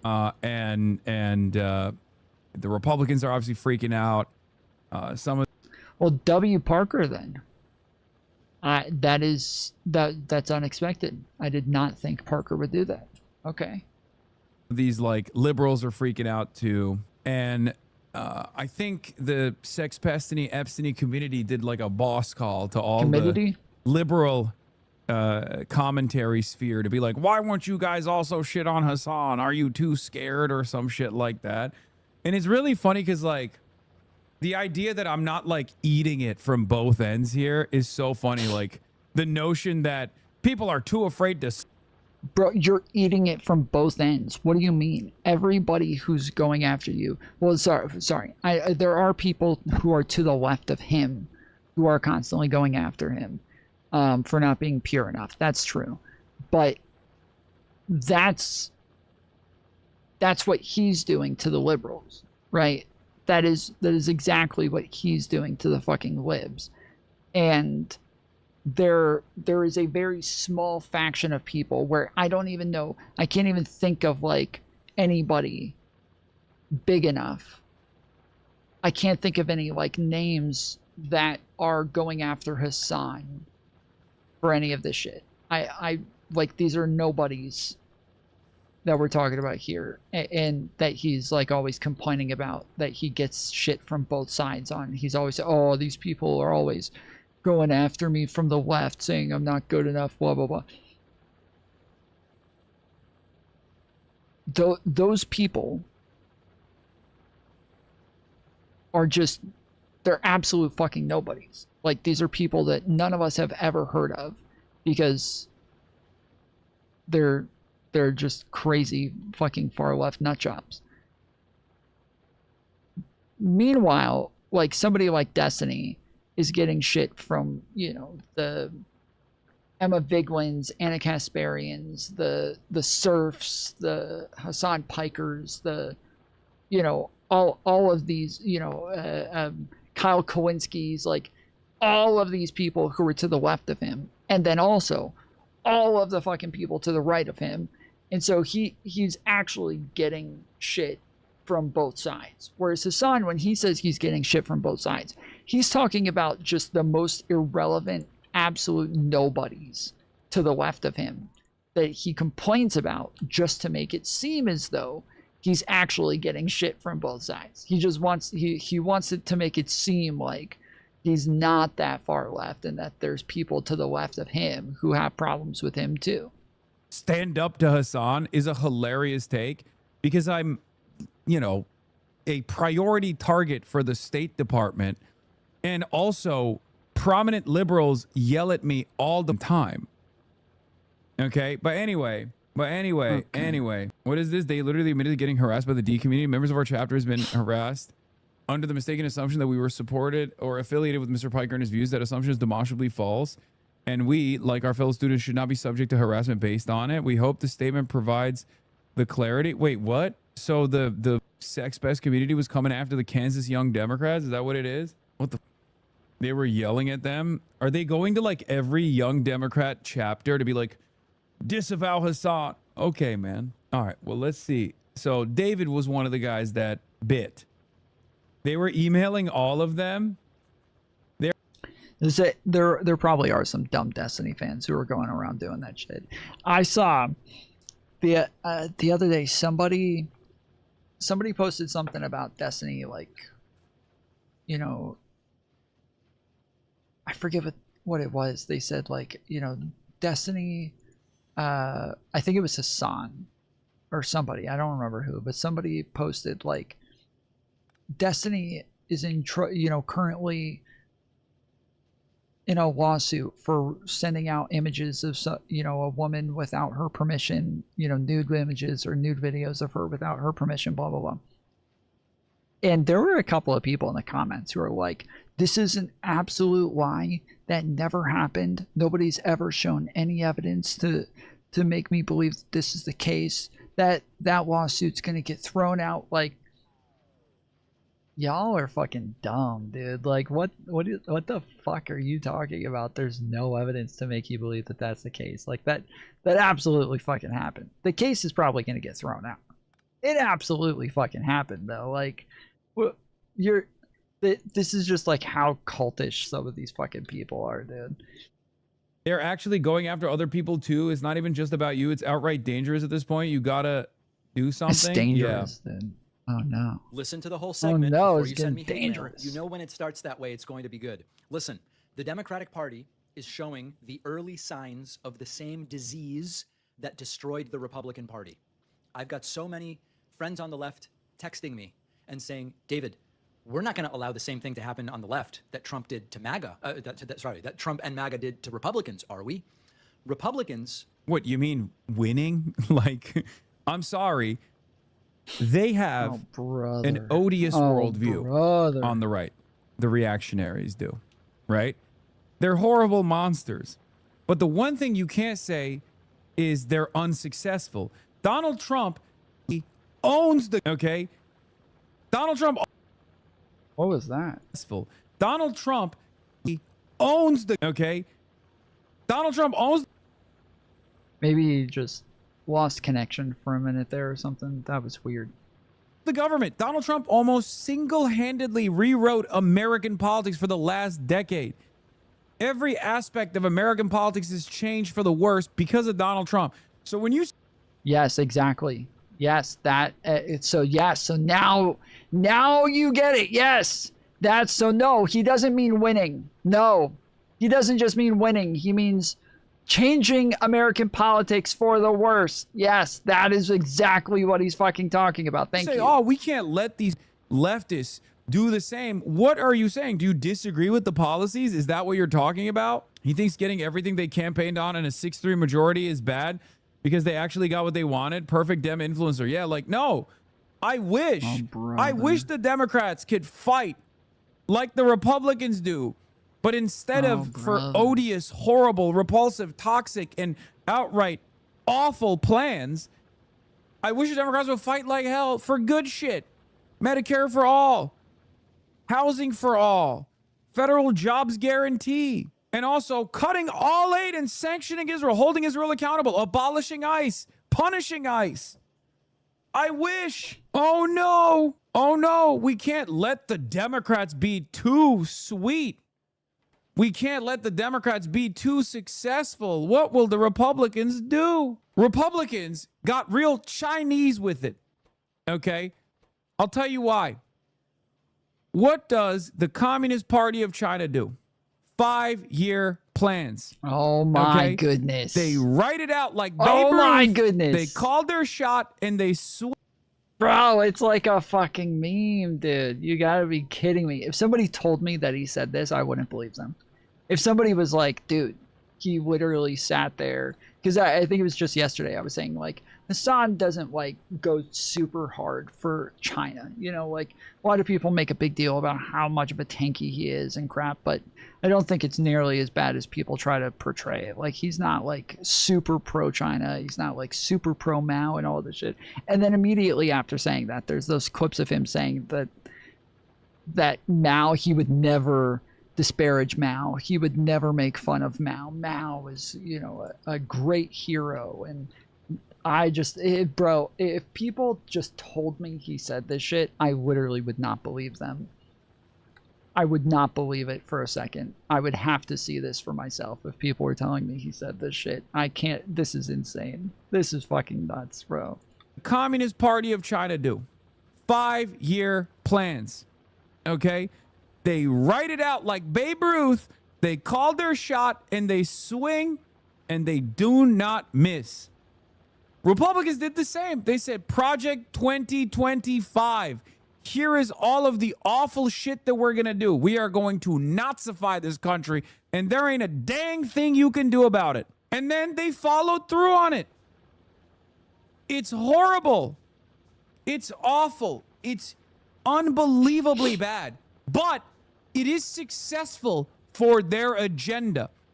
So, yeah, I wish the Democrats would have their own Project 2026, Project 2028, which featured socialism heavily in it. And then we had enough fighters that could get together and push for that. Okay? So, no. When you say, oh, we can't let the MAGA-style situation take over the Democratic Party, what are you talking about? We believe in the opposite things that they believe. We believe in the opposite things that they... Yes, that's not good. That's literally the like antithesis of liberalism. Yes, there is fascism to the far right and communism to the far left. And, you know, socialism and conservatism in between. And liberalism is, you know, against all of those things, and all of those things exist to fight back against liberalism. All of those things exist to try to stop liberalism. Believe we want to advance the opposite things, but if you're going to talk about success, MAGA has been unbelievably successful. Well, just to be clear, it's not the opposite. All right, they're not the opposite, because fascism obviously has a lot of authoritarian measures built into it that a lot of communism and socialism does as well. Full. Let's continue. Back in 2010, their leaders laughed at the Tea Party. Conspiracy theorists, they're far right. There's a reason why like horseshoe theory really resonates with people as a very real thing, and it's because they're not the opposites of one another. They have a lot of overlap. Internet trolls, they're not going to do anything.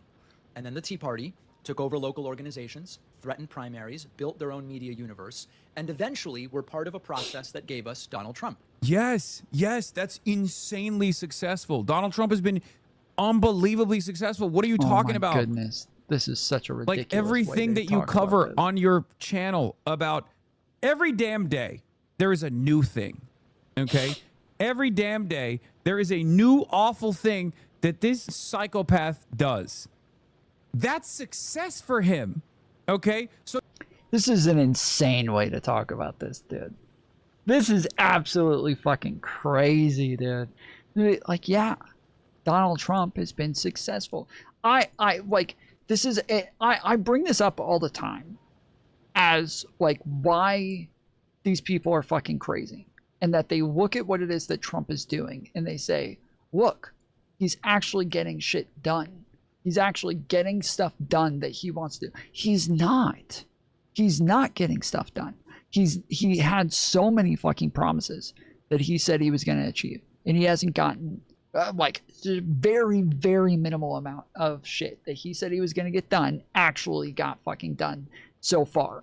That he has gone almost completely against all of the things that he ran on, and has literally done the opposite of a lot of it, let alone just not achieving good portions of it. But these people hype Trump up so much and give him so much more credit than he actually fucking deserves. It makes absolutely no sense. They are so horny for Donald Trump for absolutely no fucking reason. So you know he's successful. All the bad shit he's doing, that's success. Like literally, we're seeing numbers every day showing that like Republicans are done with Trump. The Republicans are sick of Trump. We're seeing all of these people saying that they're leaving MAGA, that they're still Republicans, they're still conservatives, but they're done with Trump because he's not doing what he said he was going to do, and he's not achieving any of the things that he set out to achieve. He's not representing them the way that they wanted to be represented. Like, and then these people that, as we're covering this on a daily basis, looking at Donald Trump's approval ratings just completely tanking, these people sit there, and as we're trying to like show the trend of people just completely sick of Trump, these motherfuckers come out and lie to you and tell you the exact opposite.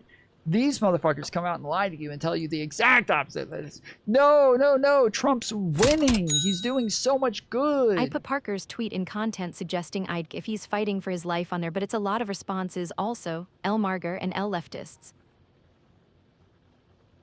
Dude, is Parker based? Was Parker based today? All right. So this is from Parker Get a Job. He is the better half of the Dean and Parker duo on TikTok.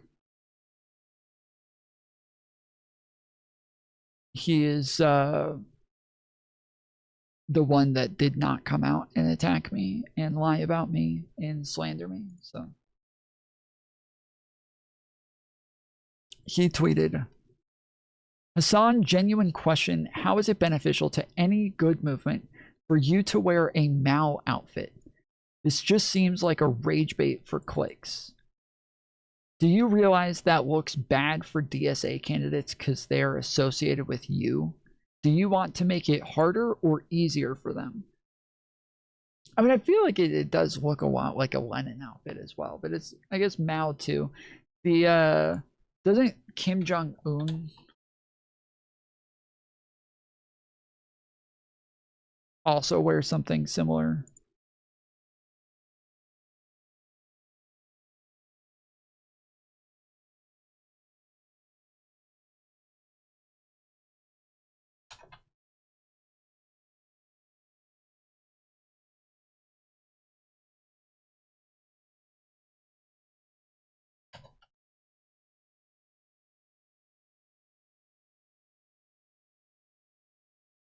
It's literally Kim Jong-un.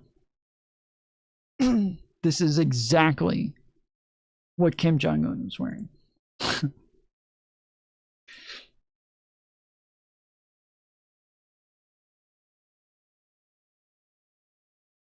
Not one of those names are good. Sure, I feel like more people today, more normies today, would know why Kim Jong-un is bad, or at least know that he is bad, than would know why Mao is bad. I feel like the majority of people don't really know much about Mao and don't know about like the 40 million. They don't know about the Great Leap Forward. They don't know about the Civil War. They don't know, like, I don't think, you know, the, what was it called? Not the color revolution, what was it called again? The something. There was somebody who came on my show one time and called it the color revolution, and that has fucked me up ever since. They were talking about Mao and they called it the color revolution, and now that is exactly, it pops into my head every fucking time, and I can't think of the actual name now. No, the pockets are different? Are they? I don't think they are.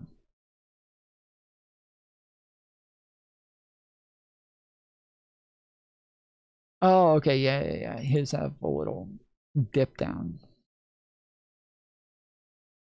And that is, yeah, Mao has the dip down. Okay. Interesting. Interesting.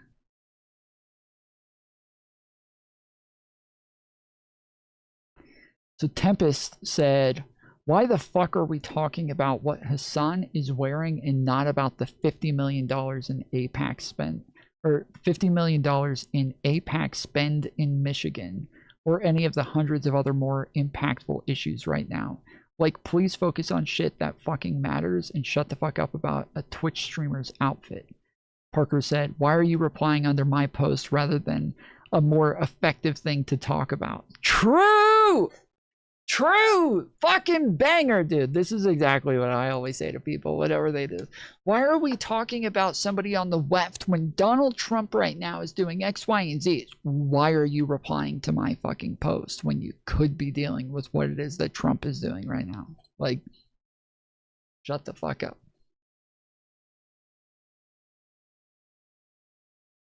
He said, I don't have to do the most effective thing all the time. I also am a streamer myself. How is it crazy a streamer is talking about another one? True.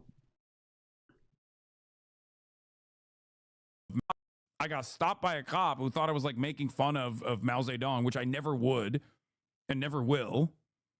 Mao Zedong is a one of the great leaders of this world, okay?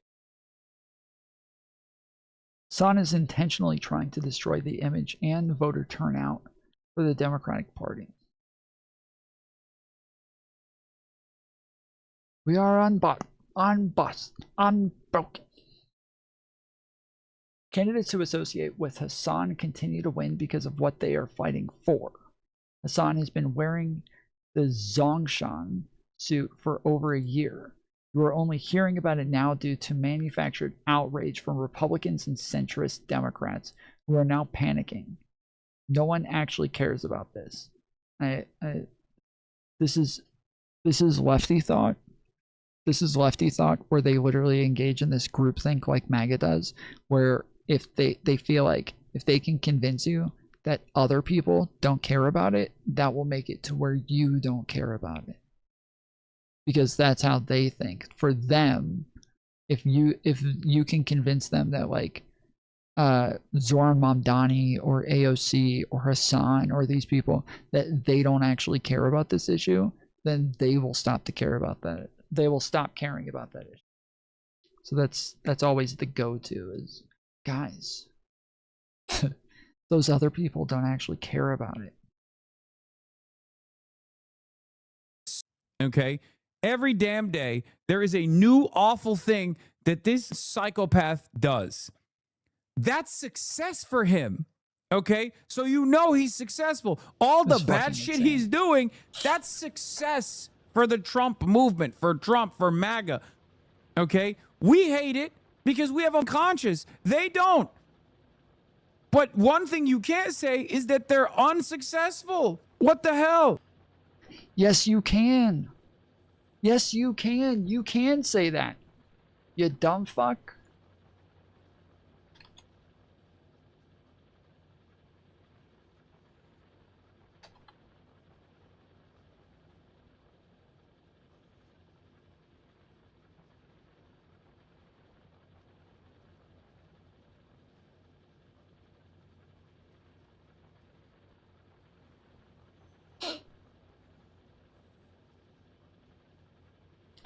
As of July 2026, let's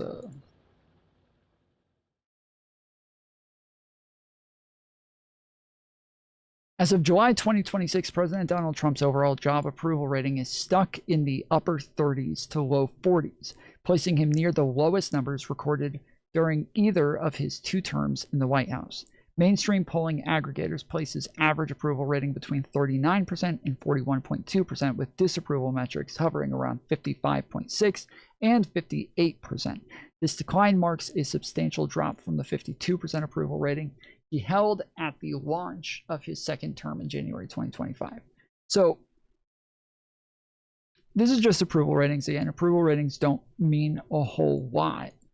But what does... Let's see.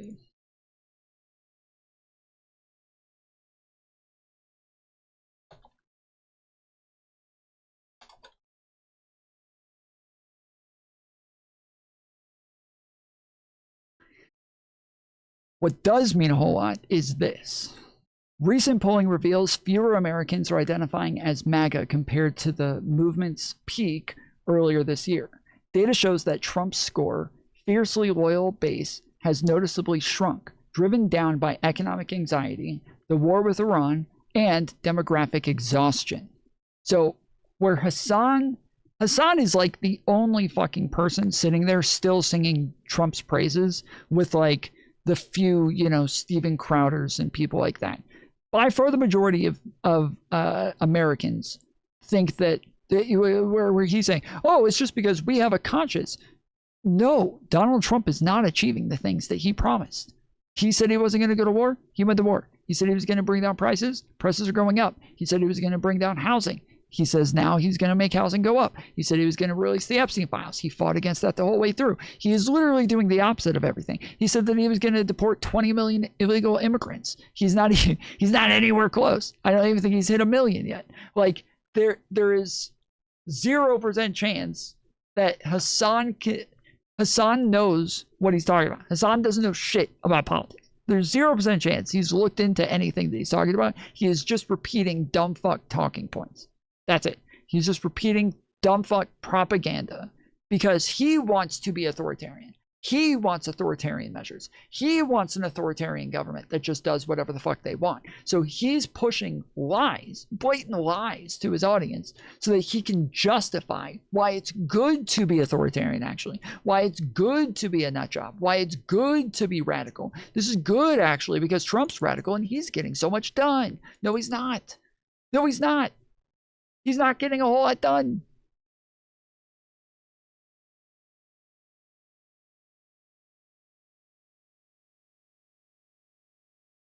The left and Democrats can't make the same mistake. There is a small group of far left extremists gaining influence inside youth groups and party organizations because they spend all day online organizing and enforcing ideological purity and attacking anyone who disagrees. Now, let me be very liberal, happy fun, la la la, human smuggling, fentanyl deaths. He's also not mentioned the fact that you're on the left-wing lunacy thing. Clear. I am not talking about people who want Medicare for all and affordable housing. I want all that stuff. I'm with all that stuff. I'm a social democrat in the style of Northern Europe. Of course I want those things. These are folks who treat political warfare like a full-time job. And when they can't build... Dude, you're literally a political commentator. What are you talking about? you're a political... That's your full-time... That's literally your full-time job. Being a political commentator is not the same thing as being part of political warfare, bro. What do you mean? You're the one who literally said so being a political commentator does not have any, the word war in it at any point. You know what word is in there though? Is generally influencer, being a political influencer. I seem to remember somebody saying that they were not going to influence their audience on who to vote for while being a political influencer. So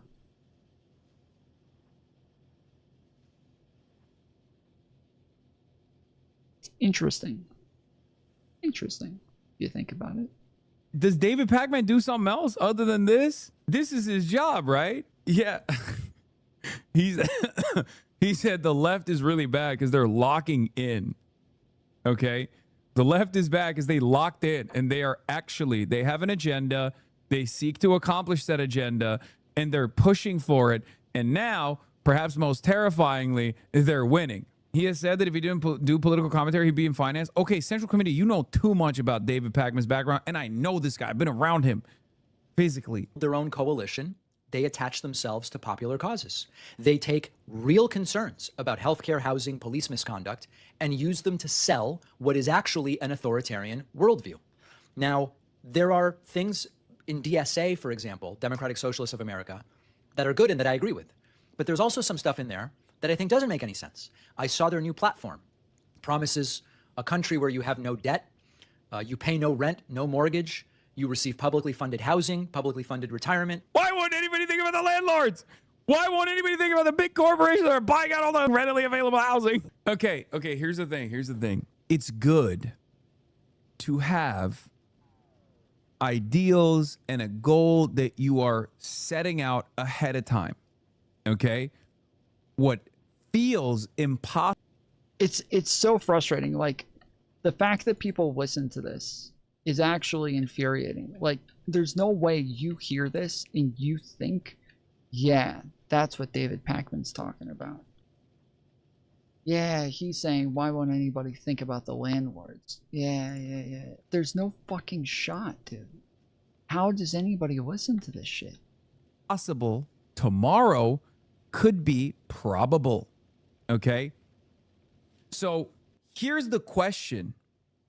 Why don't you like that final goal that we should move towards is the real question. Because, like, you could just be like, how do we accomplish it? Fine. That's okay. That's a healthy and productive conversation that we can have. But if you just cut it down to be like, dude, what? Like, public housing? Gross. then that just comes across like you are just in opposition to a thing that exists. Popular causes. They take real concerns about healthcare, housing, police misconduct, and use them to sell what is actually an authoritarian worldview. Now, there are things in DSA, for example, Democratic Socialists of America, that are good and I agree with. But there's also some stuff in there that I think doesn't make any sense. I saw their new platform. Promises a country where you have no debt, you pay no rent, no mortgage, you receive publicly funded housing, publicly funded retirement. Why won't anybody think about the landlords? Why won't anybody think about the big corporations that are buying out all the readily available housing? Okay, here's the thing. It's good to have ideals and a goal that you are setting out ahead of time. Okay?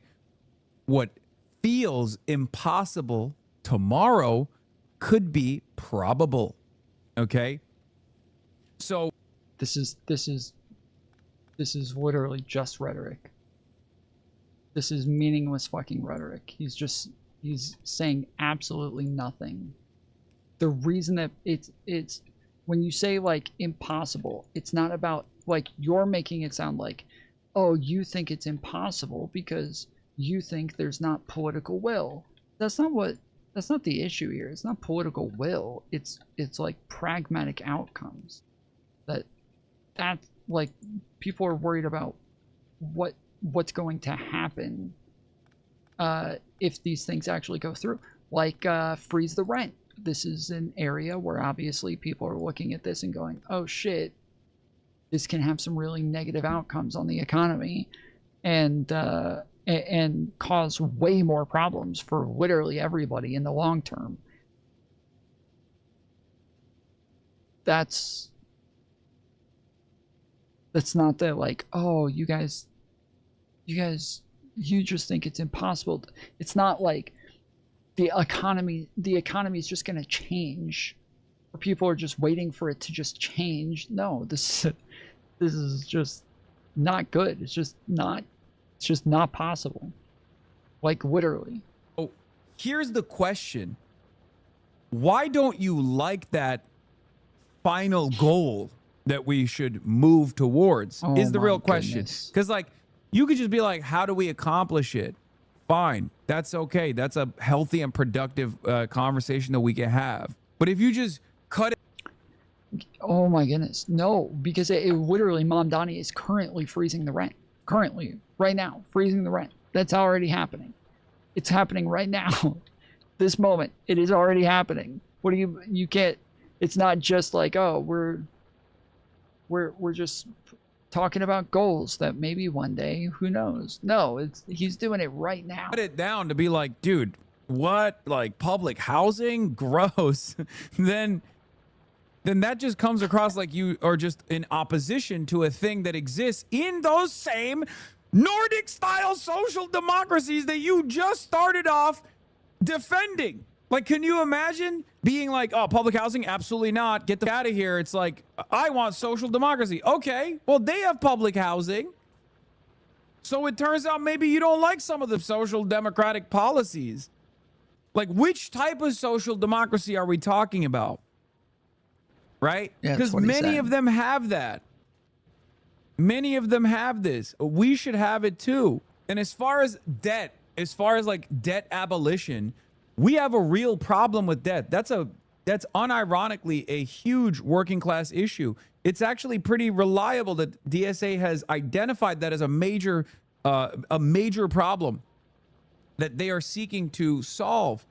Debt abolition was a pivotal plank of the Biden campaign.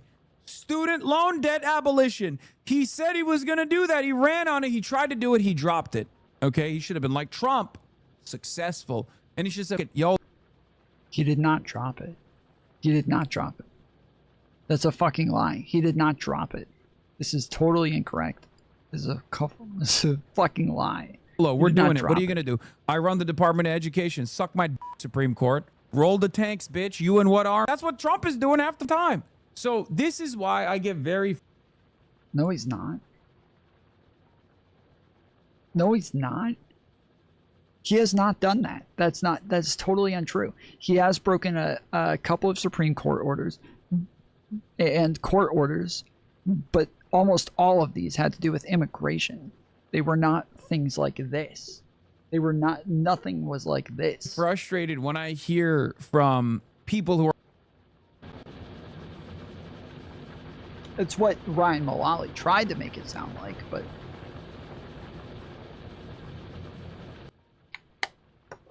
Or like, I'm a social democrat, but I think the DSA platform is untenable. It's like, well, okay.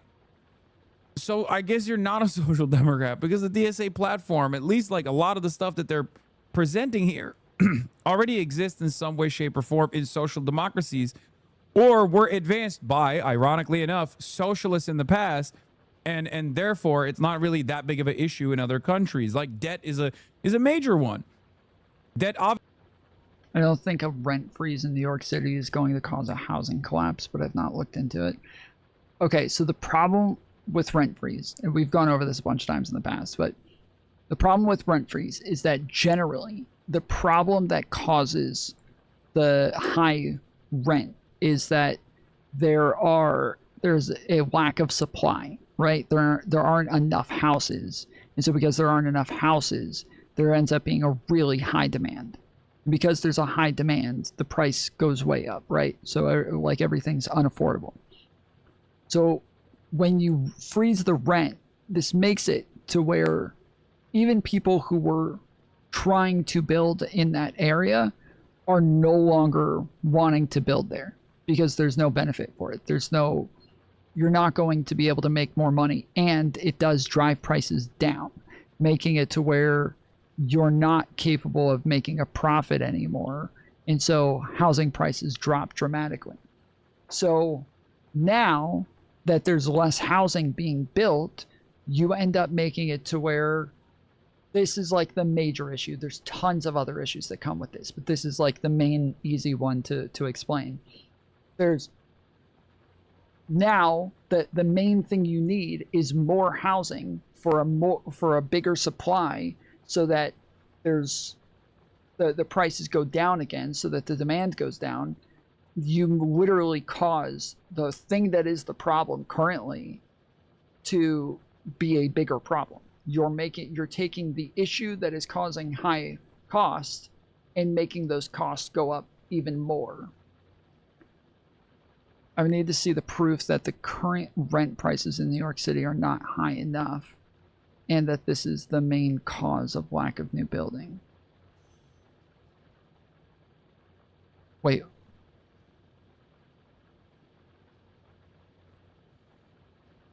But they're not high enough. High enough for what? I don't understand what does that mean?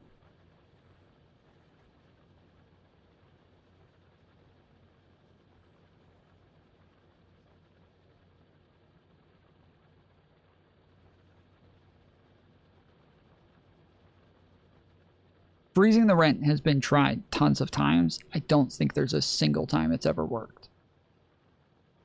I don't know of a single time. Like, as far as I'm aware, it has literally never worked. It has always driven prices higher, creating like a bigger, making the issue that you're trying to deal with bigger, right? So rent freeze is supposed to be temporary, and when you put it like a rent freeze for a temporary amount of time, that during that period, those people's prices are going up, so that once the rent freeze is over with, all those people are going to end up paying much higher prices at the end of it. This is the way it's turned out, as far as I understand, literally every single time. High enough for developers to want to build, invest in properties. I'm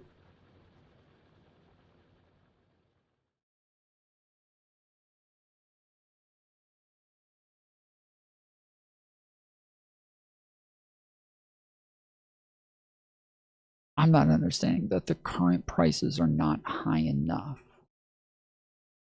You mean while the rent is frozen?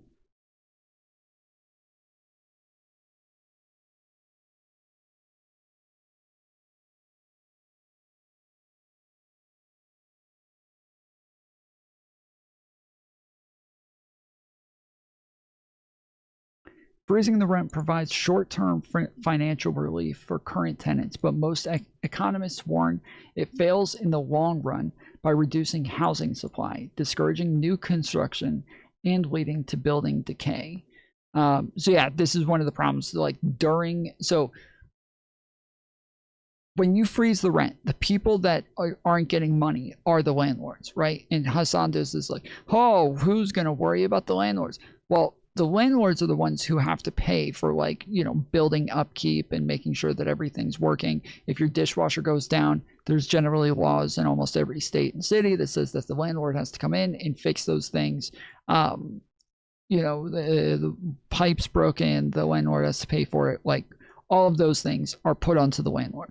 But when the landlord isn't making money during a rent freeze, and then they're not able to come and fix your shit. They don't have money to come fix your shit. So then your living quality goes down, and then their building quality goes down to where even if you leave after the rent's frozen, like they're not going to be, it's going to be a lot harder for them to also get people to come move in, because you got a fucking place that hasn't had good upkeep over time.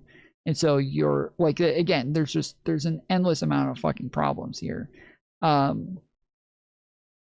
think the current rent in New York City may be high enough to encourage new building, and it may be other issues that are stopping new stock coming into the market. I'm still not understanding. Yes, there are other issues for why there isn't enough housing in New York. Correct. There are other issues. Yes, of course. That's why it already existed in the first place.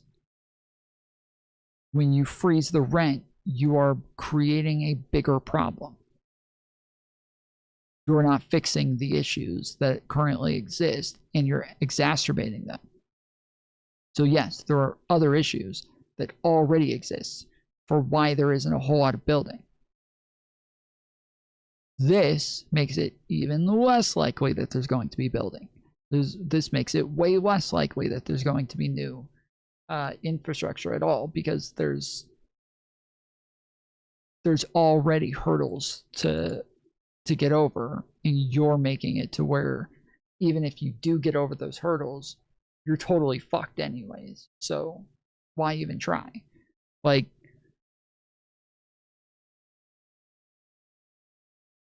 so you're making, Freddie, the problem with what you're saying is that you're making it sound like freezing the rent is what caused the issue to make them need to freeze the rent. Like, it makes no, of course, there's other issues that already exist to make them want to freeze the rent. Like, of course, that's no duh. There's issues that have caused prices to go up so high that it makes it really hard for people to be able to pay their bills to where they want to freeze the rent. Yes, those issues exist first, and then they freeze the rent. So yes, of course, there are other issues that exist. The point is that you're putting a Band-Aid on something that once you take it off, there's still going to be bleeding. There's still going to be hemorrhaging. You're not stopping anything. You're not fixing anything. You're not helping anything. You're just creating a short-term relief. For once that relief is over, things get way worse.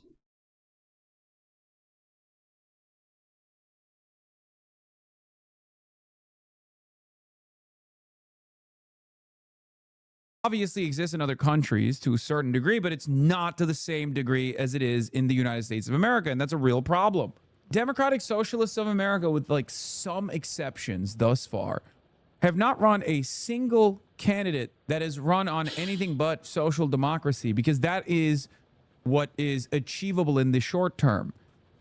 It's not like people are running around being like, abolish the commodity form, seize the means of production. Like, that's not how Zoran won the New York mayoral race. He wasn't like, we're going to seize the means of production, baby. But you got to do that, because then what does Zoran do? He established tenants unions. He does the landlord shaming. Incredible stuff. And the way that he, got people comfortable with that was by not LARPing like a Maoist, ironically enough, which is something that I admire about the way he operates, which, contrary to what the last couple of days, arguments would show, I am not a Maoist, nor am I a Maoist LARPer in general. But then also, I got stopped by a cop who thought I was like making fun of Mao Zedong, which I never would and never will. Mao Zedong is a one of the great leaders of this world, okay? A man who changed the entire universe, the entire planet.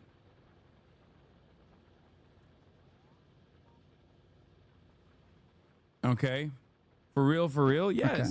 I mean, there was a lot of fucking excesses, let's be real, but The People's Republic of China would not exist without Mao Zedong. I got stopped by a cop who thought I was like making fun of Mao Zedong, which I never would and never will. Wow, Hasan, I'll be watching.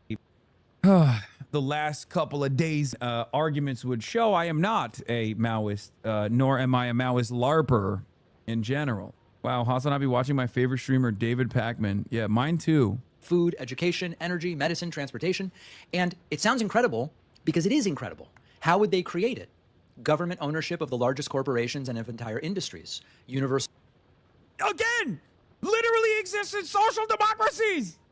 Norway owns the entirety of the extraction industry. It is completely nationalized, down to the bone. It's not like Norway is Maoist. My man started off by saying, I love social democracy. I'm a social democrat. And then literally looked at the DSA social democracy line and went agenda item by agenda item and said, I hate all this shit. Hello? Yeah, Switzerland owns this entire electrical grid and production. Bro, the Tennessee Valley Authority.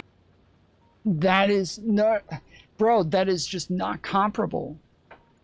We've gone over this numerous times about like what it is that Norway had to do early on, where as soon as people were building in Norway, they immediately said, you're allowed to build, power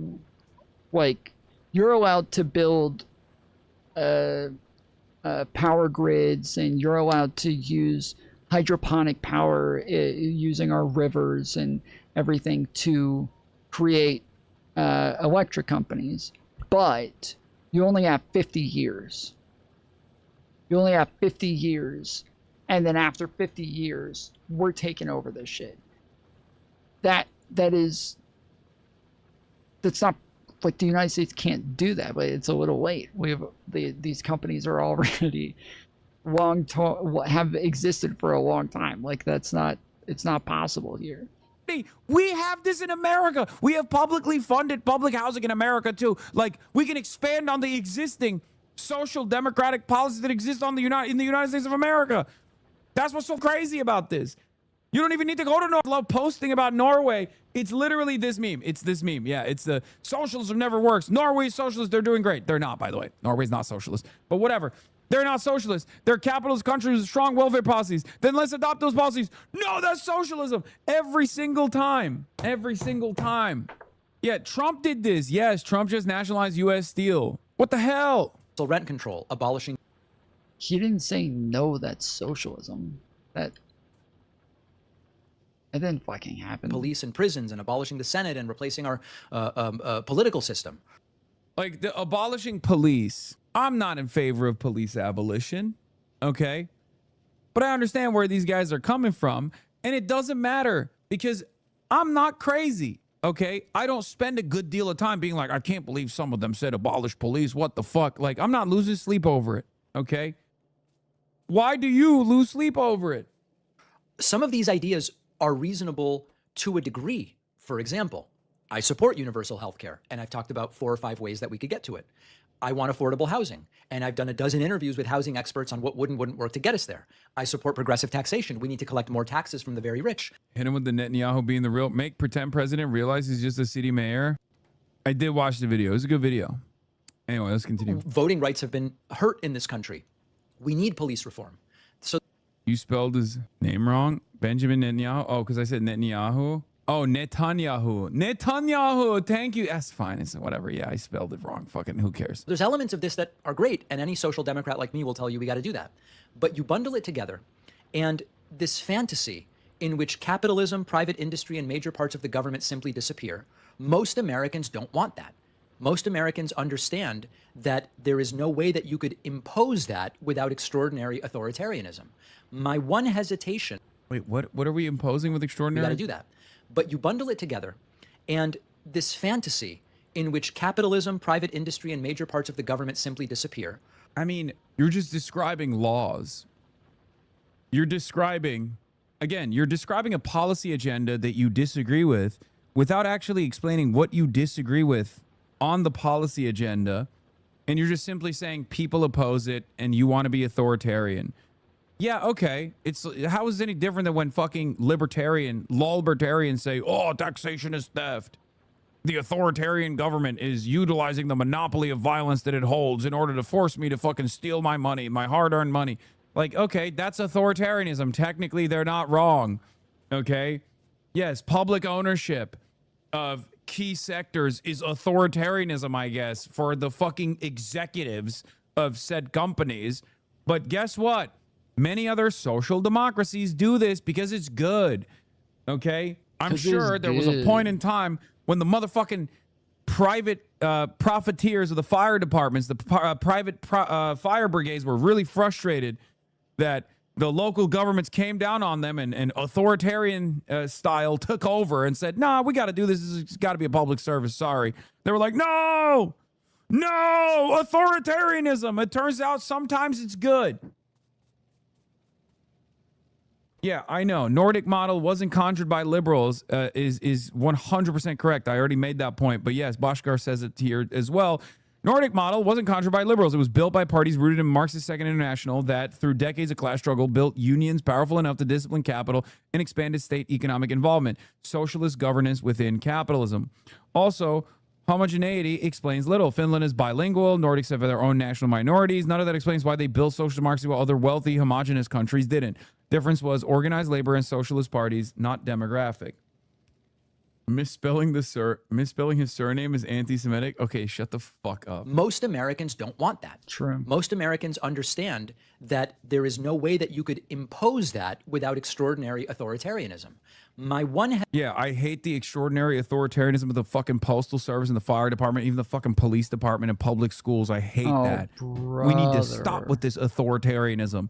Dude, are you a libertarian? No. Are you an anarcho-capitalist? No. So obviously there's a level of authoritarianism that you're actually comfortable with, right? And no. I thought you were far more open to the level of authoritarianism presented by the likes of FDR, or even presented in countries like Norway, Sweden, Finland, and many of these other places that social democrats love to point to and say we should do the same thing that they have over there. But now, when DSA is putting out a platform that's identical to the things that already exist in these other social democracies to a certain degree, you're like, that's authoritarianism. So apparently you're not in favor of that. But this is also ideologically inconsistent because there are certain things that I know he's defended. There are certain things that I know he's defended, whether it be Medicare for all or numerous other policies like that. That's authoritarianism. Medicare for all, universal health care is authoritarian by that exact same principle that you're mentioning. Hesitation about confronting this now, and why I went back and forth, is the this was a question I asked David Pakman a very long time ago. I said, "You understand inelastic demand. You love, Econ 101." He said, "Yes." I said, "For that reason, you're in favor of Medicare for all." He said, "Yes." Or universal health care. He said, "Yes, inelastic demand." So why don't you apply that same principle to housing? Housing is shelter. Shelter is a necessity for survival. There's inelastic demand for shelter in the same exact way that there's inelastic demand for healthcare. He had no answer for it. This is the whole reason behind why government-funded housing initiatives has to exist to normalize the market, for example. The market is completely out of control. It's not a secret that every other country that has some semblance of public housing has a way higher rate of ownership, home ownership, as opposed to the United States of America. Terms. Publicly exposing the rot could make moderate voters think the entire Democratic Party has been infected. But I don't think silence is really going to hide it. I saw a crazy thing from the weekend where there was a college Democrats convention, which I was actually invited to participate in, and I couldn't make it. Hasan Piker was dressed like Mao, and dude, this is Fox News, brother. What is happening? What is happening? This is tan suit, Fox News style. It's literally a Chinese suit, brother. Do you disagree with the things that I said? Literally a Chinese suit in the College Democrats of America speech that I delivered. Did you watch the speech? Did you disagree with the things that I said in the speech? That is the question. Okay, hyper focusing on the Zhongshan suit. This is literally the same arguments that, like, and I'm not calling him this, okay? Be clear, I'm not calling him this, but these are literally the same fucking arguments that Nazis use. So every time that they like say the N-word, or they, you know,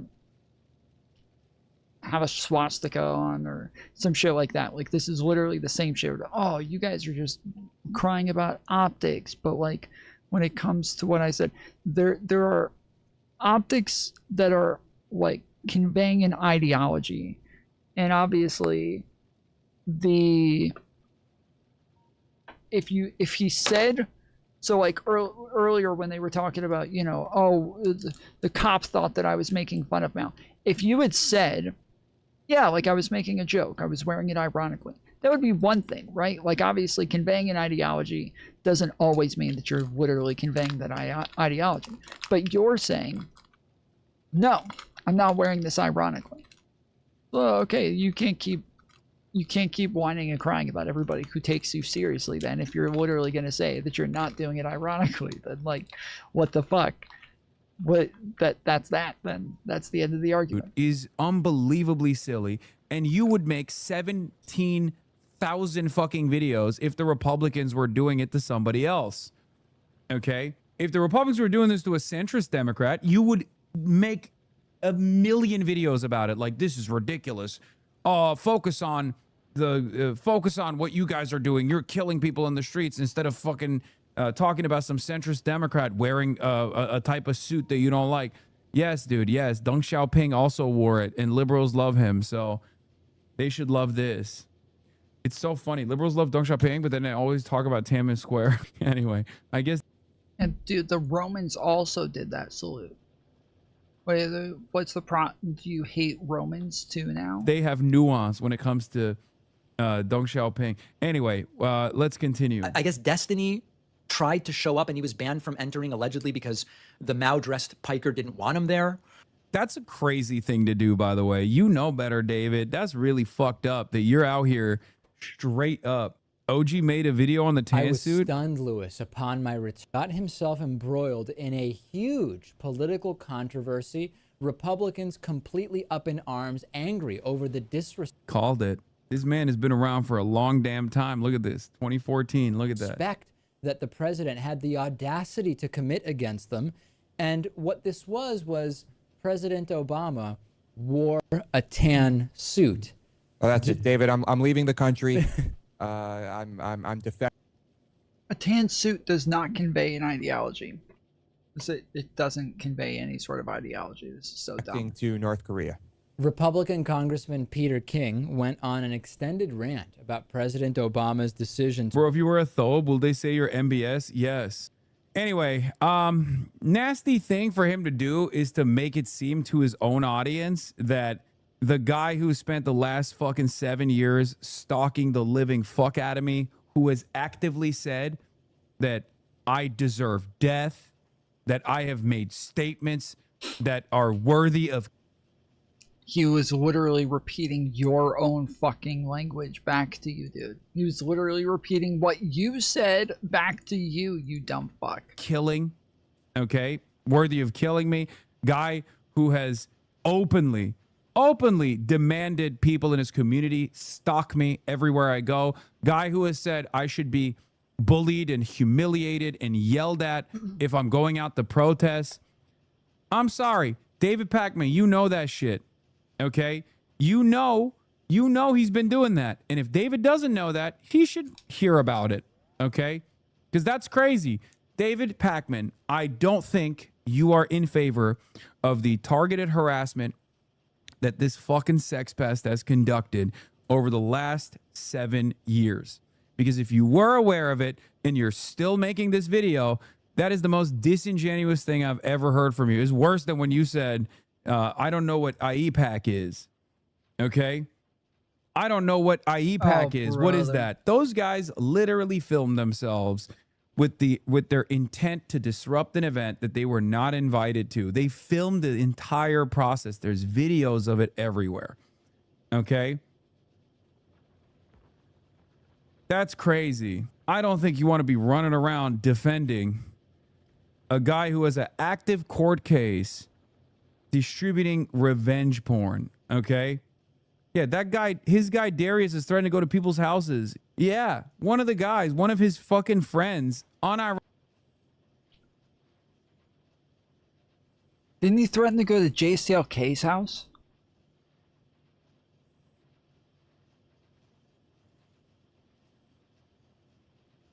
Wasn't it JCLK's house that he threatened to go to? Ironically, he's now talking about moving to Los Angeles to stalk me more efficiently. That guy who has actually received a restraining order from his ex. Come on, man. Come on, David. We've always... It was Ryle Kittenhouse? Okay, even more justifiable. ...out our disagreements, but I've always been cordial because this is definitely... I don't think David... I'm going to be charitable. I'm going to go ahead and say, I don't think David knows the extent of the madness presented by this cult. Okay? I'm going to be charitable, and I'm going to say that because if he did, he probably would not be defending this. Bro, come the fuck on. Okay, guys, just be fucking tactical. Oh my God, shut the fuck up. Republicans are going to put these clips everywhere. Like, people seem crazy when they see this stuff. And they are... Really, they did put the clips everywhere. We saw on Facebook, people fucking seemingly loved how stupid it was. They did this exact same thing to Fox News. Oh, another Tansu controversy. So why don't you feel that way? Why don't you feel that way, David? Why don't you feel that way? That you know, that the Republicans are manufacturing outrage again? Republicans manufacture outrage professionally. Perhaps it's because you also, not dissimilar to the Republicans, find my kind of politics to be repulsive, dangerous, bad. Perhaps there is a disagreement here that goes beyond reason from your perspective. I don't know what it's about. Probably has a lot to do with foreign policy, because that was the one major avenue of disagreement between myself and David Pakman, whether it be Bolivia or numerous other instances where he took a State Department adjacent position where I did not. Going to abolish the police and abolish borders and abolish prisons and play them on a loop for 6 months. I didn't say that. I didn't say abolish borders on that speech. I didn't say abolish prisons on that speech. I want to put motherfuckers in prison. Make no mistake. There's a lot of motherfuckers that need to go to prison, okay? Many. Yes, he said that for those people who don't know about these, they should be played on a loop. Many of them ICE agents, actually, and people who are in this current government, they need to go to jail. So I'm not abolishing prisons at all, okay? I'm not in favor of that at all. I want to put motherfuckers in prison, the right kind of people in prison, okay? Yes, authoritarians are well known for being fans of prisons. So make no mistake, David, never said abolish prisons. He did not play the speech. Is the narrative being set? Yeah. I didn't say abolish borders. I didn't say abolish prisons. I didn't say none of that. I said abolish ICE. Maybe he has a disagreement with that. I don't know. But I took it one step further. I said punish ICE, abolish ICE, but also, you know, hold them accountable. I were an average voter with no knowledge of these online personalities, which most of these people are. Most people don't follow this sort of thing. They're busy living their lives and working and doing all this stuff. If I were an average voter with no knowledge of these online personalities, I would find these images and a lot of this stuff very alarming. So as I said last week, and so many of you agreed with me, Democrats must act now and intelligently. The centrists don't really do anything, make very milquetoast fringe suggestions that you don't even really push for. Not working, okay? This other thing of like end everything, it's a sort of destructive accelerationism, that's also not gonna work. So I think that what we need here are no apologetics for dictatorship, no apologetics for authoritarianism, no harassment, no anti-Semitism, no allowing online factions to decide which liberals may enter the room. You know, what would I even have been allowed at that college Democrats thing? They invited me months ago. I don't know. I mean, I couldn't go, so we didn't find out. So we just need normal people to participate, join local committees, attend conventions, get involved with state parties, and let's turn the DNC into something that works. Many reasonable people doing a little can defeat both the centrist do-nothings and the hardcore extremists who would get... Bro. He's trying to play the victim and he didn't even go, yeah, bro, you were invited. Clearly they don't fucking hate liberals. What do you mean? Like Jamie Raskin was a speaker at this thing, right? Like the idea that the Young College Democrats of America, the College Democrats of America is some radical fucking organization is ridiculous. I am probably the most radical person that they allowed to speak at the event. Most of the other people are just like regular Democrats. You were... I doubt that there's not many, like, who's a more radical big name streamer than fucking Hasan? I'm the most radical one. It's crazy, right? I was the most radical. The guy who dressed up as Mao. The guy who showed up dressed as Mao. I was the most radical one there. Isn't that so? They're not that radical, right? Were invited to it. You chose not to go. You had other obligations. That's fine. But like very clearly, it's not a anti-liberal space at all. It's not an illiberal space at all. There's many different ideologies, and sucks for you that, you know, my worldview is also being represented more and more within the Democratic Party. He's saying that Destiny should have been let in. Yes, the reason why I'm bringing up the fact that he was invited and Destiny was not let in is because I don't think David Pacman would ever be so fucking stupid as to literally live stream himself and his weird psychopathic restraining order having besties openly film themselves with their intent to disrupt a speaking engagement. Okay?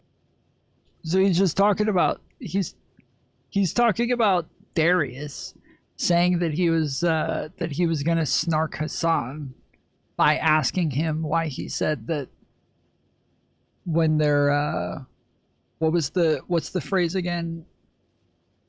Old enough to read, old enough to breed. He was going to ask him why he said that. That's what snark mean. It means to just kind of like harass somebody and just like compile like negative things about them or like try to make them look bad. Okay? Because obviously if I were to do that, that's what he said later on. Old enough to count, old enough to mount. That's right. That's what it is. No, Darius said it at the time. We went over it earlier. But yeah, he said it before.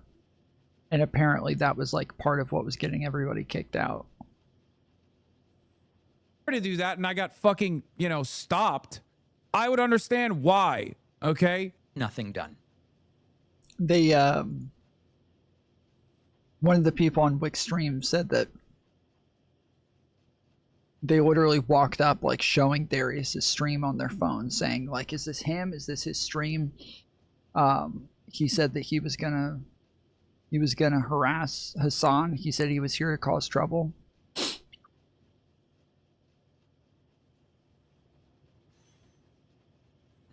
Republicans believed they were going to control the extremists. They were like, nah, we got these people under control.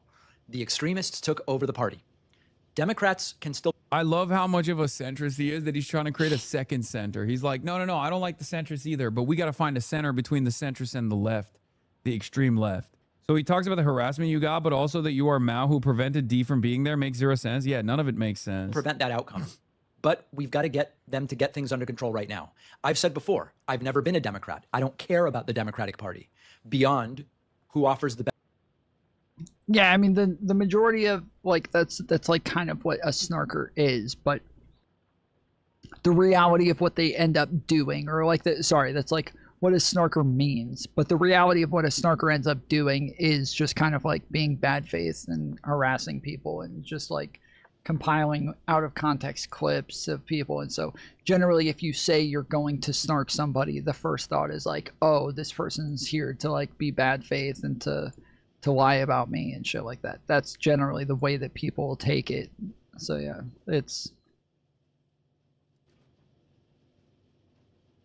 a very like vague sort of term.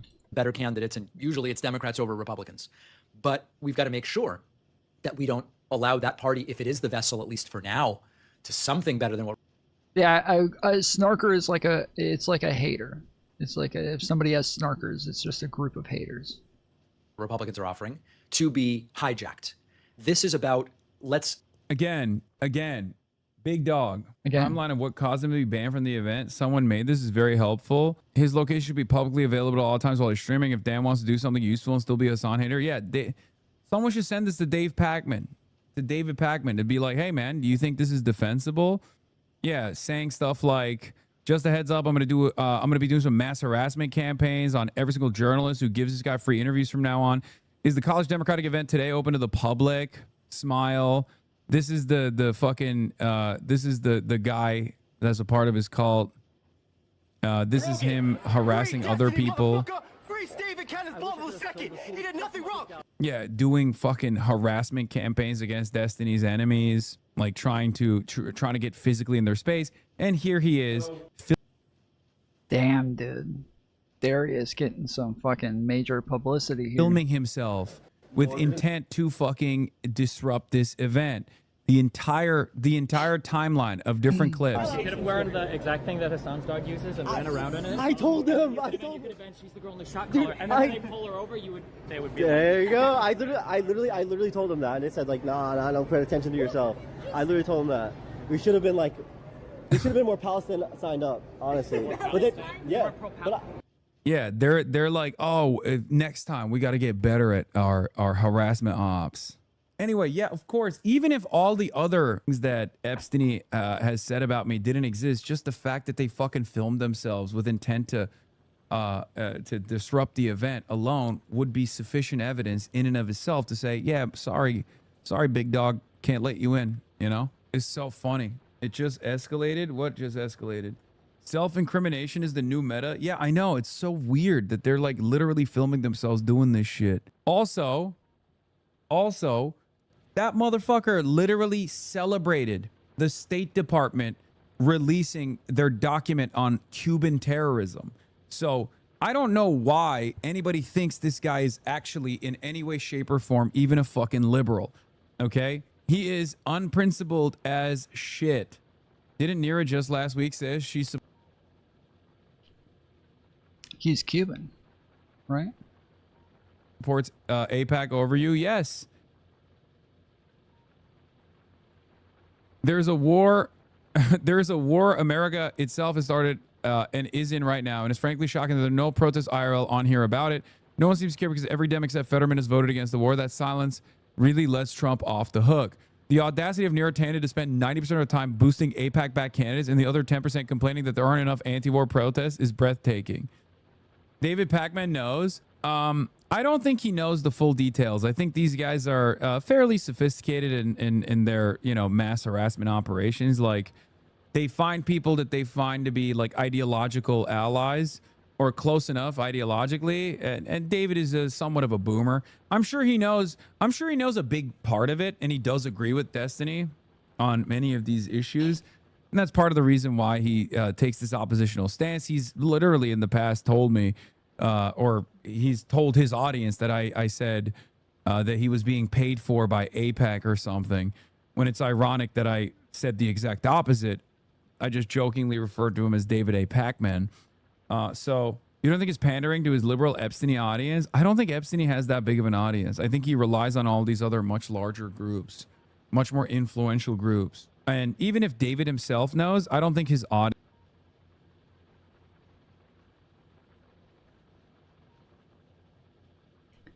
I can't even think of I can't even think of people much larger than Destiny that he even talks to. Really, ever. Like, the whole idea of Hasan is that he literally doesn't talk to other people or like have people on his stream that aren't, unless they're much bigger than him, or go on other streams of people unless they're much bigger than him, other shows. But I can't think of many people that Destiny's talked to that are a lot bigger than him. Audience knows as well. I don't think his audience knows that this is what Epstein is up to. What AIPAC man knew, logs. Here's David knowing about Destiny's issues from 2025. David Pakman drops out of an event he was co-headlining with Destiny in June, citing reputational concerns.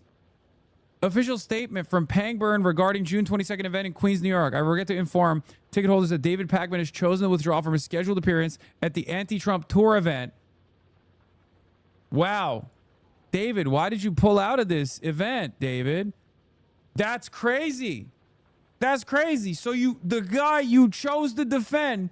So when the College Democrats of America do the same thing you did last year, when the College Democrats of America did the same thing you did last year, you side with the guy who you said you couldn't be around? On May 9th, prior to signing his contract, Davis was fully informed of the event details, including some of the public accusations that Destiny is currently defending himself against. With full knowledge of these circumstances, David agreed to participate and sign his contract, allowing us to proceed with a formal public announcement and ticket sales. On May 9th, shortly after the announcement was made, David informed us that he had received some negative feedback regarding his participation, despite previously indicating that he is not troubled by this and suggesting that the negative feedback may have been instigated by agitators. David and his team later cited reputational concerns as their reason for backing out.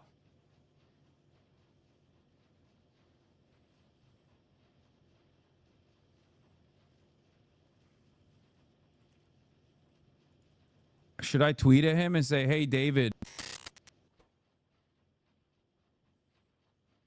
They cut it off there. That's a little sus. That's a little weird.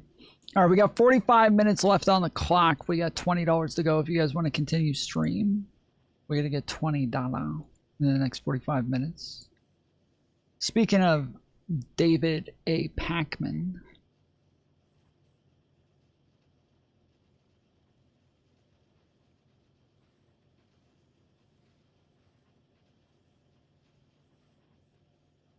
we got him talking to your boy, Gavin Newsom. The right plays on fear, identifies villains more quickly and more effectively than the left. If you go to Bernie and to Tucker Carlson, they will give you a similar diagnosis up front. We need better models of masculinity. And where I think the left has sort of failed is the narrative of toxic masculinity is bad as a primary message. I think it pushes people away. This is Gavin Newsom. And this is David Pakman.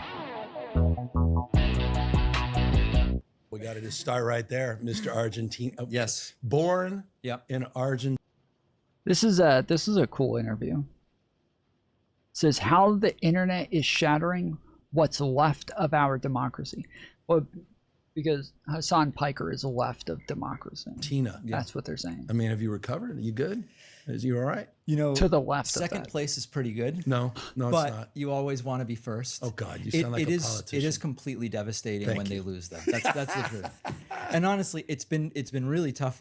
There's been this 3-week campaign of there's no worse country than Argentina now. Argentina is the most racist. Argentina is both Nazi and in bed with Bibi. Like it's anything that can be thrown at it, and that part is really a bummer because Argentina does not get attention for anything globally usually, and it's like Milei is friends with Trump, and Argentinians are horrible people. So you had a horrible week. It was you had to suffer through all of that. Yeah. And sit there and watch Messi as he's just absorbing and sobbing. At least we didn't lose to England, is the takeaway. Is that it? Well, historically, because that's a big matchup and rivalry, but. Are you still angry with them putting out those, just the flags and everything? I am not into how politicized it was. And I think it was also a little hypocritical, like as an example, just to point out one hypocrisy. We're against colonizers. And we're against colonizers and we're rooting for Spain against Argentina, the colonizer of Argentina. Well, see, that doesn't make a lot of sense. Wow, so you really are, this is nature nurture. Yeah. You're defending your home country back in the day. I respect that, man. But also I defended that the United States would have been much better off winning without Trump's intervention if they could have done it. Because it just devalues it. But you thought it was, you liked seeing Trump there at the celebration, right? Wasn't it nice to see that? Our president, didn't it make you proud? I liked that the Spanish, here's the... Bro, so embarrassing, dude. So embarrassing looking at him standing on the podium again. Like after all of the shit he got for when he accepted his FIFA Peace Prize, that he stood up there with the players while they're supposed to be like lifting their trophy and everything. And he stands up there with them. And is just, you know, doing his little weird, like, hunched over clap thing. And then he did it again. After all the shit he got for the last time, everybody making fun of him, he did it again. Like, what the fuck? What is wrong with this guy?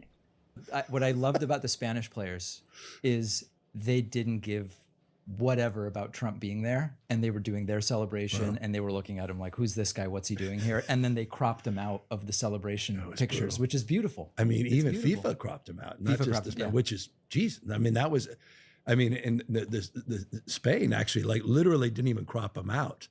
They literally just didn't AI include him. eliminated Yeah, him yeah, in the yeah. photo. How could you do that to the winner of the FIFA Peace Prize? You know, I appreciate your sensitivity. See, you're always looking at the world from a different set of eyes, Yeah, which I yeah. respect. But so just, you know, by the way, just to rub it in a little bit further, my son was sitting there. He's 10 years old. It's the sweetest thing. I can only admit, if he felt this way, I can't even imagine how the Argentine fans felt. But I mean, he started sobbing after they lost. And his sisters were making fun of her. And then everyone realized how serious it was. It was like 20 minutes of just intense emotional, you know, just release. Yeah. So, you know, it is a big deal. It's a big thing. And what's interesting about that is my oldest daughter is 4, and she was asking, when can we get back to Paw Patrol? But we watched with some slightly older kids who were crying, and it was tough. It was tough to see that. So when did you know that you could make a career out of, you know, using your voice? It's an interesting question. I mean, the first 5 years of this show, it made 0. And I don't mean like it didn't make a lot of money. It made there was just no revenue. And so I think, like, in some sense, getting from $0 to $1 is the spark where it's like, okay, it can make $1. Can this be something? And so I think that was a big deal. And then when I hired my first real employee and was able to say, okay, now this is now a business, I think that was probably the beginning of thinking there might be something to this. And I was in grad school at the time doing an MBA, and my friends were becoming financial advisors and bankers and going into private equity, which seemed very cushy. And dude, I remember the first time I made money. It was on Twitch. I couldn't fucking believe it. Like, my first month, I made like $300, and I was like, holy shit. I've been doing this for fun for years. I could have been getting paid this whole fucking time. What the fuck? And lucrative in the immediate, but the long term of that just didn't appeal to me. So I said, I'll give myself a year to really see if this can become something. And was it always, I mean, was it a political show from the outset? Yes. And it was commenting about local city councils? It was and always planning national. commission? Always national. Interesting. Paint the picture 21 years ago. What were the big issues? You remember? Well, 21 years ago, Tan it was suit. in the immediate pre-Obama era. So it was the Iraq War. It was, what is it going to look like when George W. Bush is done with his second term? What is the direction Republicans are going to go? This was pre-Tea Party. I mean, it's like almost ancient history to people who are now 25 and voted for the first time. Same time it has a lot of echoes of today, right? On the other side, not the Tea Party, but DSA for the Democrats, Yes. Democrats in the wilderness. What happens at the second term of Oh, Trump? boy. We're going right into Pre-Obama? it. I mean, you know, I did a commentary that's on my show today, which is making this exact analogy, which is there was a time before Trump in the Tea Party era where the establishment Republican Party kind of said, these people are never going to influence the party. They're never going to guide the direction. And the Tea Party really led to MAGA and to Trumpism. Yeah.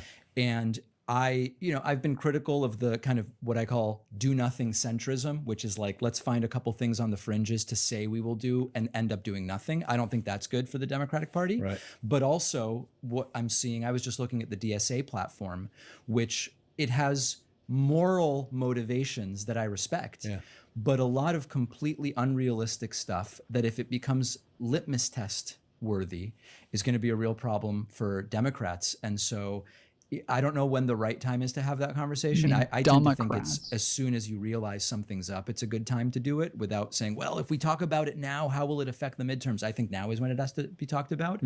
I think social democracy is the path forward, which is a sort of Northern European model. So we can go. I'm going to get back to the DSA. It's interesting, and we could talk some about those litmus test issues because I think they're important to illuminate because not everybody is familiar with some of those platform issues as it relates to private prisons, a number of issues that do deserve a little bit more attention beyond the tonality of sort of this anti-establishment and this desire to see more aggressive and clear leadership, et cetera. Yeah, this is Gavin Newsom's show. He has David Pakman on his show. But let's jump into your book because you've been writing books for some time now. You've been at this, and I think wanted to paint a picture. You've been also at this art form of sorts for 21 years so you don't come to this issue that you bring and highlight in the book from a perspective as an outsider. I mean, you've lived and breathed this in a pretty profound bottom-up way. You've been at this as well, writing books for some time. You wrote a book in 2025 about the right wing and the echo chambers.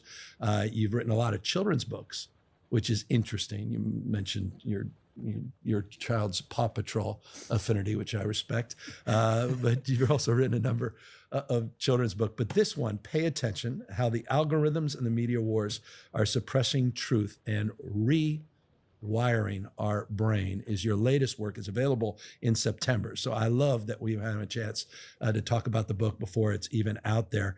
And full disclosure, read it, love it.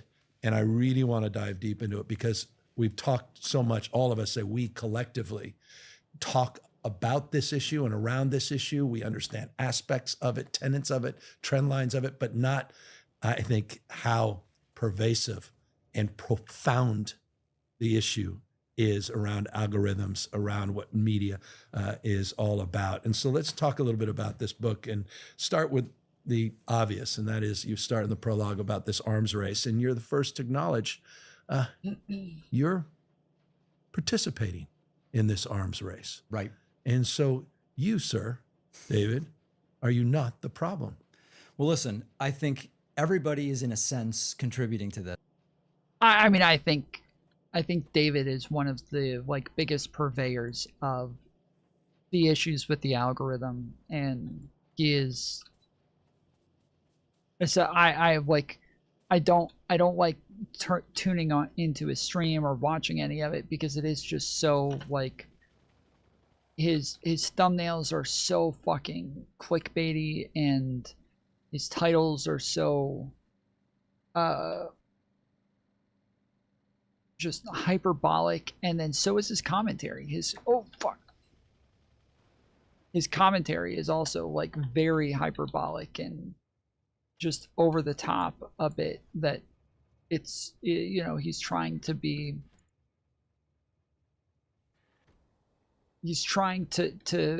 really just do the thing for the clicks. And he knows what he's doing. He's good at it, but it's also as a viewer and as somebody who does content, and tries to avoid that shit as much as possible.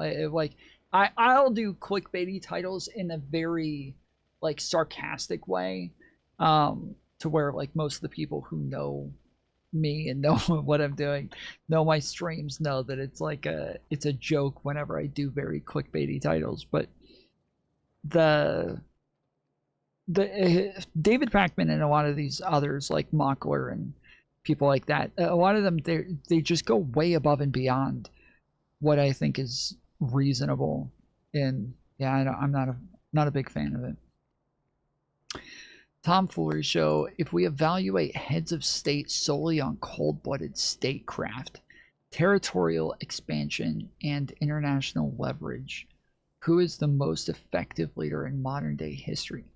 Wait, territorial expansion? What do you mean by that?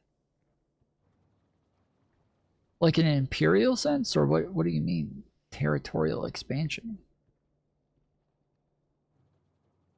No, we are saving liberalism. That's not a title, that's a thumbnail.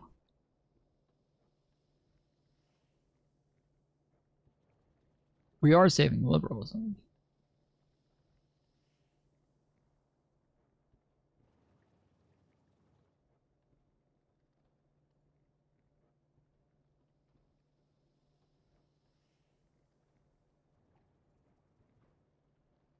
This And also, I think the best thing we can do is identify the systems that are at play and then figure out what are our choices. One choice is we just kind of abandon it. If we abandon it, we cede ground to those with terrible ideas to completely dominate. I don't think that's a good idea. The second option is we figure out how to play the game while not kind of losing our soul to deception, lies, and misinformation. That's where I kind of tend to land, which is we could ignore these platforms and algorithms, but then the worst people just take them over. Right. And I don't think that that makes sense if we understand that these algorithms are determining elections to a great degree. The elections determine who gets power. Who has power determines policy. So when I talk to people who go, yeah, I spend a lot of time on social media, but I'm not into politics, I don't vote, I talk to them about what do you care about? Almost always they will list issues, things affecting them that relate to who is in power. And then we can explain, well, you know, you should be engaged in that because the fact that you don't care about politics, you're just struggling to make a living, that's housing, affordability, groceries, energy prices, and jobs. All of that stuff is determined by municipal, state, and federal elections and who you vote for. And then it sort of starts to click. Once we get there, it's okay, why are you hearing about what you're hearing about and someone else is hearing about something totally different? It's these algorithms, it's these platforms. And so the big why now, why this book? I mean, it's in some ways what you just stated is a partial response, but why the big call out? I mean, pay attention. You know, it's an expressive frame. Wake up. Yeah. Maybe another frame. It's two things. It's one, at this point, the elections more than ever being affected by these platforms. And 2028, probably more than any before that, is going to be highly determined by the narratives that these algorithms determine are the most emotionally salient and put in front of people. That's number one. And number two, because of the AI aspect of it. The whole last part of the book is about how AI will change this. The technology is essentially there to create synthetic influencers. I have to sit in front of a camera, and if I want to do an hour of content, I've got to record an hour of video. With technology, you can dial up 1,000 of me. Yeah. Some might be male, some might be female, different identities, whatever will appeal most directly to people, and spin them up with nothing other than compute power and 1,000x what I'm doing, tailored to the algorithms of people. It's 60-70% of the way there as we're recording this. Holy shit. Holy shit. I remember this. I have to make these yellow fucking potions. I always call them potions, science packs. And they are like impossible. This is my entire fucking factory is probably about to shut down for like a couple of days. Unironically, it's probably just going to completely shut down for a couple of days. All of this is just going to come to a full and complete stop as I try to create. I should have started on this earlier, but I was trying to get like the efficiency of all of this shit down, and now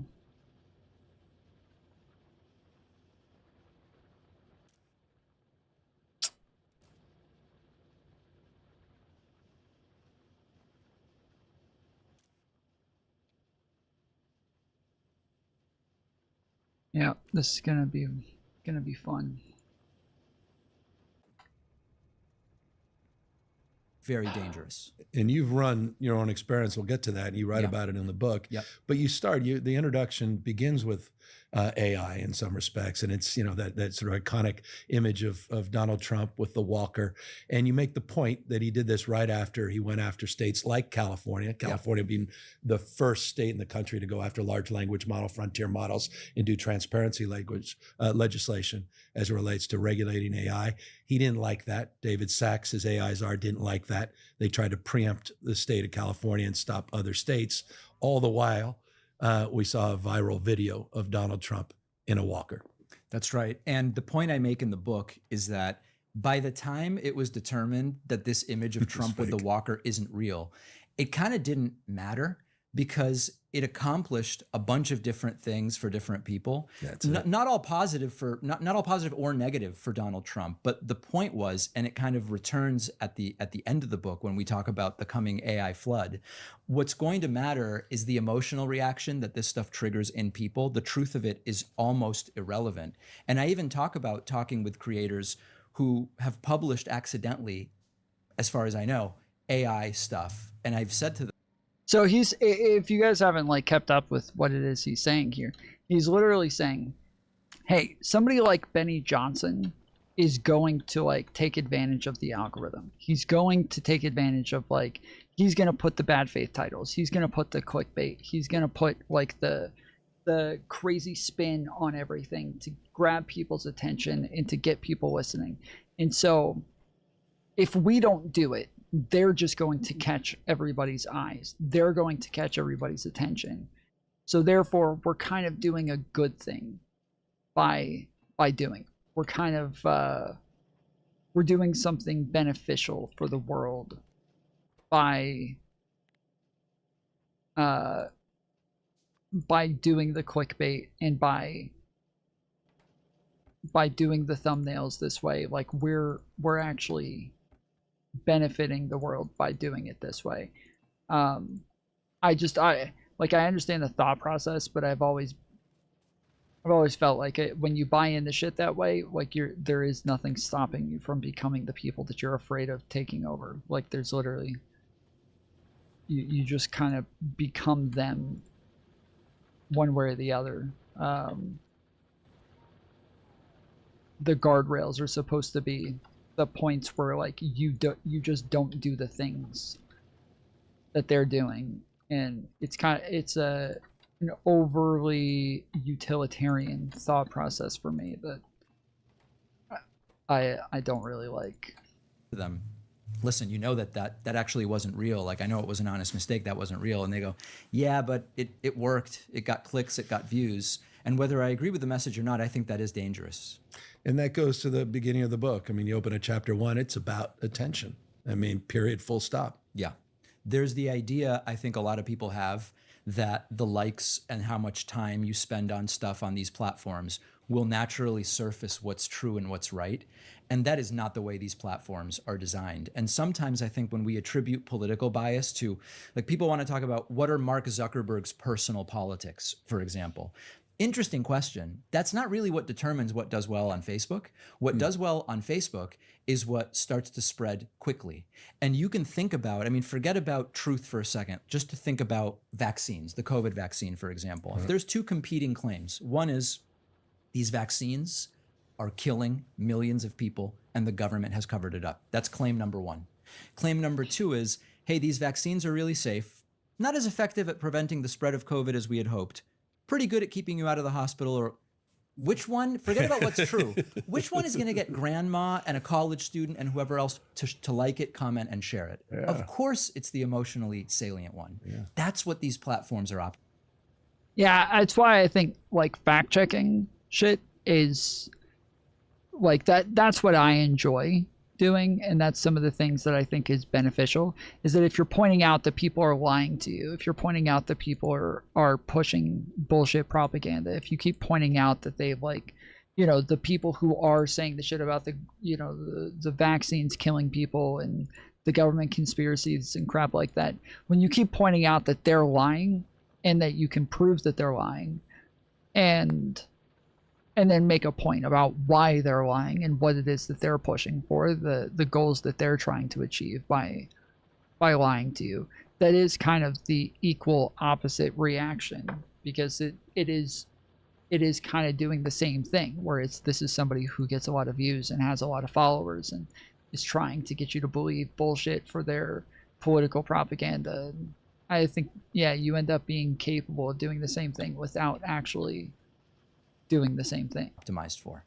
So that goes to this, you know, and you then, and as the book goes on in the next chapter, you talk about, you know, we used to have editors. We used to be able to actually sort of, we fix that by making sure we fix to some North Star of truth, so we can build trust. Now, no longer that's the case. Right. There are a lot of really interesting books I read in writing this, including, for example, about the New York Times investigation into Harvey Weinstein. And one of the things that comes up, or Ronan Farrow's book about the same topic, a lot of these investigative journalism books, and they all tell stories of editors and executives and all of these layers that have different incentives to slow down a lot of these investigations. And then you find out there's personal stuff at play and there's financial incentives, all these different things. That's a problem with that legacy system. One of the great things about the digital platforms is you kind of get around that or you eliminate that. The other problem with it is that with no fact checking and with no layers of let's make sure we feel good about this, stuff will go ultra viral simply because it's emotionally salient. So I don't tell this, the book is not about bad legacy media. There's pros and cons to these systems. The democratization of the news and politics space has been phenomenal. On the other hand, we also have this problem of truth versus virality to contend with.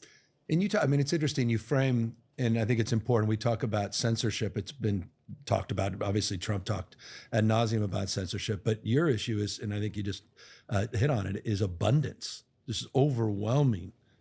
I mean, just the narratives coming from every single direction, how you suss out that truth from trust. That's right. And not only that, not everybody is given all of the same material from which they can then say, here's the side I come down on. Right. Based on your interests and online behavior, you and I and everybody else can have a completely different sense of what's going on out in the world.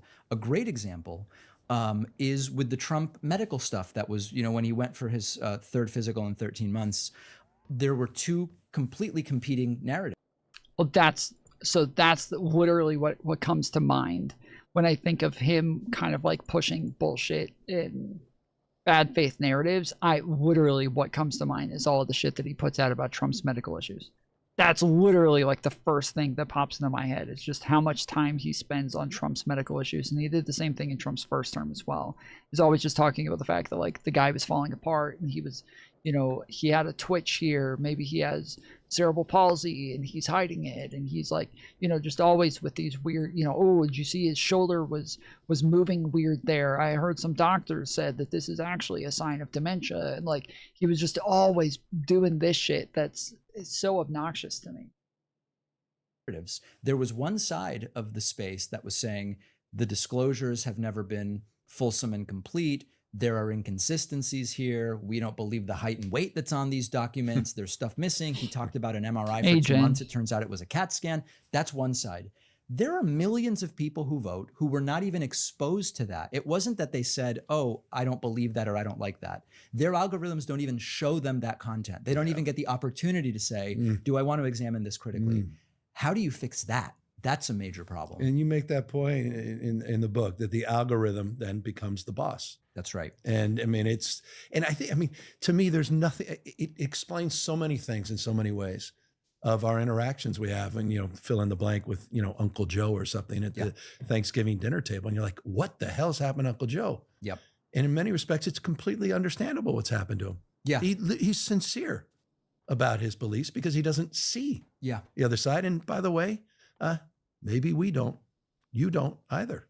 No, I advise my audience, if you want to still be informed and still sort of participate in the space of online news and politics, but you want to kind of take control back a little bit, one of the things you can do is seek out audio podcasts, or they might be video as well, but long form podcasts that you have identified as these are good faith people trying to explore what is really true. Podcasts are not really in this algorithmic space yet. People mostly find podcasts not because of swiping and how long and where they're looking and that sort of thing.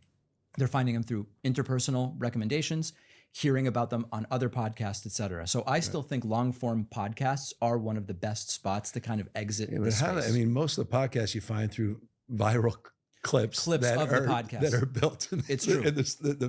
in this very frame that we're talking about. It's absolutely no way. It's absolutely true. No, why would somebody do a podcast or a show watching somebody else's content? Oh, that doesn't make sense. Do your own fucking content. The other thing that I think is good is after you've come to identify some of these mechanisms, you can have a sort of self-check thing where you say, okay, I'm seeing a lot of content that is telling me X.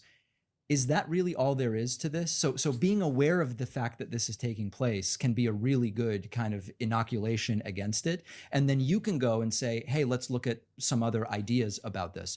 There was a point, to go back to the COVID vaccine stuff, where your algorithm would basically take you to anti-Fauci stuff, he's a criminal. Then it takes you to some long-form podcasters who would invite, sometimes they were medical doctors, sometimes they had PhDs, but they were sort of presented as if they were experts in medicine. And you would go down this very dark path. At some point, you could have said, if you had been armed with the knowledge that you're being taken down this garden path, I'm going to now go back and say, let's look at some randomized controlled trials. Let's look at what the people at actual medical institutions are saying. So the point is, knowing that you are pushed further and further is a really good starting point to say, I'm going to go and seek out something else. A lot of times this is really innocent. I tell the story in the book of... I mean, that's literally what I did. I was watching, you know, Steven Crowder and Ben Shapiro and all those people. And I just kept thinking, this all seems like too ridiculous. The way that everybody's presented. Like the way that the left is always presented, the types of things that I'm supposed to believe that they believe, and that, like, this all just seems so fantastical that I really need to kind of look around and see what the fuck these people actually have to say for themselves, because this all seems absolutely retarded. For example, it could be people looking for workout content or parenting advice. These are like two, you'd think parenting advice, workout content. These are radioactive spaces. Mom groups on Facebook where you go and say, hey, I'm looking for some toys that are whatever. And next thing you know, you're being fed stuff about alternative parenting techniques. Do you know what they're teaching your kids in school? By the way, did you know public schools require vaccinations? It takes you through a dark path. You just wanted toy recommendations. Yeah. This can happen within weeks to people. I mean, it could happen. I mean, this is the origin story.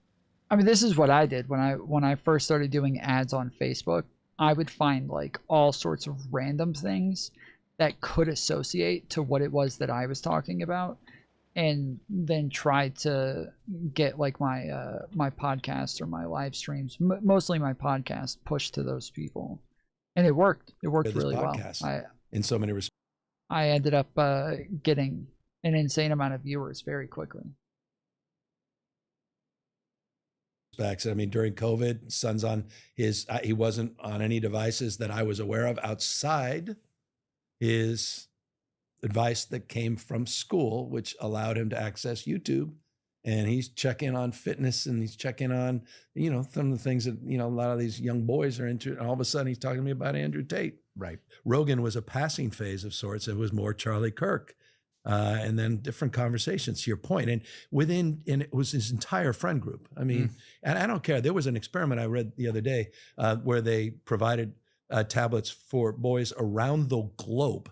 And it was, I think, within 22 minutes, they all had formulated the same construct in terms of the algorithms that found them, that sought them out. You're not searching for information.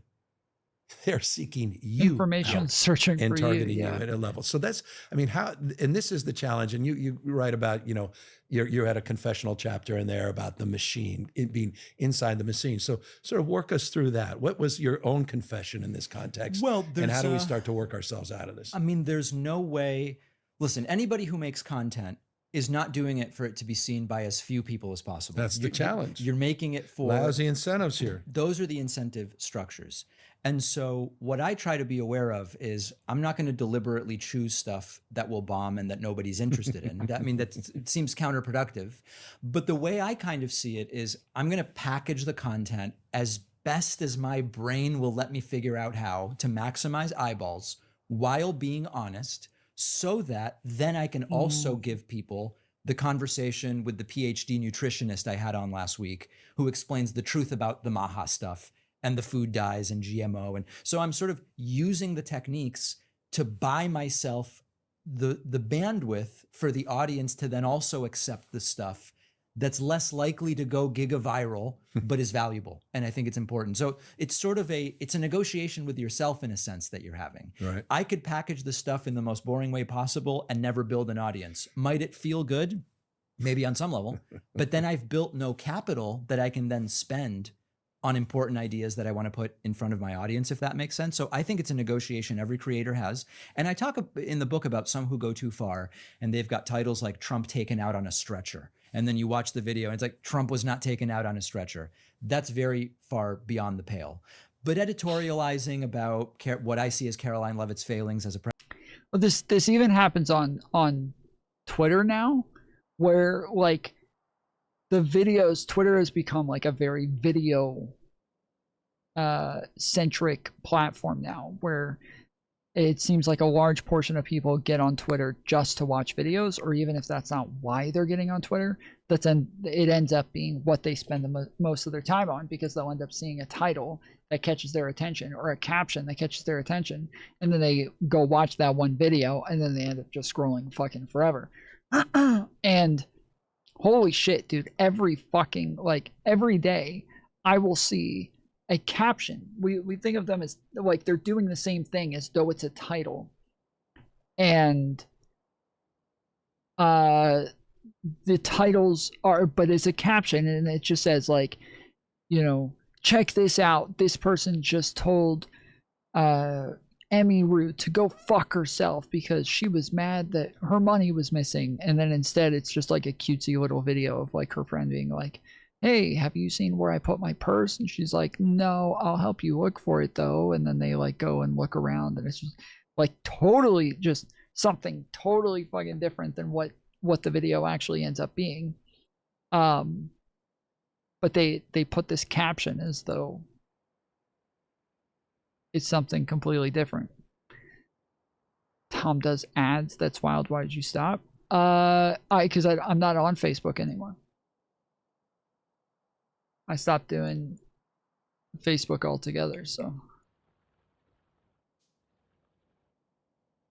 Press secretary and making that as engaging as possible. I think that's you have to play that game. And again, in the audio podcast, there's none of that stuff. It's 70 minutes of me talking. There's none of this editorialized titles or anything, because you don't need it. Mm-hmm. And you talk about colors as well. It was interesting. Just, I mean, I never looked at the shades in the context of how that's able to move the needle as well. Yeah, it's intuitively, the specifics change over time, but what we figured out intuitively, and most of these algorithms are black boxes, so you never get hard data about it.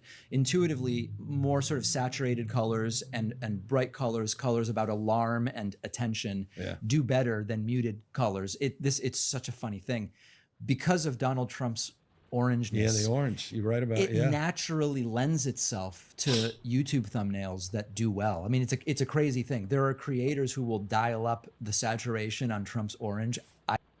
I dial up like the saturation on like the orangeness of almost everybody in my thumbnails. I've done this for a long time, where it's just like you can see like I'm super bright white, and then Ali is a much like oranger color. And then here Hasan and the black guy and the Asian chick are all orange. Here I'm orange and Brad is orange. But then when you pull up the actual video, look very different. His color is very different here than it is in the thumbnail. Same here. Prime is orange. I'm orange. They're both orange. All of those guys are orange. So yeah, this is something that I've been doing for a while, or like turning that guy's face red. I'm very orange here. Very orange here. So yeah.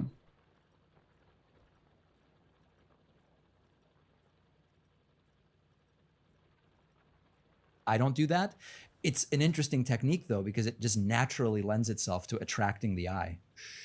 In attracting the eye sort of begs, is in the book, you know, you write in another chapter about how it also changes you. We're being watched 24/7. We're all become performers. I mean, particularly these streamers, I mean, that are quite literally 24/7. Their entire life is online. But you make the point, politicians, you know, right now, I mean, we're performing. It's changing us. Yeah.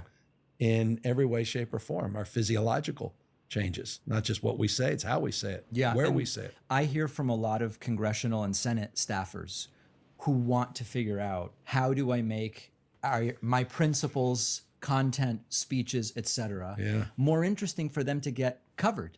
And, you know, there's 100 senators and 435 in the House. They're all competing for attention. They all kind of want to be in that top 5% of who is brought on shows to comment on stuff.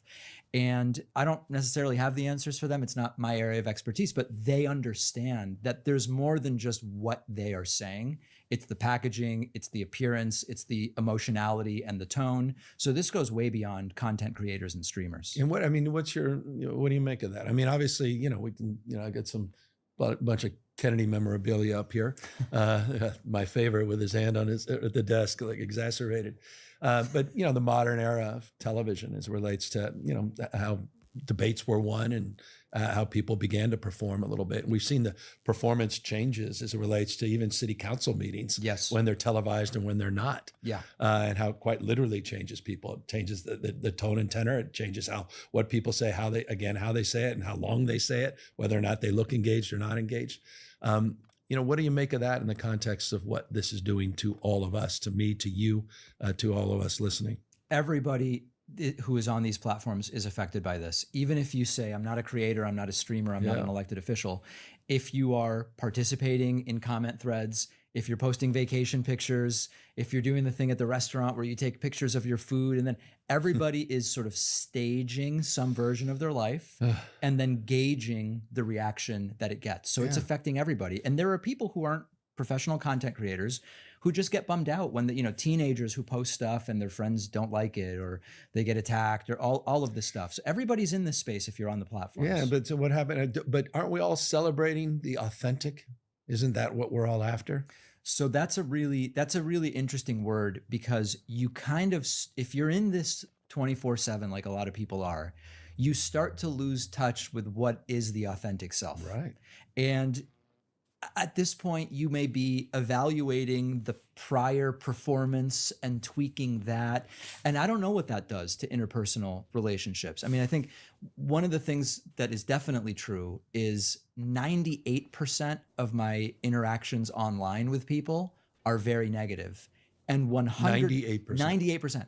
And 100% of my in-person interactions with people are positive or neutral. Right. And so the disinhibiting nature of these interpersonal means, where you see people, you kind of think you know them, you're willing to say, sometimes I'll get emails from people who say horrible, horrible things to me. And I rarely write back, but sometimes I'll just as a test, I'll go, do you think you would say this to me if we met in person? And oftentimes it completely deflates the anger, and people go, after a day, I was really upset with what you said.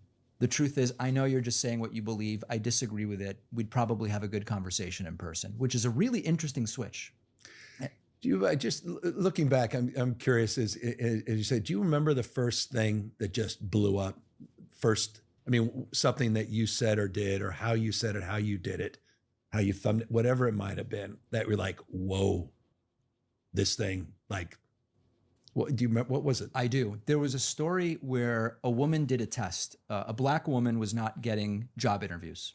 And she did a test where she started submitting her resume with what you would call a white sounding name instead of what would be considered a black sounding name. Same exact resume. And she suddenly got a ton of callbacks. And I thought it was interesting. I didn't think that story would perform well, but I thought that it was fascinating as a social commentary. And so I talked about it, and it just went absolutely crazy. And it did a couple things. Number one, it showed me the power of some of these platforms as they grew, that in overnight they could generate tens of millions of views, which is crazy. But number two, it also showed me there was something very emotionally salient about that individual's experience, the story of one particular woman rather than a large group of people. That particular woman's story really resonated with people and maybe got them thinking about their own experiences. And it kind of surprised me how well it did. And the flip side of that, things that just don't work. I mean, you talked about the complexity, nuance, seeing both sides, storytelling, policy versus emotion. I mean, what are the things that continue to just hit your head and just, I do not understand why this is not breaking through, whatever this may be. Not understand is interesting. When I do long form discussions with economists, for example, I'm doing one next week on wealth taxes, and we'll talk about the proposal here, and then the federal one that you've talked about, what Europe has done, where it's worked, where it hasn't. If we really want to be serious about collecting more money from the wealthiest, this is like the most important conversation that we could be having. Thank you. It's not going to do that well. On YouTube, the clips on TikTok are probably not going to do that pessimistic. well. I think you haven't even done it yet. No, but my long form audience will like it. So this is the sort of thing where people will take the time to email me and say, that was a really great discussion. Now I understand why wealth taxes will or won't work, or how they need to be structured. It doesn't have it hits you emotional salience of Donald Trump being cropped out of the World Cup picture. Right? It doesn't have that. It's 30, 40 minutes with an economist on dense stuff. I wish that did better. I wish it did better. It's extraordinarily important. The right wing tends to do better in this medium. You write about Rush Limbaugh. I had my second guest on this podcast when I launched it, was Michael Savage, who was competing with Limbaugh back in the day. He was a guy who created the frame Language, Borders, and Culture, was unbelievably effective in that frame and built a huge audience and still has a career that continues to this day. They're more naturally successful in this space. You write about that. Why?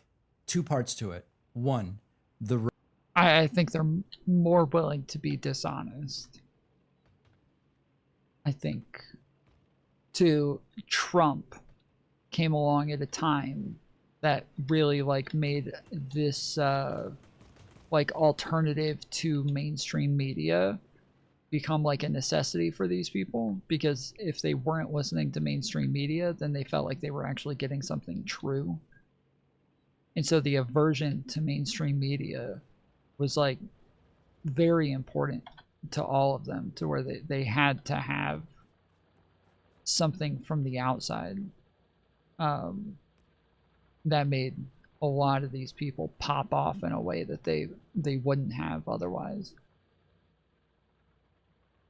Right plays on fear, identifies villains more quickly and more effectively than the left. Why? That's number one. Why though? Why? Well, I mean, this gets into deeper stuff. There are some studies that show that the sort of brain realities of the right are more reactive to fear and disgust than the left. It gets into deeper stuff, but one thing is they identify scapegoats and villains really quickly. Some of their arguments are just better in these platforms. Like, to go to some other examples that I talk about in the book. If I just go, listen, it's your money. Taxes are theft, and we need tax relief. That's a really tidy and efficient argument, right? And if I come in as the guy on the left, I don't go, no, taxes are awesome and raise them as high as possible. I have to go, listen, if you want to live in a society with basic infrastructure, the only way to do it is through the collection of taxes by the government. Is it sort of coercive? Well, in a sense, but it's... Which one of those is going to do better? Of course, they're stealing your money. It's yours. You should get to keep it. That's structural to their argument. On abortion, there's a similar analogy. Murdering babies is bad. Abortion's murder. That's it. We're not doing it. And we, on the left, at least I've never met anyone who goes, abortion's awesome. Let's look to increase the number of abortions. We say there's a lot of competing factors here, and we have to talk about bodily autonomy. And it's not going to translate it never translated as well to the rage of AM radio, and it doesn't work as well in the algorithms. It's structural. Now, I don't think it's inevitable that the left has to lose on it. We have to rethink the entry point into a lot of these issues. For example, if you work, of course you should be able to afford a dignified life in the place where you are working, not 70 miles away where it's cheaper. That has a little more emotional salience, and then we can back in. All right, we hit the end point again here. We want to continue stream, finish this podcast. We got to hit the goal. I've been saying this for years. Yeah. Yep, the messages are just a lot more simplistic. We got $20 to go still on the goal. We got 30 out of 50.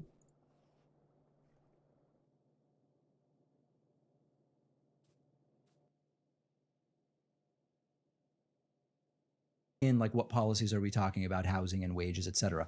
It's for people who are better on the language stuff than me to kind of figure out, but I don't think it's a lost cause. I just don't think we're winning with it right now. I mean, do you sense that, you know, Bernie Sanders has been effective? I mean, just calling out the villain. I mean, is that, you know, being able to just sort of distill the essence of it's us versus them. It's not left and right. It's, you know, what Tarico, others are saying. This is one of the reasons that I don't like populism, is because I do think it's overly simplistic in that way, where like it does have to kind of dumb things down in order to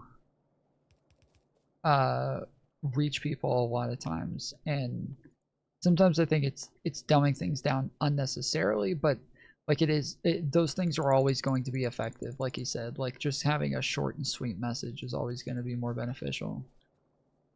Saying it's the top versus the bottom, people on top, the system's rigged. Does that have the emotional salience that actually can compete in that space? I think it does. What we're kind of getting into now is the populist rhetoric. And the thing I talk about populist rhetoric is that it's not a definitive set of policy proposals. And the danger with the populist rhetoric is that if you go to Bernie and to Tucker Carlson, they will give you a similar diagnosis up front, which is there are these empowered elites that are in it for themselves. Like you'll get a pretty similar analysis. Yeah. You then go to what are the solutions, and Tucker's solutions are pretty ugly in a lot of ways. Whereas, of course, Bernie's are ones that I would agree with more. I think the risk of adopting the populist rhetoric, which Trump has also adopted, is that then the solution may be one that's actually completely antithetical to the policy and values that we support. But on the rhetoric, I think Bernie's been very good. You know, it's interesting, just, you know, the issue of selling fear and anxiety, you know, and issues like crime and immigration, and then being able to get away with selling common indifference on things like climate change and the erosion of our hard-earned national rights is, I mean, to me, at the core of this dialectic and the challenges we're having as a party. Yes. And their ability to shapeshift, their ability to control the narrative, their ability to communicate with you know, taking advantage of so many things you highlight in the book, or, you know, illuminating the book as it relates to the algorithms, but also just this machine they've built, and not just in one platform, across the spectrum of platforms. But you talked about Tucker in the context of these platforms that are out there, and people and personalities in these platforms that are asserting themselves with this notion of independence. And you challenge that a little bit. Yes. That no one is truly independent in this space. Yeah, there's obvious. Oh, I talk about this all the fucking time. Like, I don't know that there's much of a difference of like, you have a business that's giving you money versus your audience giving you money. Like you're competing to, you're trying to gain favor one way or the other.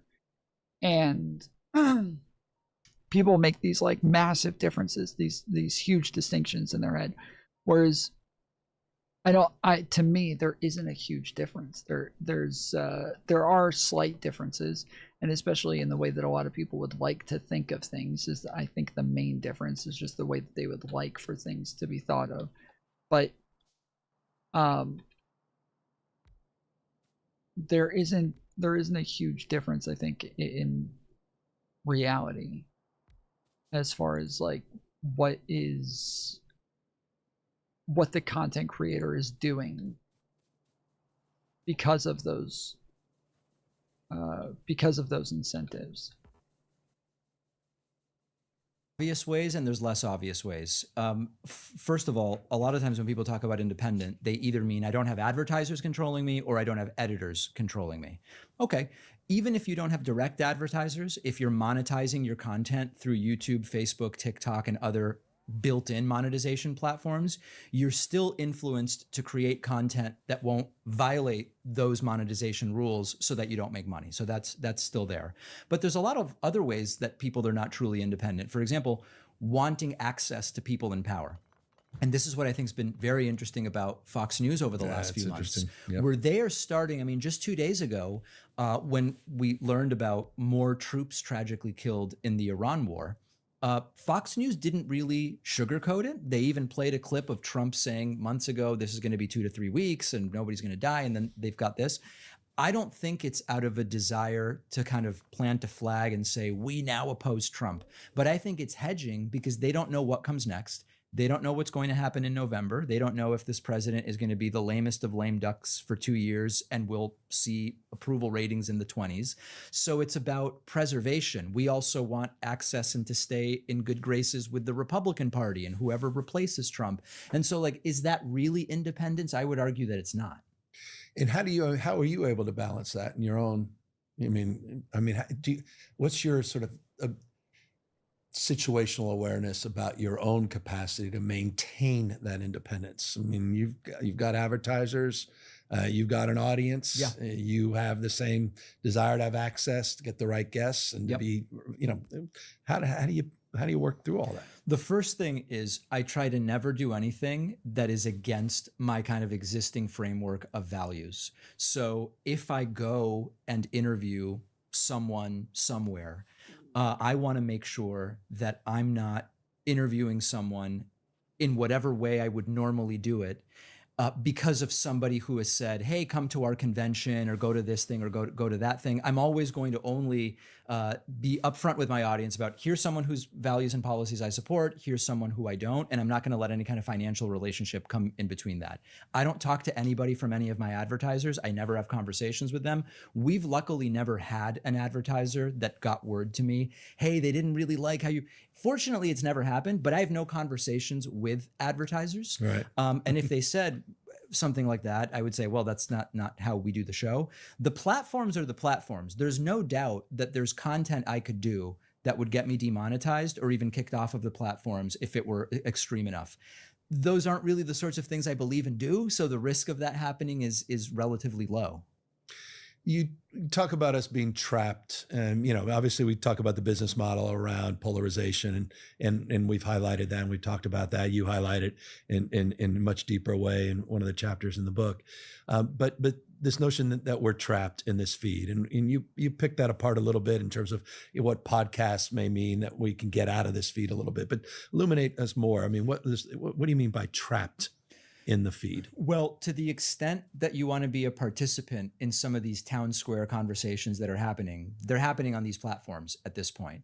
We've lost as a country even the idea of at 6 p.m., people gather around and watch 30 minutes of the nightly news. Yes, Cronkite. Right, ratings are very low there. Even with sporting events, I mean, things are so fragmented that the town squares really are happening asynchronously. It's not all at the same time, but it's over these periods of 6, 12, 24, 48 hours where these stories build and swell online. So instead of like, it's the Super Bowl kickoffs at 6:28, it's 48 hours of a building story, like a ship, being pushed up by a swell, and then it kind of comes down and we move on to the next thing. If you want to be involved in that and participate in it, it's on these platforms. So I think people are trapped in that sense. And then number two, a lot of the platforms used to have these reverse chronological feeds. Facebook at the beginning, if you were friends with 20 people and you went onto Facebook, this is a while ago now, you wouldn't see an algorithmic feed of what you're most likely to enjoy. You would just see reverse chronological of my 20 friends, what's the last thing that was posted and the one before that, and you would kind of get to the end. There's no end anymore. You can always scroll and get to the next thing, which is part of why it's very addictive. But a lot of those tools that let you kind of control the ecosystem you're in have been taken away. AI is blowing everything out of the water. And you end the book talking a little bit more about AI. You begin with that Walker video and just around truth and trust in relationship to artificial intelligence. But you commented earlier about 60 to 7% of their in terms of these avatars, people using your voice, you using your own voice, turning it over. And so you ran your own experiment. Yes. And it told you what? It communicated to you what? That you have another 6 months and you're one upgrade away from needing a real job. Well, where are we going? I'll get back to how I think it'll affect me. So we did 2 tests, one with audio, one with video. The technology is phenomenal. If I feed hours of my voice into these systems, it'll spit out an avatar that I can be sitting on a plane somewhere, type into it a script. It will spit out an audio file that even my team that listens to my voice every single day can't tell the difference. Yeah. That's good enough already. Yeah. It was good enough probably 6 to 12 months ago. The video is a little uncanny valley still. We tested a couple models where we just upload like an hour of my video and then feed it a script. It's weird. You know, I think if you didn't know me, you might just think this is someone who articulates themselves in a strange way. If you know me, I think it's obvious that it's AI, but these things are accelerating so quickly that it's going to be there very soon. Now, in terms of how it'll affect my job, right now, there is such a movement that is skeptical of this sort of thing, where people don't want to be getting their commentary from someone that they know is an avatar. Now, could it get so good that they don't realize it? Yeah. Well, that's a different story, and it probably will happen at some point. But I think people are very incentivized to seek out real connection. And this is, I think, one of the backlashes to what's happening with these platforms. As social as we think we're being when we're connected to 1,200 friends and DMs and all this different stuff, there's this lack of in-person conviviality that isn't able to be replaced when you're participating in Twitter threads. And so I think that there's a movement of people wanting to reconnect in the real world that maybe is going to push up against the technology as it advances. And you talk about pushing up the friction. You talk about friction. Yeah. And how you need to lean into friction. And that's how you conclude the book. Right. Talk to me about that. Friction in this sense is good, which is if your instinct is when you're in line at the bank to take out your phone and watch 40 seconds of TikTok videos, it's kind of good to resist that and to be able to resist that for a lot of reasons. Number one, because studies seem to find that people who do that are actually less happy in general, but also so that you're kind of like working your ability to be bored muscle, which is something that we've kind of lost. And so there's a lot of people, Cal Newport and others, who write extensively about this stuff. When you get home, maybe you leave your phone plugged in on the kitchen counter or the foyer instead of it being in your pocket the entire time, because it introduces a little bit of friction. Maybe when you go on Twitter, I'm barely on Twitter, but what I do is I have a private list of about 100 people. I only am looking at what they've posted. I'm not looking at my For You Twitter feed, and I'm not looking at, dear God, I'm not looking at my replies, which is just horrifying. I'm just looking at what are these specific people. That's I've put friction between myself and that feed that's out there constantly perpetuating itself. These are the sorts of things people can do. And you've also done it. And what I admire about you, you've been on Rogan a number of times. You've been on a number of these shows, Patrick's show. Patrick Bet David. Yeah, I sometimes enjoy watching him, full disclosure. Now I might get in trouble. Well, I enjoy it because I think he's very interesting on the show, even if I agree with very little of what he says. Right. No, that's what I think that's what makes him different. I mean, Rogan, I find vacuous, but that's just me. And that's not just someone, he texts me on a weekly basis, won't have me on.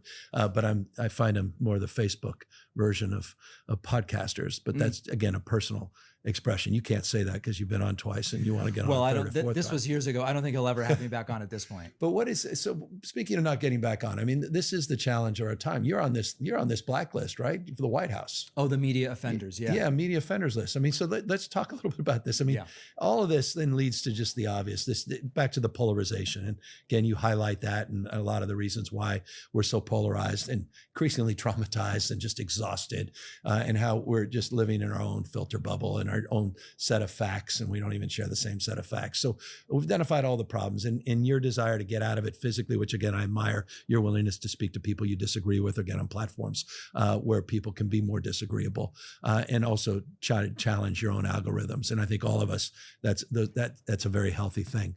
But where does all this end? I mean, this is the early days, the black and white movie days of what AI can do in terms of weaponizing these grievances, and how it becomes almost limitlessly automated. Give me your over/under. Couple different things. Politically, just from the standpoint of we've got to get power back from people who have terrible ideas. We have to engage and we have to get better at playing the game. So this is like the one side. It would be nice if the algorithms optimize truth over emotionality. They don't. I don't think there's any way to force them to. So it's either you get out or you participate and you get better at it. That's number one.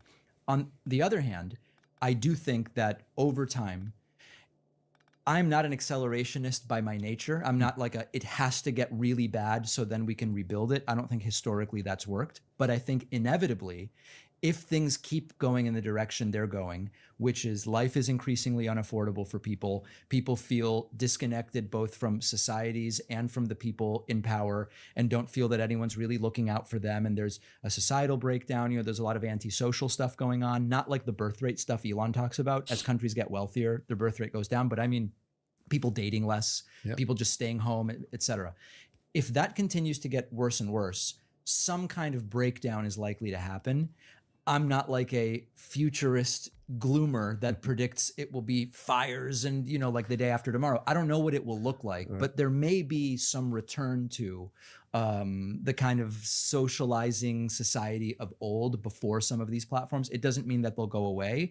They may just occupy a different place in society. One example is, for a while, the average number of Facebook friends people had was going up, up, up, where it was like, let me collect all of these people I've met once and acquaintances. The trend now is the opposite.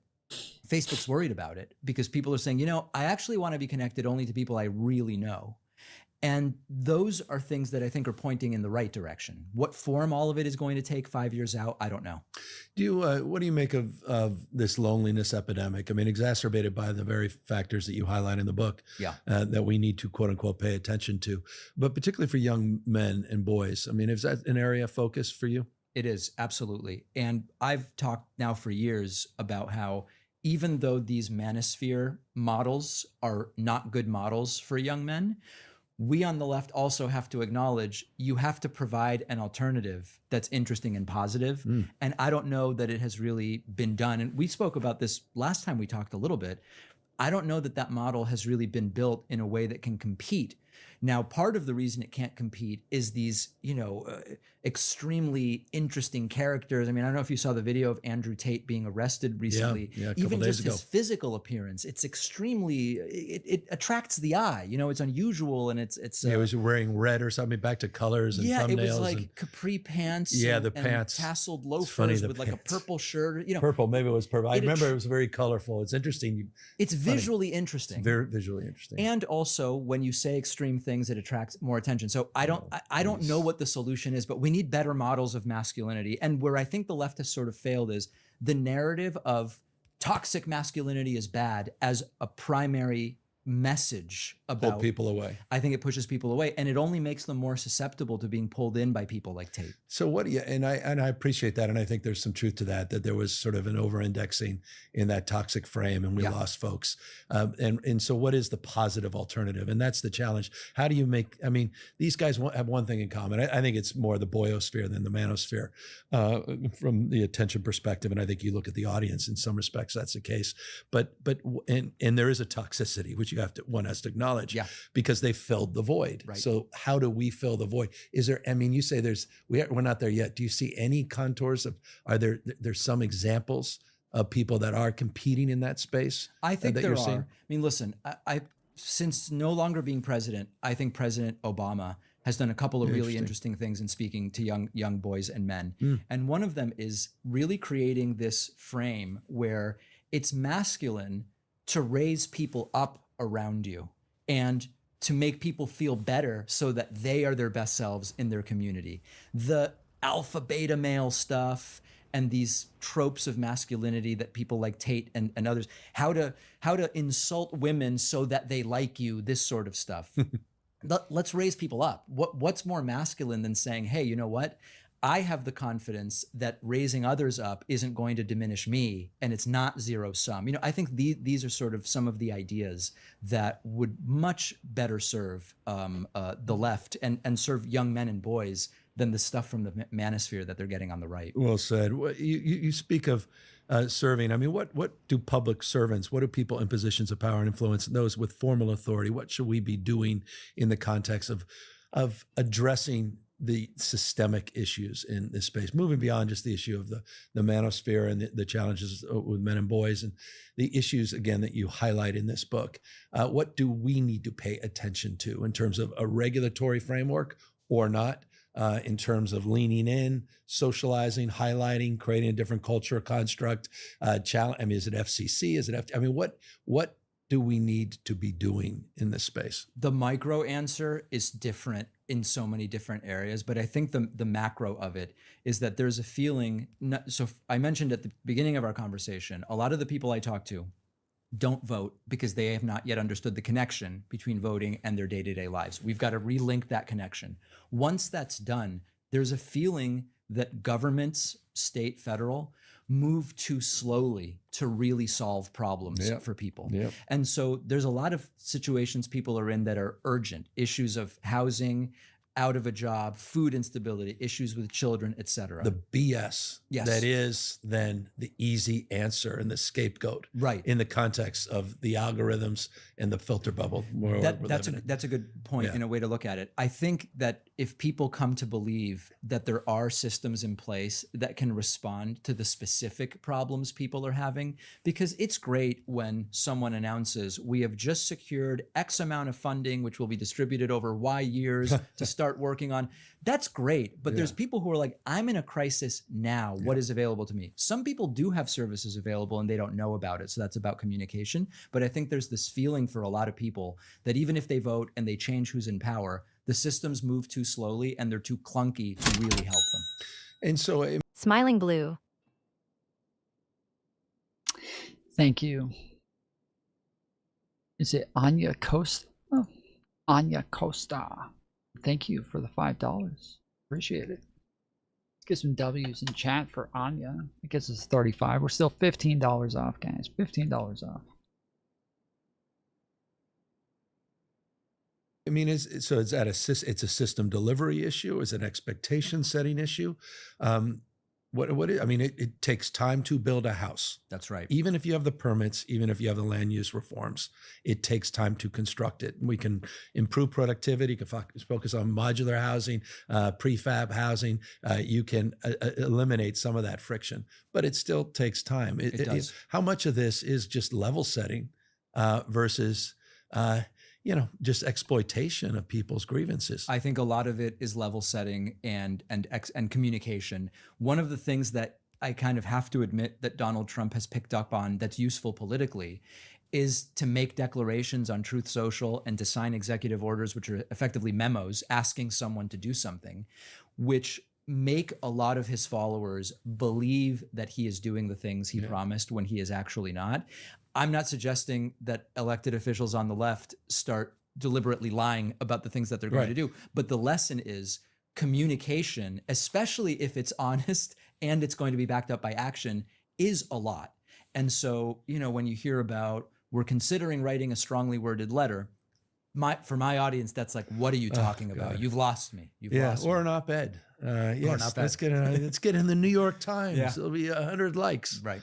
I agree with that. So it all touches on where we are as a party. And you've called out the Democratic Party, sort of the Sunday show buttoned up party versus, being able to play in this, in the new arena. That is self-evident that you've been a huge part of over the last 20 plus years. But what is the lesson today for the modern Democratic Party? What would you be advising if you were the head of the DNC that the party itself do, if there is, or even do you believe in the construct top down, or is it really bottom up and it's about 1,000 different points of light, so to speak? I think there's value to structure, but there is a lot of bottom up stuff. I mean, some of the most successful campaigns that just dominate social media are built from the bottom up with people who are really good on social media. I do think that being less structured is something I've told a lot of staffers. They want the questions ahead of time, which we never do. Come on.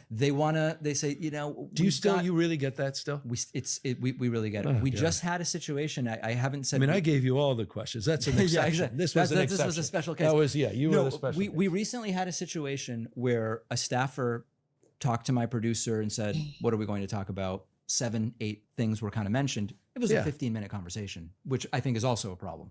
But how can you talk about 8 things in 15 minutes? We got to 2. And then my producer got a call saying, I was disappointed that the focus was only on those 2. And it's like, well, hold on a second. Yeah, it gave us 15 minutes. And this was the range of things that would be discussed. I can't force Dave. I'm not in David's ear saying, move on to the next topic. So that stuff, I think, makes the end product feel extremely stiff. Yeah. People don't relate to it. So that goes to the authenticity. That goes to the authenticity piece. And I think being less structured, appearing in less structured situations, I think is only good. And you got to hand it to Trump during the 24 campaign. He spent 3 hours with the Nelk boys, and he's talking to Lex Friedman, and he's with Rogan, and he's not. You've been on Lex as well, by the way. I spoke to Lex as well. Yeah. I think that worked. Even if he's telling lies, the fact that he's there and it feels relaxed and unstructured goes a really long way with voters. So that's one piece of advice. What else? I mean, this notion of abundance, I think we talked around that. I mean, we haven't used the word abundance, so you didn't use the word abundance. I use it often, and I certainly embrace the frame. People are just sick and tired of process and the paralysis of process. They want to physically see the results. Yes. It's proof of concept that I want to see results. Don't tell me you've housed 68,000 people, Newsom, which, by the way, we have through Project Homekey. Don't tell me that. I want to see it physically on the streets. Otherwise, I don't believe you, and we're losing trust. And obviously, that is exploited, and obviously, is creating a lot of friction, and it's politically challenging. So, what else do you advise in the context of the Democratic Party in terms of getting back on its feet, getting back into its sort of ascendant position, getting off the map?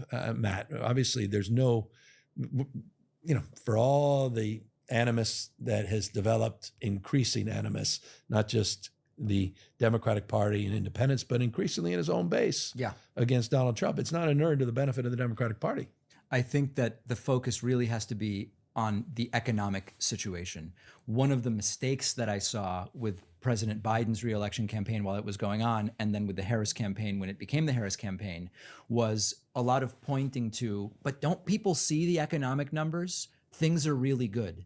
And they may be really good for a bunch of people and not good for a lot of others. But if people don't feel that things are good and you're telling them they are, of course they're not going to think you'll make anything better. You're saying everything's fine to begin with. And this is why I think Barack Obama's 2012 campaign did this very well, where he said, we've made a lot of progress getting out of the Great Recession, and we still have a long way to go. And here are the 3 or 4 things I'm going to focus on. It felt much more like, okay, I can acknowledge this is no longer 2008, and also this is still a climb that we are in the middle of. And then you need to have policies you can actually deliver on. So that's where Donald Trump made a huge mistake, which is gas will be down 50%. Everything will be cheaper. It's going to be a new glory, and gas is over $4 a gallon nationally and much more in certain parts of the country. You have to have some possibility of delivering on what you're asking. Well, I couldn't agree with you more. I mean, my own confession, you have a confession chapter, but I was out there stumping for Biden, and I was making the same point. Inflation's cooling, the economy's booming, best jobs market since the 1960s, lowest unemployment for blacks, for women, for those with disabilities. We had record job growth. We were reducing the deficit and debt. We had these unbelievable bipartisan deals, 400 bipartisan legislative victories, some of the most iconic being the IRA, the issues around infrastructure, chips and science. And it was all about the aggregate. Right. And people don't live in the aggregate. And they weren't feeling it. And you're right. That was, that landed like a thud. Yeah, that and immigration, I think, were 2 areas that weren't landing well with a lot of voters. And here's the progress we've made, but then here's the North Star. there is a kind of transition there that's relatively smooth, which I think makes people feel a lot more heard. And as unrealistic as Donald Trump's promises were, at least they sounded tangible. Completely unrealistic. And we all were saying this will never happen, but they sounded like specific, tangible promises. Gas is going to be half the price. Of course it's not going to be, but that sounds tangible. I can imagine what that would be like. Yeah, drill, baby, drill. But it's interesting. I then go back to your book. The flip side of that is you also make the point that identity politics works a hell of a lot better than policy laden, 5-point plans. So we want to talk about the economy, blending an identity frame back to my sort of PTS on immigration, blaming immigrants, blaming Somalis, blaming, just blaming the other, the effectiveness of doing so as an economic message. Your rents are high, right, because of all of the illegals that Biden has brought over the border. Yeah. How do you square that circle without becoming them? Well, my view on identity politics has always been, I never am in favor of the identity politics that's used as a cudgel to silence people, which is like, hey, listen, I'm a member of X group. I'm the one who gets to speak, decide, and sort of lay down the law. I'm interested in identity insofar as it can be used to bolster an economic message, and that people of certain identities may indeed be the best position to tell us about their experience. And I'm speaking with, I'm doing a panel on the Latino vote in a few weeks.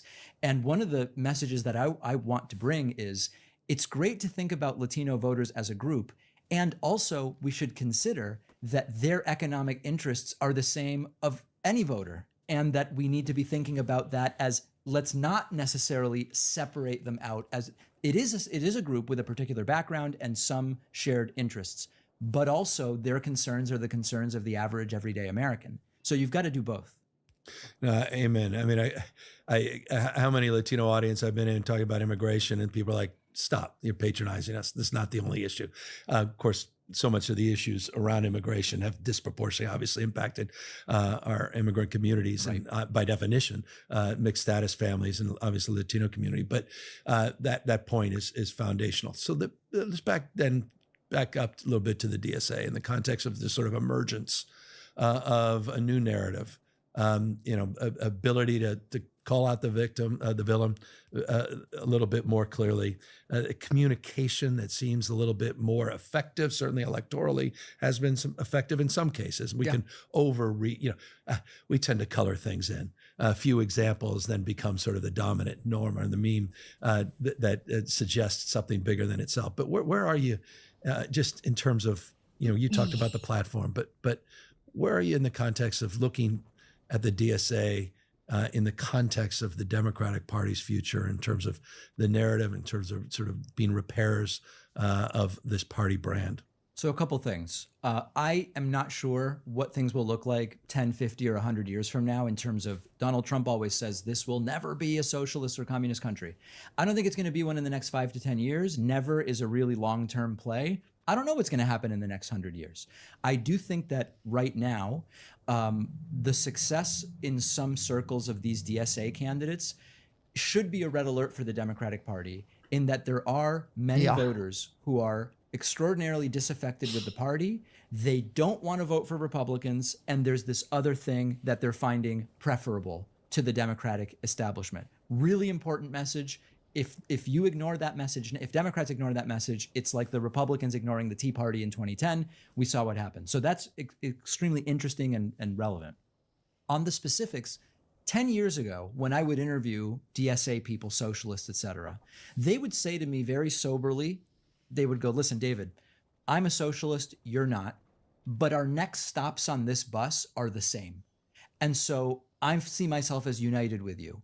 If and when we get to social democracy and the things we agree on, we get people healthcare, et cetera, then the social democrats and the bona fide socialists can have an argument about whether we go further or not.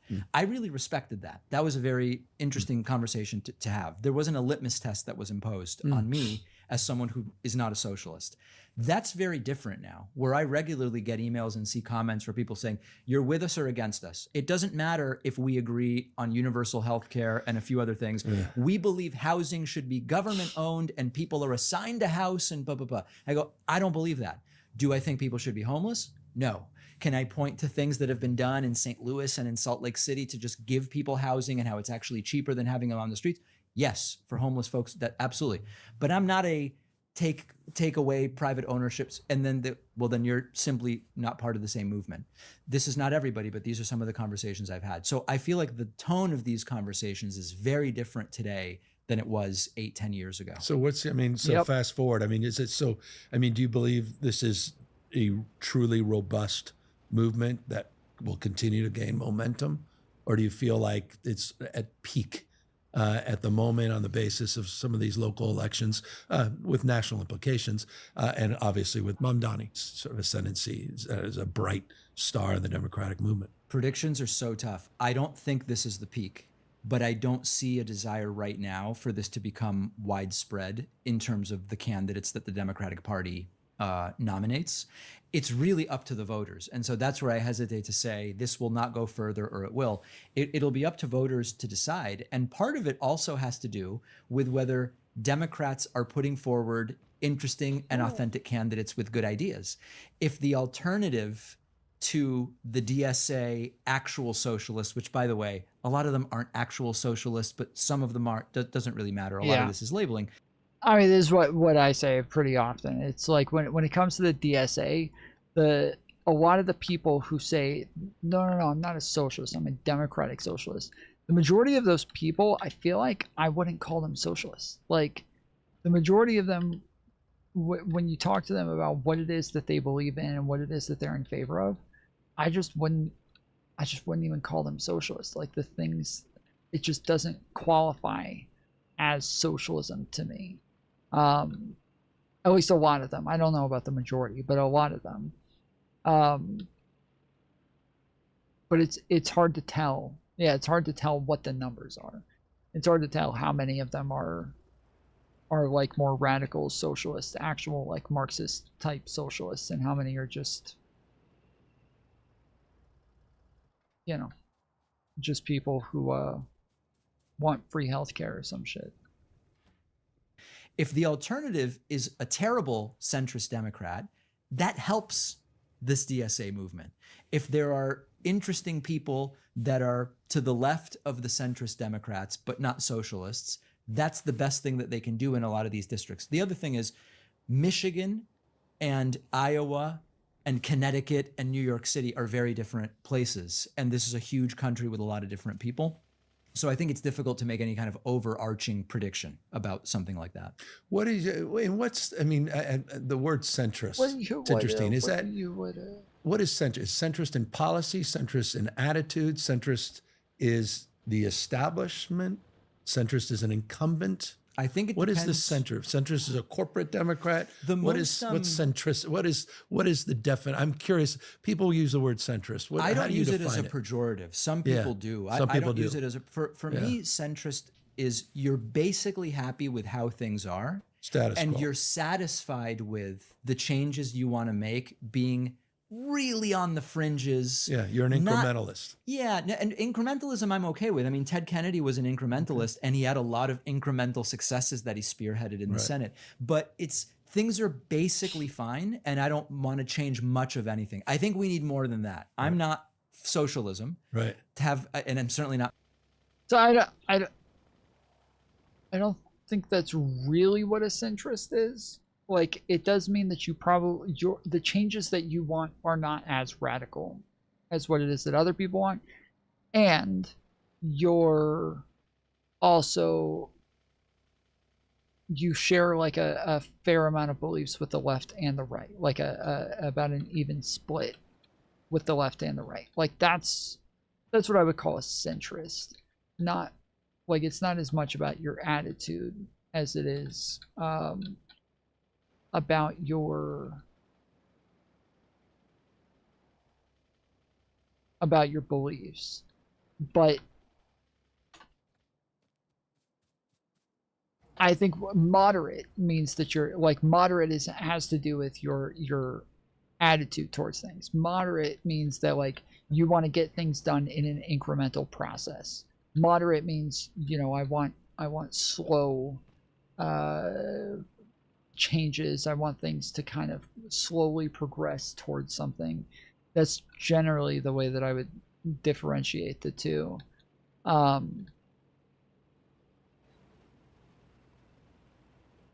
yeah, I don't, it doesn't really matter all that much. Communism, but I'm also not like things are basically fine. Right. Radical centrism. Yeah, I've never met one. Have you met?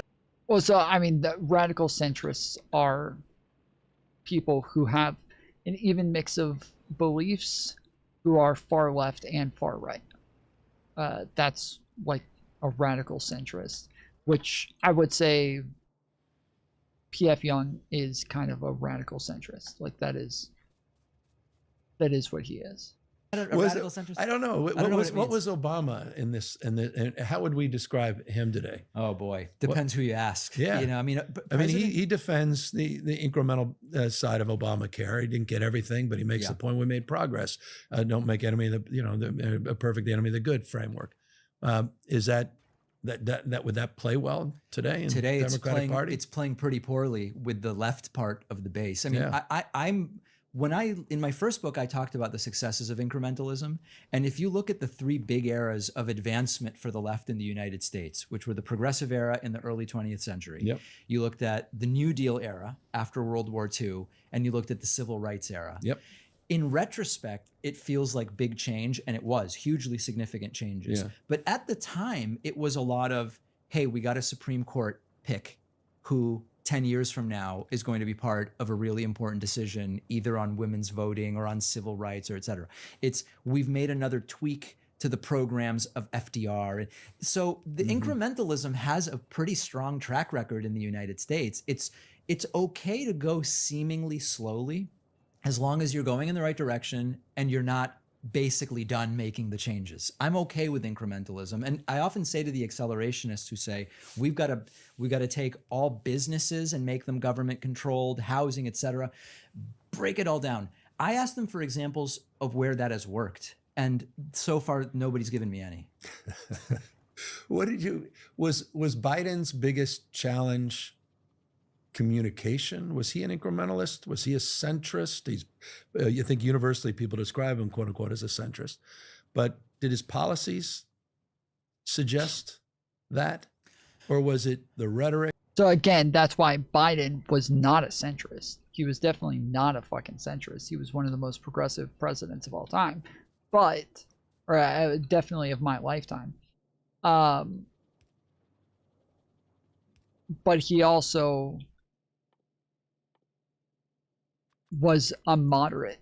Like he was somebody who was willing to do things at a slow pace. He was willing to make a lot of he was willing to like work with the Republicans. He was willing to work with both sides and make sure everybody was happy. Like he was definitely moderate, but he wasn't a centrist. The style? I think Biden's style made him seem like a... You find oil on your property, you don't get to own it. Well, I own this fucking oil. I know that's for sure. Ain't nobody taking this fucking oil from me. It's a 199% yield. Fuck you. Status quo guy. Yeah. But he ran on paper to the left of where President Obama ran, both in 2008 and 2012. Times had changed, right? I mean, it was 12 years later, 8 years later. But I think in policy, President Biden was not really just a status quo centrist. He didn't get as much done as I think he would have liked to. But I think he's center left, a step towards left of that, I guess I would say. Right. So no, it's just interesting to me because I think about, an industrial policy that's worker centered. Biden delivered on that. I mean, there's populism to that. He's one of the most... The America First, America, buy American products first, the framework around actually having living wages, union wages. The guy walked picket lines, saved pensions. I mean, he was a populist in that respect and actually delivered on all those things. It's sort of interesting to me. What would you do? Back to the policies, not your rhetoric. What would you do? You would try to mimic some of those things. You would take the Chips and Science Act. You would try to bring supply chains back home. You would try to focus on the blue collar workers. You try to deliver on low carbon green growth. I mean, the Green New Deal in so many respects was reflected in his policies in terms of the incentives and the tax structures that he provided. Those seem to be a lot of the things that the left is promoting that he actually delivered. Yeah. Situationally, I think on that's what I'm labor- trying to sort of figure out. Is but was he the sellout? I mean, what am I missing on that? No, I think President Biden was probably the most pro-organized labor president in my lifetime, probably. But I mean, for a while, only president to walk an active picket line. It's sort of lame and pedantic to say he was limited by the House and Senate and the political environment and what he could get done, but that is a reality to some degree. Right. It's hard, but Biden was not, from a personality standpoint, the type of person that would get the further left excited, even if he delivered on some important Even if he things. delivered on. Yeah, I think that's the truth of it. So that gets to just back to style. Yeah. Rhetoric, the ability to communicate in this new medium that we need to quote unquote pay attention to. Clips, virality, social Quote media. unquote pay attention. Mom Donning's ascendancy. So much of that attached Yes. to his appeal in that space. So much of AOC's appeal in that space. Obviously, the movement that is, was Howard Dean, was, mybarackobama.com, self-organizing communities, that is all things Bernie Sanders.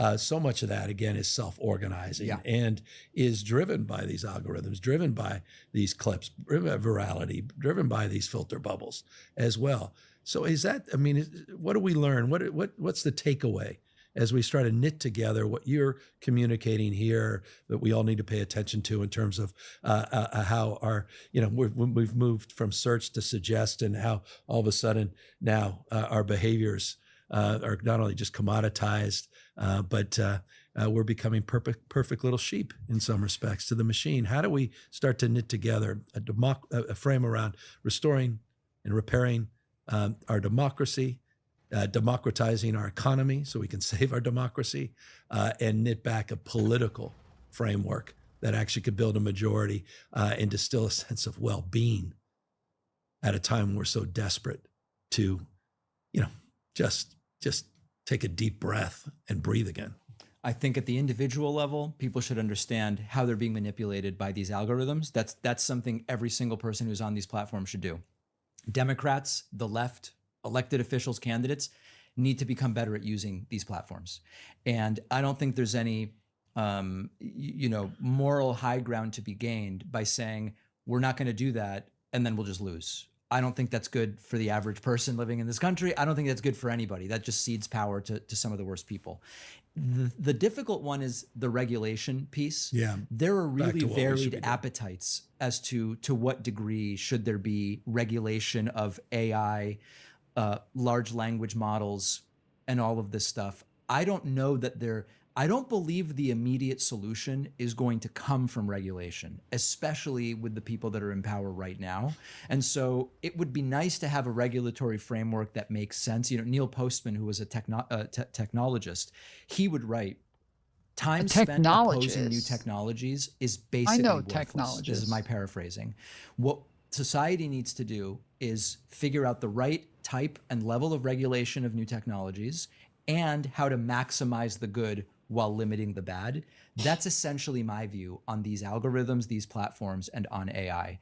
I don't think that the idea of stopping them dead in their tracks and eliminating them is even plausible. And no matter what the United States does, some other countries aren't going to do that, and it's going to be there, it's going to spread. So I would rather skip to let's maximize the good, figure out what level of regulation we need to limit the bad, and educate people. I mean, a lot of kids don't even get media literacy anymore at all. It's just not taught in school.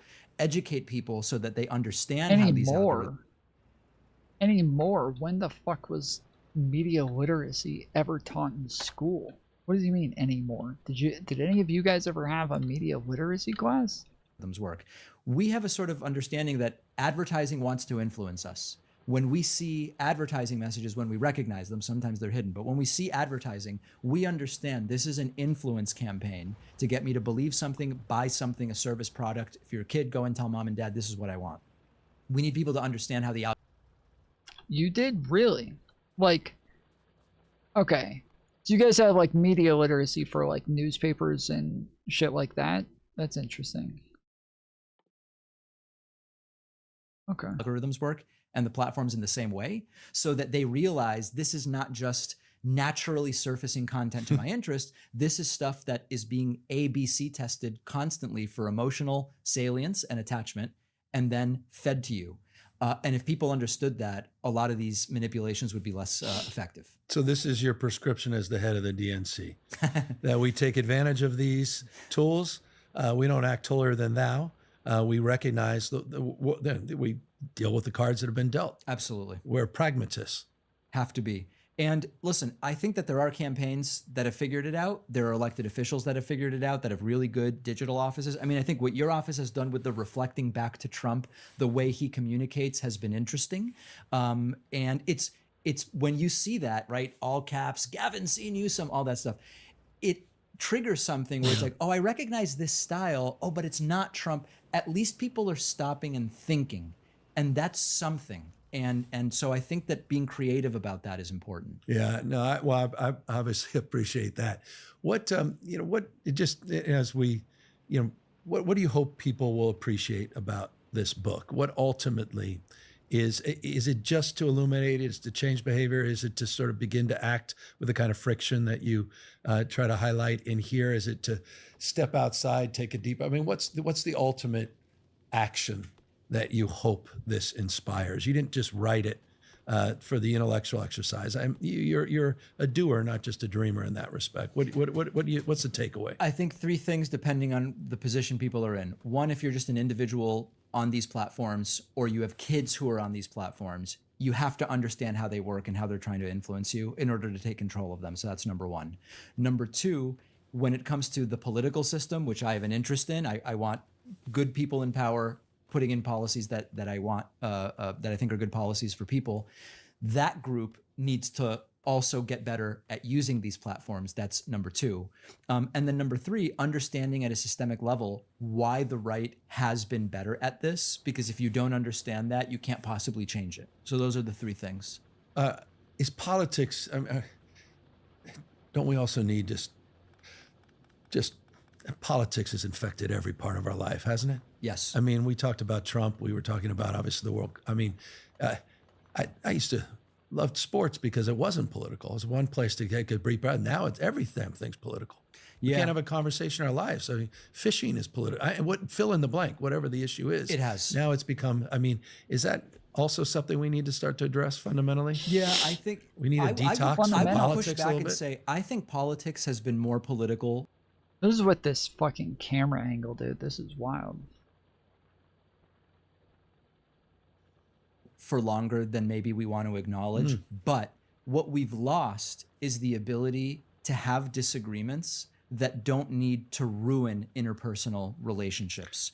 And that, I think, there's a lot of people now who are very uncomfortable with the fact that there's a disagreement. And sometimes I'll say, I know X person in real life and we disagree, but we're able to get along.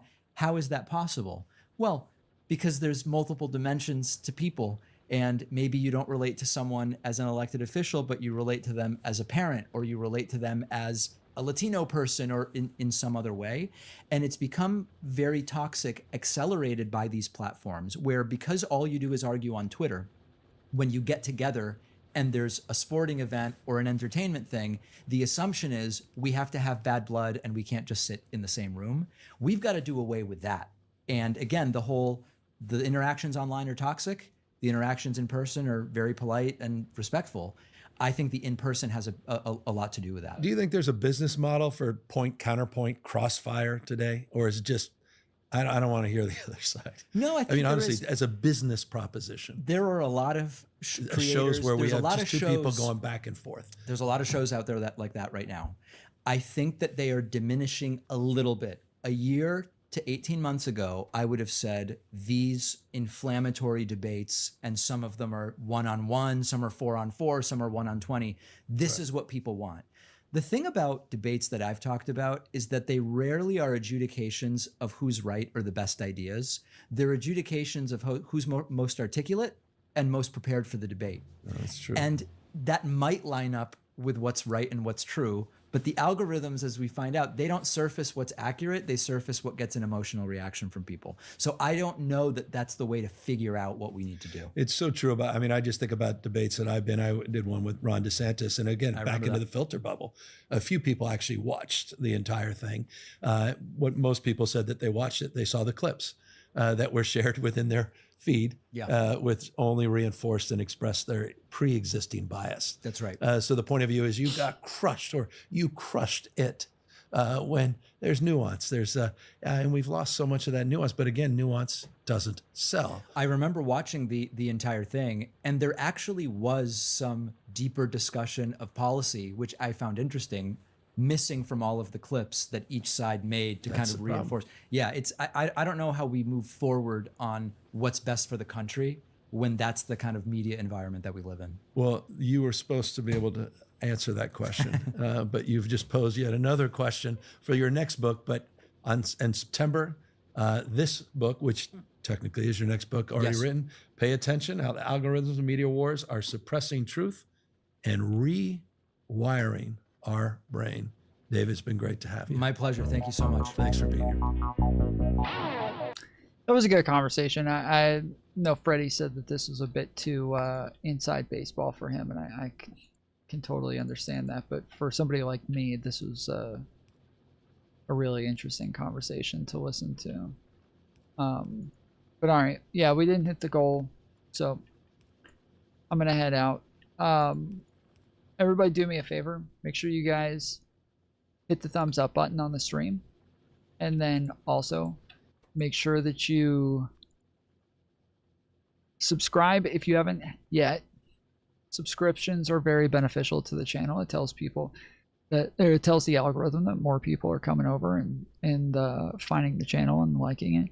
And then also make sure that you follow me on all of my other platforms as well. I join the Discord. Link is in the description. When chat ends, when stream ends, chat doesn't go away, okay? Chat doesn't end there. We continue chatting in the Discord every single day. Chat stays live all day, every day. So make sure you join the Discord. Link is in the description.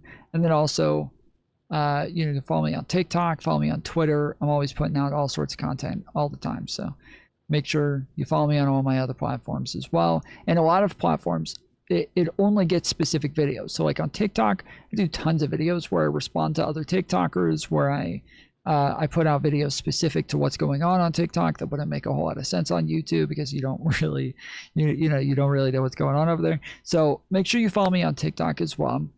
And even if you don't follow TikTok drama, if you don't know, I explain all of it, what I'm going over. I'm engaging with all sorts of other political ideas and political conversations over there that are very interesting and very different from anything that we're normally getting into over here. But then on Twitter, I also post different types of videos on there as well, sometimes having to do with just like other content creators and other people that I'm beefing with, or things of that nature. It's there's different types of content that gets posted on almost every platform. So make sure you follow me on all those other platforms.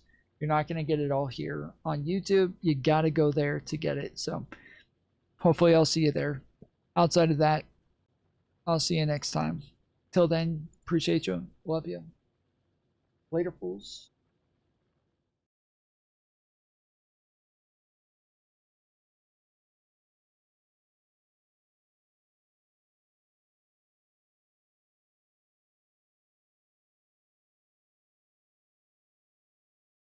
The wind is